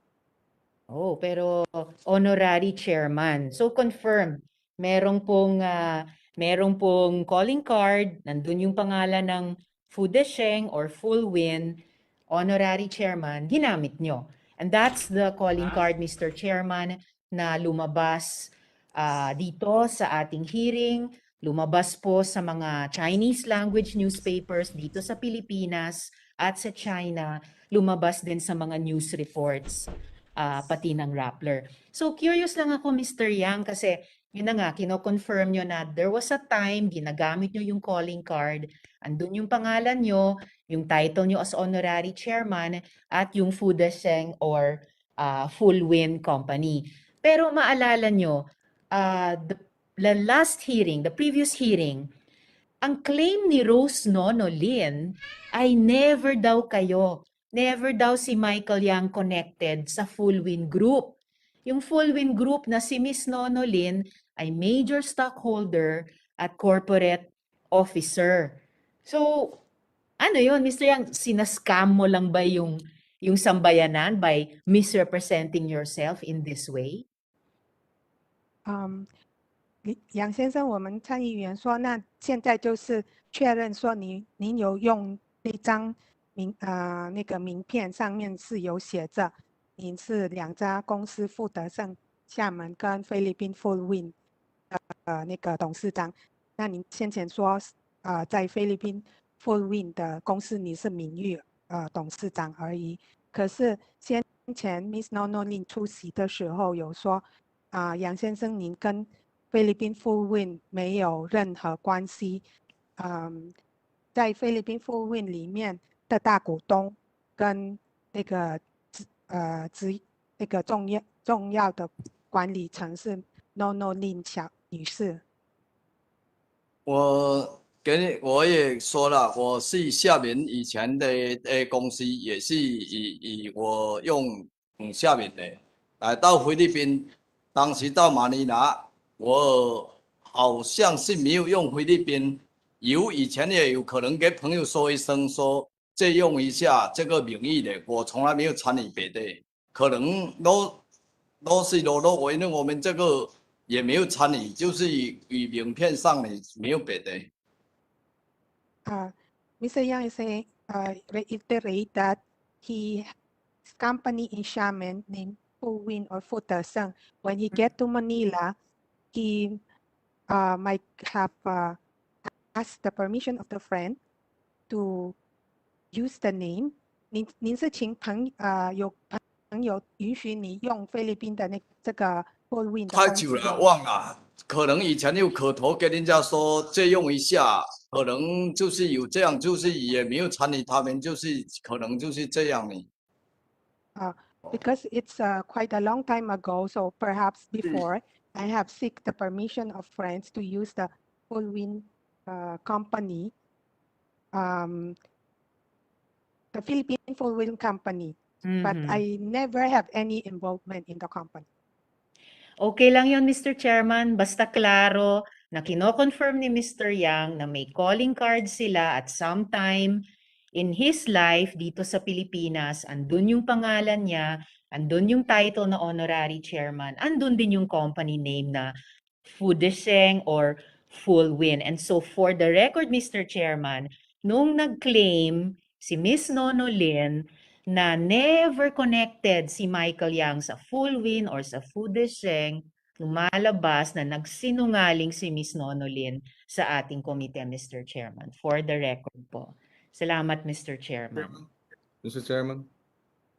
Yes, Senator Yes. Rio. May I ask some questions to Mr. Wang in Singapore because I want to clarify some things about the 688 million Parmalee contract. Is Mr. Wang still on? Mr. Wang? Yes. So you confirm that you put together the contract for at least the funding for the 688 million. You're saying that not everything came from you. You were able to, and it was staggered, and therefore it wasn't the full amount immediately. Is that right? Yes, Mr. Chairman. Okay, that's for the A-Star Fortitude kits. Yes, Mr. Chairman. Yes. Are you aware that you Parmalee delivered these A-Star Fortitude kits in September, and it had the shelf life of 2 months? Mr. Chairman. Part of the tranches, you Parmalee, under the 688 million contract, delivered these testing kits to DBM PS with a shelf life of 2 months, contrary to the 24 to 36 months shelf life. Do you confirm that? Are you aware of that? Mr. Chairman, I'm not aware of that. I Okay. can. Well, the inspection report provides, signed by Mr. Tangkintik. Mr. Tangkintik, are you still here? Do you confirm this? You inspected and accepted on behalf of DBMPS the Parmalee supplied Fortitude kits. 2 months na lang, mag-expire na. Mr. Tangkintik, do you confirm that? Yes, Your Honor. Why? Who told you to accept testing kits that were to expire in 2 months? Your Honor, And it's contrary to the technical specifications, di ba? Yes, Your Honor. Okay. So why did you accept it? It was contrary to the technical specifications. And even assuming you were, DOH has been pronouncing, no, 6 months is okay. 6 months is okay. Expiry of 6 months is okay. Why did you accept 2 months expiry? Why? Please explain. Yes, Your Honor, during the inspection, I noted the expiration date of the kits that were delivered. During this inspection, Your Honor, it was a joint inspection between PS and the DOH. Because of the need of the item for DOH, it is acceptable because of even if the short shelf life, because it will be used Well, it turns out you just wasted 371 million tests. 371,000 tests worth 550 million because they all expired. So in hindsight, tama ba na tanggapin yung 2 months expiry? Sabi nila hindsight is always 2020. Sa'yo lang, I mean, you know, sabi nga kanina, common sense. Di ba? In hindsight, mali, di ba? Yes. Yes, Your Honor, but there was an acceptance from the DOH. Who said it should be accepted? We sent confirmation of acceptance of shelf life, Your Honor, to the DOH. Yeah, but who told you to accept it? Because you're supposed to reject it if it's not compliant. You're from DBMPS. Di ba? Yes, Your Honor. Oh, ba't nyo tinanggap? Ilan taon ka na pala sa DBMPS? 20 years, Your Honor. Oh, 20 years. Di ba? Dapat pagka ganyan, contrary sa specifications, nire-reject. Bakit nyo tinanggap? We asked the DOH if it was acceptable at that time, and they confirmed that it was acceptable po. So who in DOH said it was acceptable? Sino yung kausap mo? Sabi mo, you asked. Yes, we issued a letter to the DOH, and it was confirmed by Head Laboratory Research Division for RITM, Dr. Amado Tando. Amado, Doctor. Okay. So bakit yung DBMPS? Sino naman ang nagsabi sa inyo sa DBMPS? Tanungin nyo sa DOH. During that Siyempre, bago mo kausapin yung DBMPS, tatanungin mo muna yung DOH. Tatanungin mo muna yung DBMPS, di ba? Sir, ito 2 months ang expiry, anong gagawin natin dito? This was taken up, sir, with our director for operations during that time. Who was your director for operations? Adriano Poe. Adriano Poe of DBMPS. Is he still around? O kasama siya doon sa 84 na tinanggal? He's no longer connected, sir, with PSD. Yeah. So anyway, going back to you, Mr. Wang, for your information, you seem to be insistent that everything was above board. You know, you seem to be insistent earlier that you are not corrupt. Okay, I can probably grant you that. I don't know for sure, but perhaps. But you delivered. Parmalee, the company that you chair, delivered expiring 2 months shelf life, contrary to what was specified. So you know, it's hard to believe, Mr. Wang, that you know you are who you are. You say, or you are, who you say you are. You're an upright, you know, businessman providing, you know, a service, wanting to help, and yet in the end, with your 688 million transaction, you know, if you were an upright Parmalee corporation, wouldn't you say, wait, this is not part of the arrangement. This is not what we agreed on. This is not based on our submissions. Mr. Chairman, if I may, it's somebody else's fault, right? No, it's not somebody else. If the goal for the company is very clear, one thing: deliver on our obligations to the best of our abilities.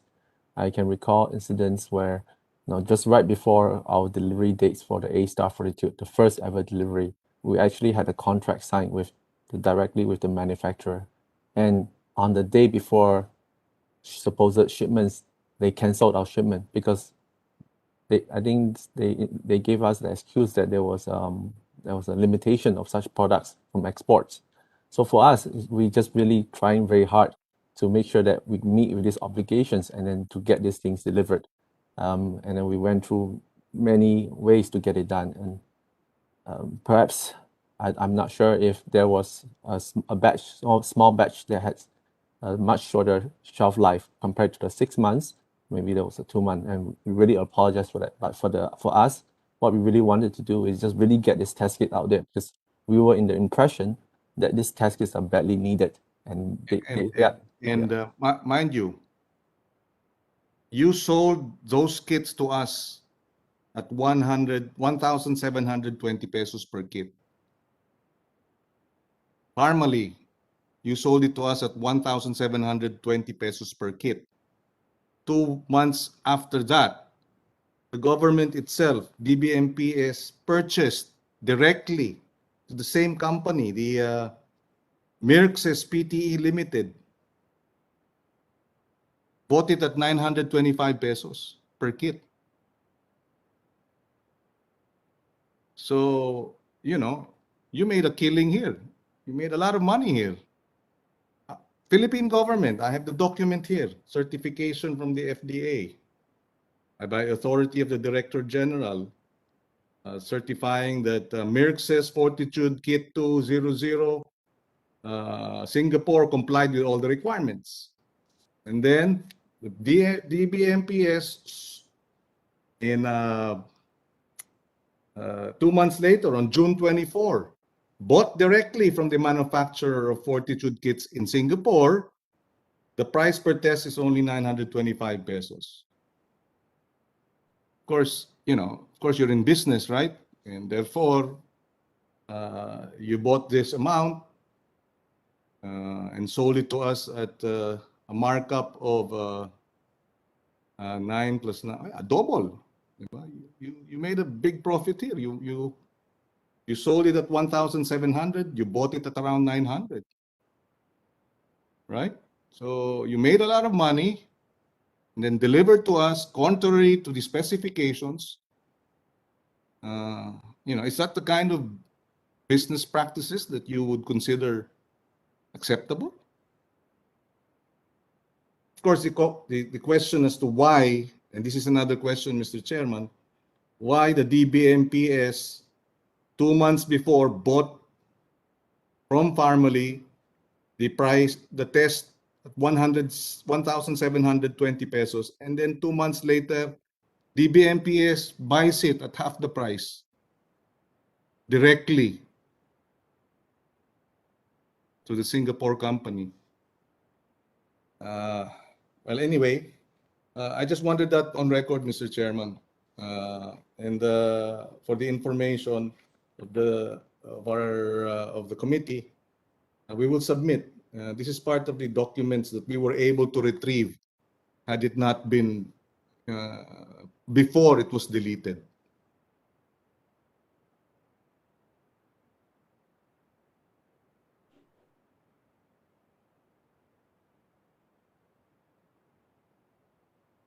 I have no further questions, Mr. Chairman. Thank you, Senator Pangilinan. I just want to state for the record that Pharmaly sent us documents that are illegible. It's so hard to decipher them. So for the record, I am hereby ordering Pharmaly to send us with documents, financial statements, and all the other documents that are complete, and including source and suppliers, which you did not provide. So, Mr. Wang, you tell your people here, and to reply to our letter, including all the board members. Did you reply, send them a letter, the so-called board members? Mr. The letter is addressed to all. So the letters are addressed to all the board members. Now, may I call on Mr. Abrea, our accountant, CPA? Mr. Chairman, just a request, administrative matter, very quickly, before we go, just very quickly. If you will recall, you presented the SBAC of the PPEs that were purchased in 2021, and that despite the fact that it was rejected. Yes. Can we have the members of the SBAC also invited or subpoenaed to the next hearing so that they can explain their decision? All these things speak for themselves, you know. The documents speak for themselves, what we will call the SBAC. All right, the Director General is hereby ordered to send subpoenas to the SBAC, especially on that date. All right. Thank you, Mr. President. On it, Your Honor. Yes. Raymond De Brea, have you seen copies of the so-called financial statements? Can you make heads or tails about it? Yes, Mr. Chairman. Mr. Chairman, based on the documents po na na-forward sa akin ng Senate Blue Ribbon Committee, lahat po sila ay patungkol lamang sa government contracts. Wala pong dokumento na nagpabibigay ng impormasyon tungkol sa kanilang mga suppliers or source ng financing, Mr. Chairman. Mr. Chairman, yung lease agreement din po, proposal po siya, hindi po siya na-notarize at hindi ko din po alam kung bayad din sila ng DST kasi po wala naman silang kinlaim na rent expense sa kanilang audited financial statement, Mr. Chairman. Wala silang rent expense, wala silang donation na pinapakita, wala sila nung bayad sa kanila na pumapasok. Meron ba pumapasok na binayaran sila ng gobyerno? Wala po tayong record, Mr. Chairman, ng kanilang cash ledger or ng kanilang bank statement, Mr. Chairman. Ayun ang sinasabi ko eh. Pinapasyal tayo nito. Kaya Mr. Mohit, Ms. Twinkle, are you there?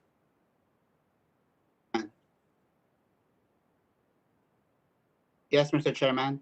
Please cooperate with the committee, otherwise I will be forced to have you arrested in your home. Right, Mr. Chairman. Make sure that all those documents that we asked are there. Because we need to get these documents so that we can come out with a formal report. Copy, Mr. Chairman. Mr. Chairman, question to Mr. Mr. Brea, can you tell Mr. Mojit what else we need to get this done? Mr. Chairman, lahat po ng mga reports na may kinalaman sa suppliers at sa remittances po, Mr. Chairman, or cash receipts and disbursements, Mr. Chairman. What about import entries of money? Kasama din po yun, Mr. Chairman, dun sa source documents, Mr. Chairman, na sinabi ko during the last hearing, Mr. Chairman, yung summary list of importations, Mr. Chairman. All right. Mr. Chairman, quick question to Mr. Just Dargani. with order, Director General Kimbo, please make sure that you send it to the Mr. Bargani. All right? Yes, Your Honor. All right. Thank you. Yes, Senator Risa. Thank you, Mr. Chairman. Just one question to Mr. Dargani. Mr. Dargani, kilala niyo ba ang isang certain Sofia Dargani? There's no Sofia Dargani po. There's no Sofia Dargani or a Sophie. Is there a Sophie Dargani? I'm not. There's no Sophie Dargani. I'm not aware of any Sophie Dargani. All right. Salamat, Mr. Dargani, at salamat, Mr. Chairman. Mr. Bargani, do you know Sofia Mercedes Custodio? Yes, I'm aware of Sofia Mercedes Custodio. What does she do? Well, when I met her, she was a flight attendant. A flight attendant. Yeah. And that they partner with you to order about 39, almost 38 million pesos worth of face shields. Yes, Mr. Chairman, that's correct. So you confirm that? Okay. A flight attendant. And did you use them as nominees or stockholders? No, Mr. Chairman. To be honest, Mr. Chairman, to put on record, I am in a relationship with Ms. Custodio. So when so she lost, it's complicated. No. Well, I think this will make it complicated, to be honest. I just wanted to make everybody laugh because we've been so serious and we're tired. But I think this will make it complicated, Mr. Chairman. Oh, sorry? I think this will make it complicated. Oh yes, of course, of course. Yeah, but to put the record straight, Mr. Chair, did you give her a car? Pardon, Mr. Chairman? Did you give her a car? No, I did not give her a car, Mr. Chairman. All right. I did not give her that. All right. Anyways, to put the record straight, I just want to come clear that like what I said, Miss Sophia was a full-time flight attendant, but as we know that the air industry has gone down and a lot of them were retrenched. She was one of them. So as a friend and before we became together, I just offered her if we want to do business together. The best idea at that time was to put up an OPC is because it's just the flexibility of having just one person and we don't really need any partners to be honest. And for this particular transaction that we joint venture in, I just wanted to give her more of like a how do you say, more of a um uh I wanted to give her to make her eligible basically because the company, the OPC is already eligible to join the bidding. So basically just giving her a track record to be able to complete the delivery. So that's all the intention of BBL, of Business Beyond Limits, Your Honor, to set the record straight. Do you know Anna Marie Chua? Thank you for your forthrightness. Anna Marie Chua, do you know her? Yeah, Anna Marie Chua used to work for us. I believe she was an assistant to Crisel Mago. And she left the company in Feb 2020 because for the reason that her parents did not want her to report to the office or to work because of the COVID situation. So since COVID started in March 2019, in March 2020 rather, sorry, she already expressed that she's not willing to come to work. She would rather resign if there's no other option. So we told her that it's okay, you can work from home because of her senior parents.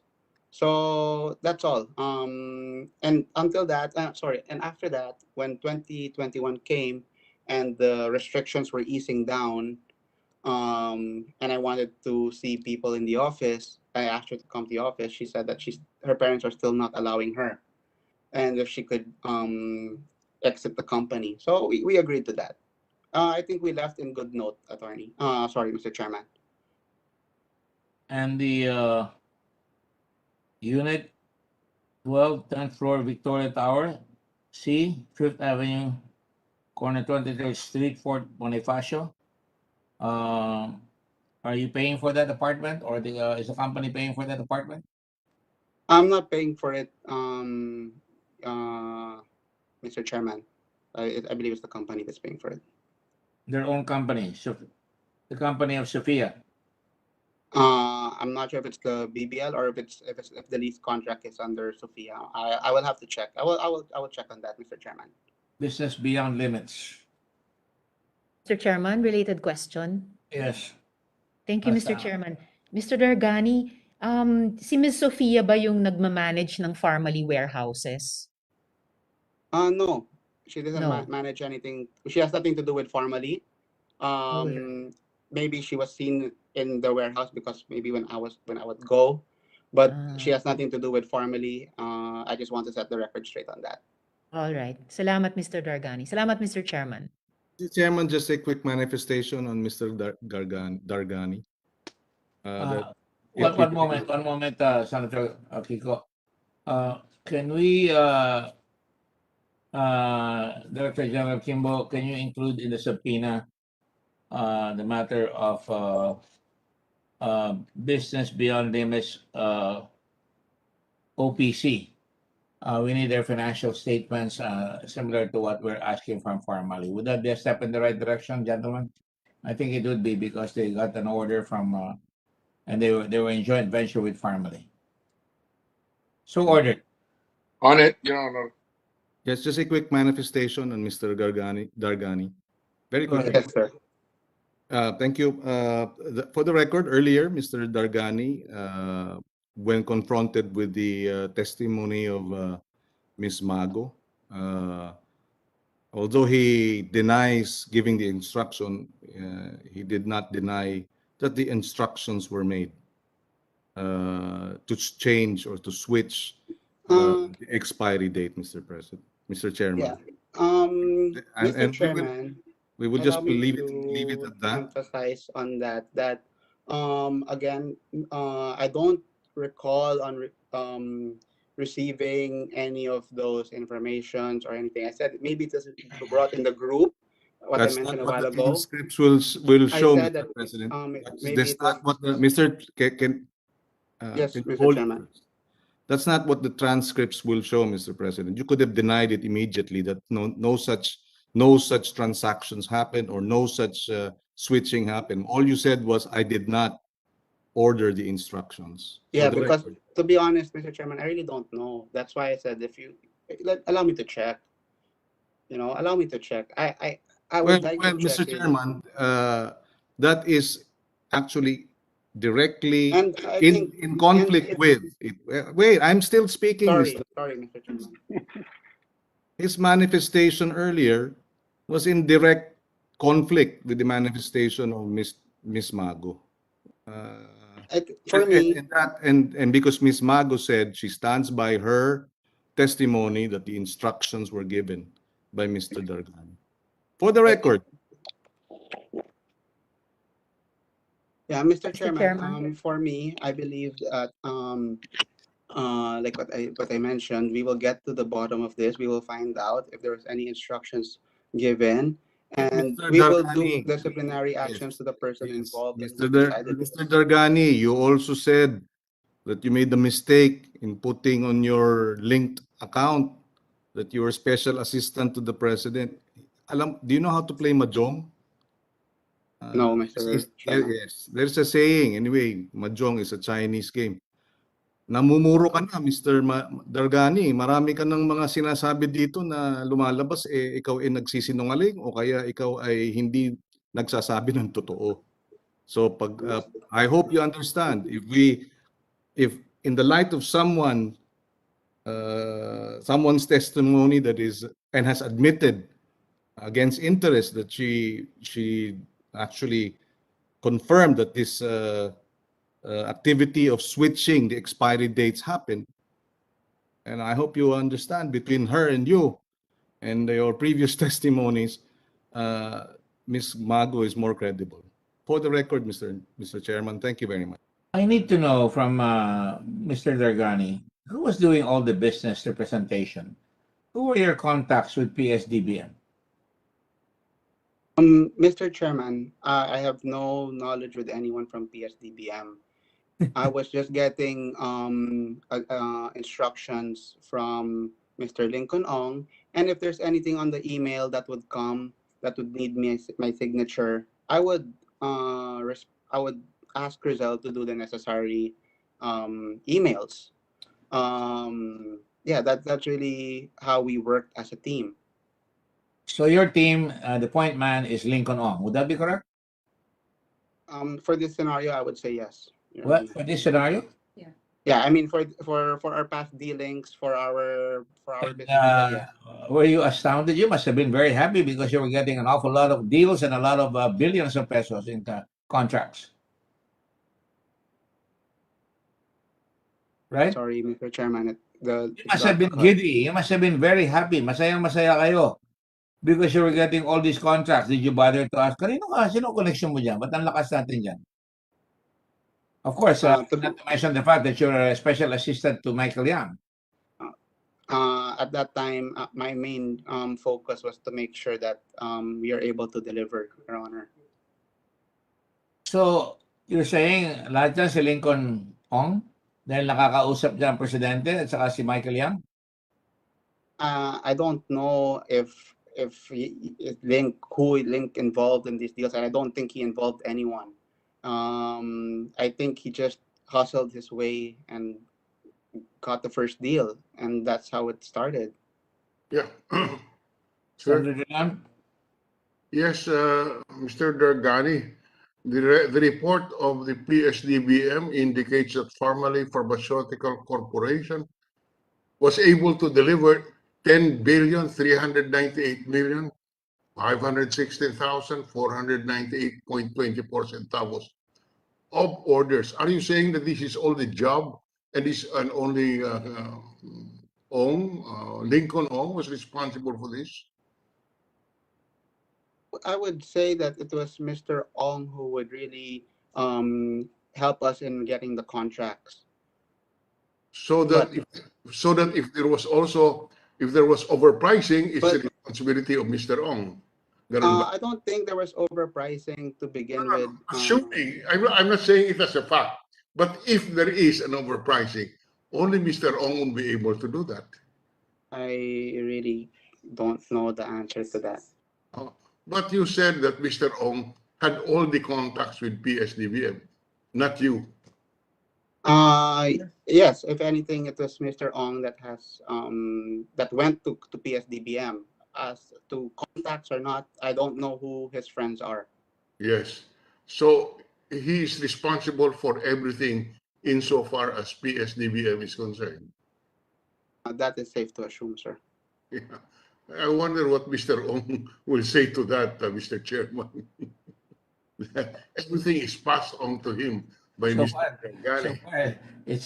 So far, he's the one that's the point man and the rainmaker. And I hope you're telling the truth, Mohit, because Man, I am telling the truth. well, you know, I disdain putting people in jail for lying, you know, and sometimes hindi naman ako the blue ribbon, no? That's why it's important that the truth. Can you? I hope that one day you'll cooperate soon or later, because really try to put it in your mind about the many people who have suffered out of this. I mean that. That's why we are relentless and we are unstoppable insofar as this is concerned. Chairman, if I may just add that I think on my personal level, I feel that I am cooperating. When you asked me to come home or when you asked me when I'm going to come home, I think I did. You came on your own volition. That's true, Mr. Chairman, but you asked me if I'll be home back if I'm hiding anything. I don't think. But don't make it on me because you were there and I asked you what you were doing there and I said, when are you coming home? I don't think you replied, but now you're home. That's that's the important thing. You're home. Correct, sir. Okay, and you're still in quarantine, right? That's true, sir. That's I right. haven't been swabbed yet. Okay. Yes, Senator Dillon. Mr. Regani, how much money did you make out of these transactions? To be honest, Mr. Chairman, we retained our earnings from last year, so we haven't given any dividends to any partners. We haven't received any dividends. You haven't received any dividends? Yes. The only time that Did you have other sources of income other than family? Well, yes, Mr. Chairman, I do have other sources of income. I was in the late 2016 onwards, I was already investing in stock market, and then I have some interest abroad. So ano lang, maliliit lang, Chairman. Pero I would like to say na I think I would. Yes, I started my business days young when I was young. As the chairman pointed out, that my parents are separated, and I really wanted to work hard for my mom and my sister. So I think I'm just doing my job to protect and to serve and to feed my family. Yes. You must have some substantial source of income last year. Like what I said, Mr. Chairman, there was really no dividends given out because we rolled the earnings for this year's contracts. There were no dividends from family, so you didn't get any substantial income from family. I did not get any income from family last year, Your Honor. Can you tell the committee where you sourced your gift to your sister? All right, so I was going at that a while ago. Aside from despite not getting any dividends last year, I was getting into the fact by saying that this year, in June or July 2021, I took a loan from family to pay for the car of my sister. It's a shareholders advances. Okay. Yes. So you took a shareholders advances. Correct, sir. Yeah, And just for the car. when is the payment of that due? Well, my promise to the company was it will be deducted if and when we are going to receive, I'm going to receive my dividends. Which our plan was to give dividends when we are able to collect from the government. What do you mean? You haven't collected from the government? We still have pending collections. How much is your pending collection? I am not quite sure right now, Your Honor, but if you give me time, then Yes. I could check. According to the report of PS-DBM, the total delivery receipts issued in favor of Pharmaceutical Corporation is 10,398,516,498 pesos and 24 centavos. Other than this, you still have the government still has receivable. You still would have receivables from the government. No, Mr. Chairman. I think what this means is that despite full delivery, the government still takes time to pay us. I think that's the truth to it. I'm sorry? Despite the full delivery, there's still time. It still takes time to collect from government. Okay. I ask again the question. The report of the procurement service of DBM, summary of obligated funds out of the 41.46 billion fund transfers as of September 21, 2021. Pharmaceutical Corporation, you're the biggest. 10,398,516,498 pesos and 24 centavos. Question, apart from this, do you still have collectibles from government? I think what you mentioned, Mr. Chairman, is the total of all our I'm sorry? Total of?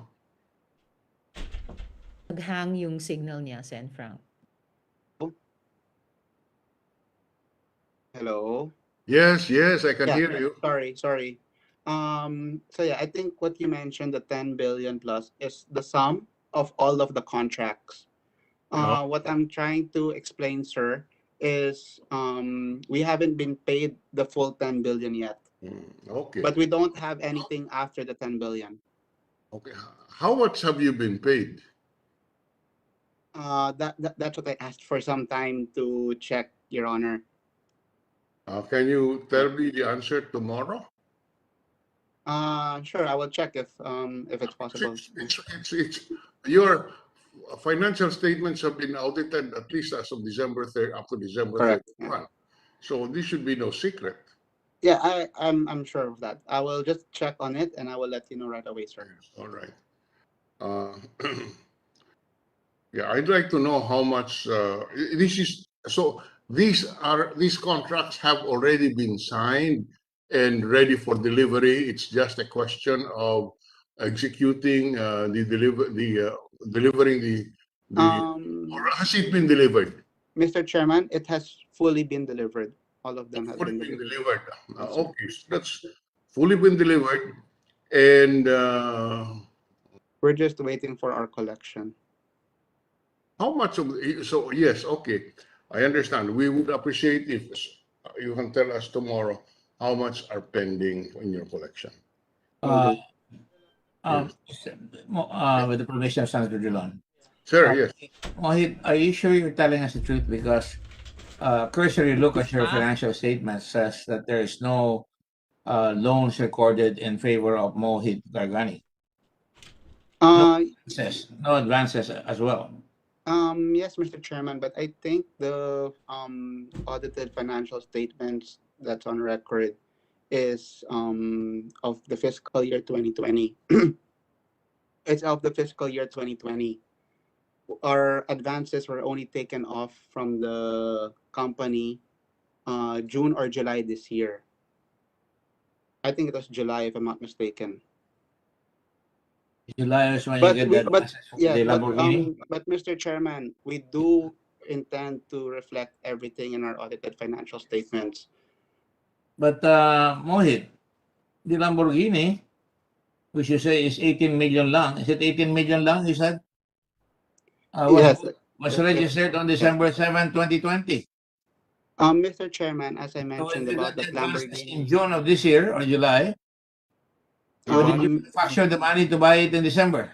He borrowed the money in Mr. 2021 Chairman, and to bought it in answer that 2020. question, as I mentioned in the previous hearing, that Lamborghini was a second hand. It doesn't matter. It's still 18 million lang. Okay. It was purchased on July. My sister purchased it on July of this year. But I think the original owner, whoever bought it first, the first-hand owner, bought it in December 2020. Together with the subpoena docs, I believe my sister submitted the ORCR of the previous owner and the ORCR under my sister's name and the deed of sale as well. Let me just confirm. Director General Kimbo, did we get a copy of the ORCR of the previous owner? We're looking for it right now, sir. We're looking for it. We're looking for it. Yeah. All right. You are a very generous brother. I mean, to give a Lamborghini to your sister. Not really, Mr. Chairman. Like what I said, I just want to help and provide for my family that has been through a lot. Yeah. You know, I wish I could say that about the other families that you should help because they've been through a lot. You know, millions of them. In any case, are there any other questions? Mr. Chairman. Senator Riza has really been the, the the super bunny today. Go ahead. Actually, not a question, Mr. Chairman. Just a manifestation and seeking the help of the chairman because as of now, we still have not been able to confirm what the chairman instructed us to confirm if Crizel Grace Mago is willing to be taken into the protective custody of the Senate. And but we are concerned, Mr. Chairman, about her welfare because she confirmed the fraud involved in replacing 2020 certificates with 2021 certificates, a very unethical business practice, Mr. Chairman. So I would just appreciate your advice to us, Mr. Chairman, how we can act on this if there's any way possible. Salamat, Mr. Chairman. Is Miss Mago there right now? Still, Miss Mago? Yes, you are. Yes, Mr. Chairman. I will order that protective custody be given to the USAA and that you be given security. Is that okay with you? Actually, Mr. Chairman, I am in contact with one of your staff, Ms. Fritz Aduna, and then I asked for I asked for time to respond to her until at least after the hearing today. What was that? Mr. Chairman, I am in contact with one of your staff po, si Ms. Fritz Aduna. And then I told her that to give me time to decide until at least after the hearing po today, Mr. Chairman. Yes. I hope you pray on it. I'll pray for you. Thank you po. Salamat po, Mr. Chairman. Salamat kay Ms. Mago. Okay. Are there any points that we need to make? It will be a very busy week next week. I wanted to continue Tuesday, Friday routine, but I'm afraid because of the budget and because of the commission appointments on Wednesday, we would have to do it on Thursday. Is that okay with everybody? Okay. Thursday it is, and what time? 2 o'clock Thursday. If that's all okay with everybody. All the orders must be followed up by the Director General. I know, Rudy, we have a lot on your plate. Tell me how I can help facilitate your concerns, and the staff of the Senator will be helping you as well. Yes, Your Honor. Thank you. I just want to commend all the staff of the Blue Ribbon and the staff of my staff. They really get a bad time for me because I'm sorry, we're so relentless, and trying to inculcate upon them that this is a fight for our country, and we cannot let go, and especially when we're being bullied, being bad-mouthed by a president that should be protecting the people of this country, that should be concerned about the safety of our people, and that should not be concerned with power alone. So let's all pray on that. And on that note, with thanks to everyone who has participated, I would like to call also, give a list of the 84 people who were removed. Senator Pangilinan, do you have the list of those 84 people? I would appreciate it if you'd provide us. I don't. That's why I wanted it be subpoenaed, Mr. Chairman. The 84 persons who were removed, as well as the 95 persons who replaced them. And yeah, in that regard, Mr. President, from the DPMPS. To Mr. Brutas. May I manifest, Mr. Chairman? We already submitted a list with the names of those removed last year until this year. We will supplement it with the list of names who were hired. And the number of years, Mr. Chairman, the number of years they were contractual. So all those who were removed, ilang taon ang kanilang pagiging contractual sa DBM, yung PS, yung 84? We will comply, Mr. Chairman. Also, may I be allowed to manifest, Mr. Chairman, regarding the issue earlier, regarding the removal of the certain documents from the Google Drive? I already got, Mr. Chairman, be allowed to explain on this matter? Yes. Mr. Chairman, I got information that the reason why the inspection documents were removed is because we just complied with the request or subpoena dated September 9, 2021 from the committee requesting for copies of the inspection documents pertaining to personal protective equipment. So the inspectors inadvertently uploaded copies of the documents pertaining to test kits and other non-PPE items. So that's why that's the reason why they had to remove some of the documents or delete some of the documents in order to comply with what was requested from based on the subpoena. Nevertheless, we will submit a complete set of the inspection documents for all the COVID-related procurements from 2020 until present. And also we will submit a report detailing the what happened regarding this Google Drive incident. Thank you, Mr. Chairman. Mr. Chairman, I'm not sure that it's entirely accurate because I requested for the submission of the inspection reports, Mr. President, and Mr. Wayan, if I recall, said they will do the same, and that's why we were starting to download it at 9 a.m.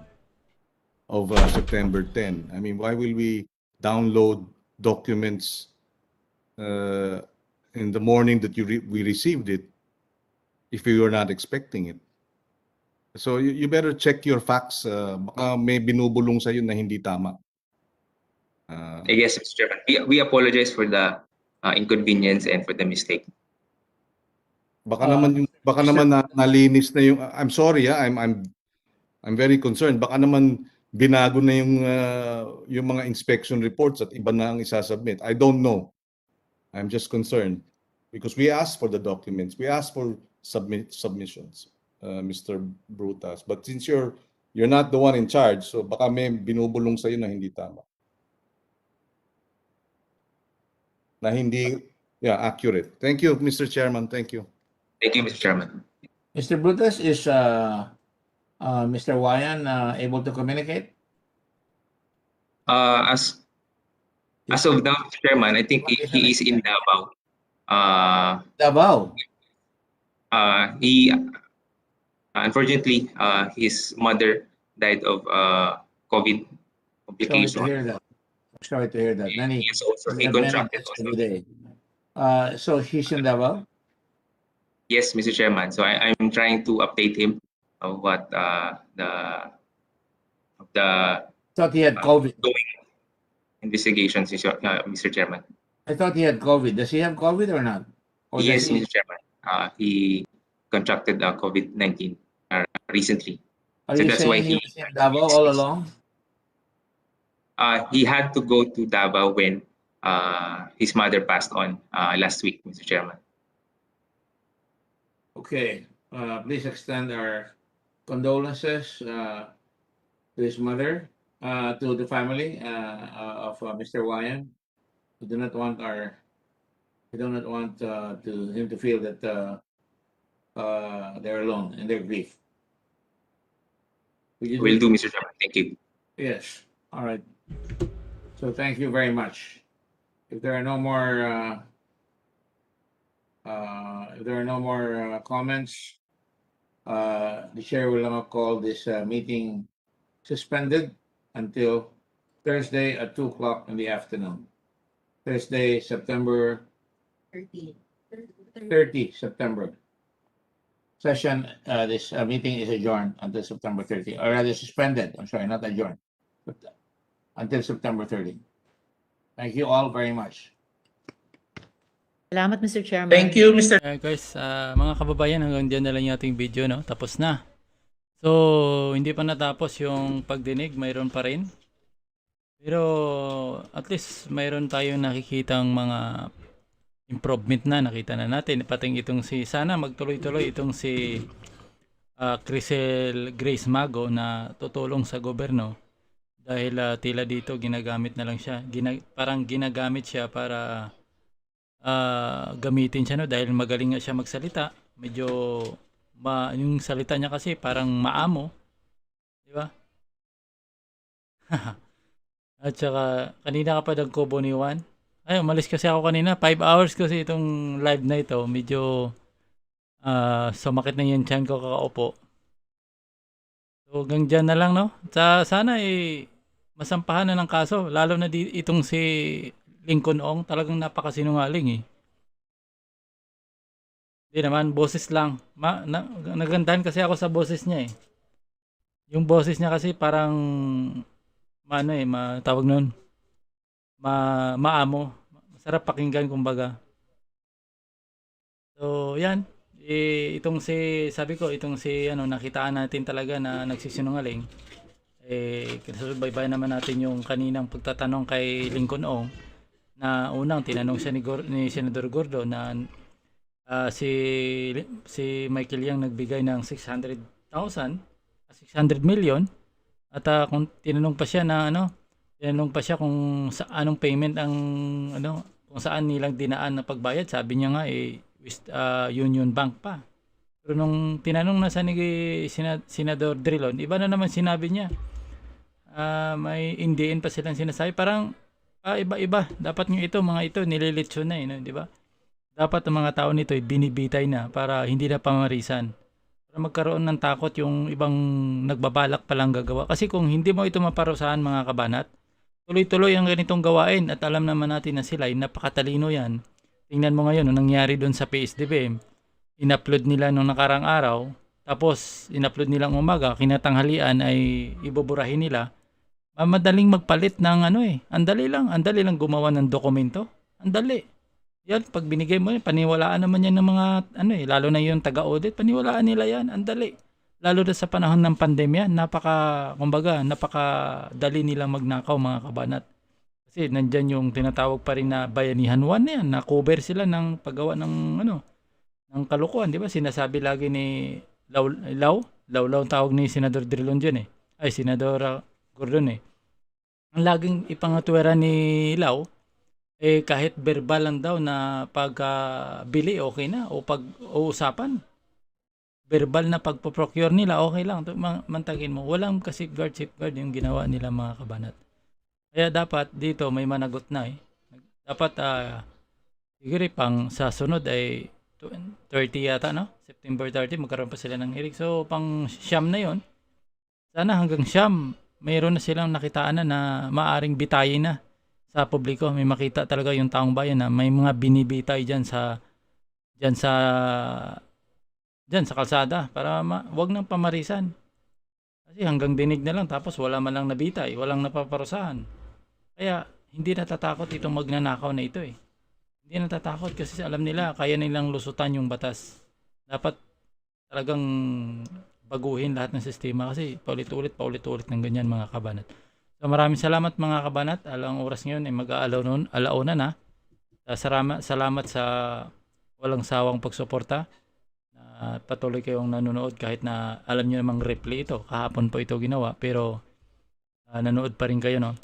At saka nakita naman natin, talagang masusubaybayan natin ang pagsisinungaling ng ilan. At nakita mo talaga na ginagamit nila na mayroon talagang kalukuhan na ginawa dyan sa PS-DBM na nagsasabuatan ng mga yan. Nagsasabuatan para kumita ng malaking pera. Para sakaling bababa man ito si Presidente Duterte, lahat sila kasi parang mga ano yan eh, mga ano na magsigtalunan kaagad yan sa barko. May baon sila. Hindi sila talagang laki ng baon ng gusto nilang bago bumaba si Presidente Duterte ay marami silang baon. So yan ang nakikita natin dito mga kabanat na ginagamit nilang dahilan yan. So maraming salamat and good afternoon. Ingat kayo palagi. Maraming salamat Kobo ni Juan. Pati crush mo rin yun si ano eh. Crush mo ata si ano din eh. Si Grisel Grace Mago. So, maraming salamat.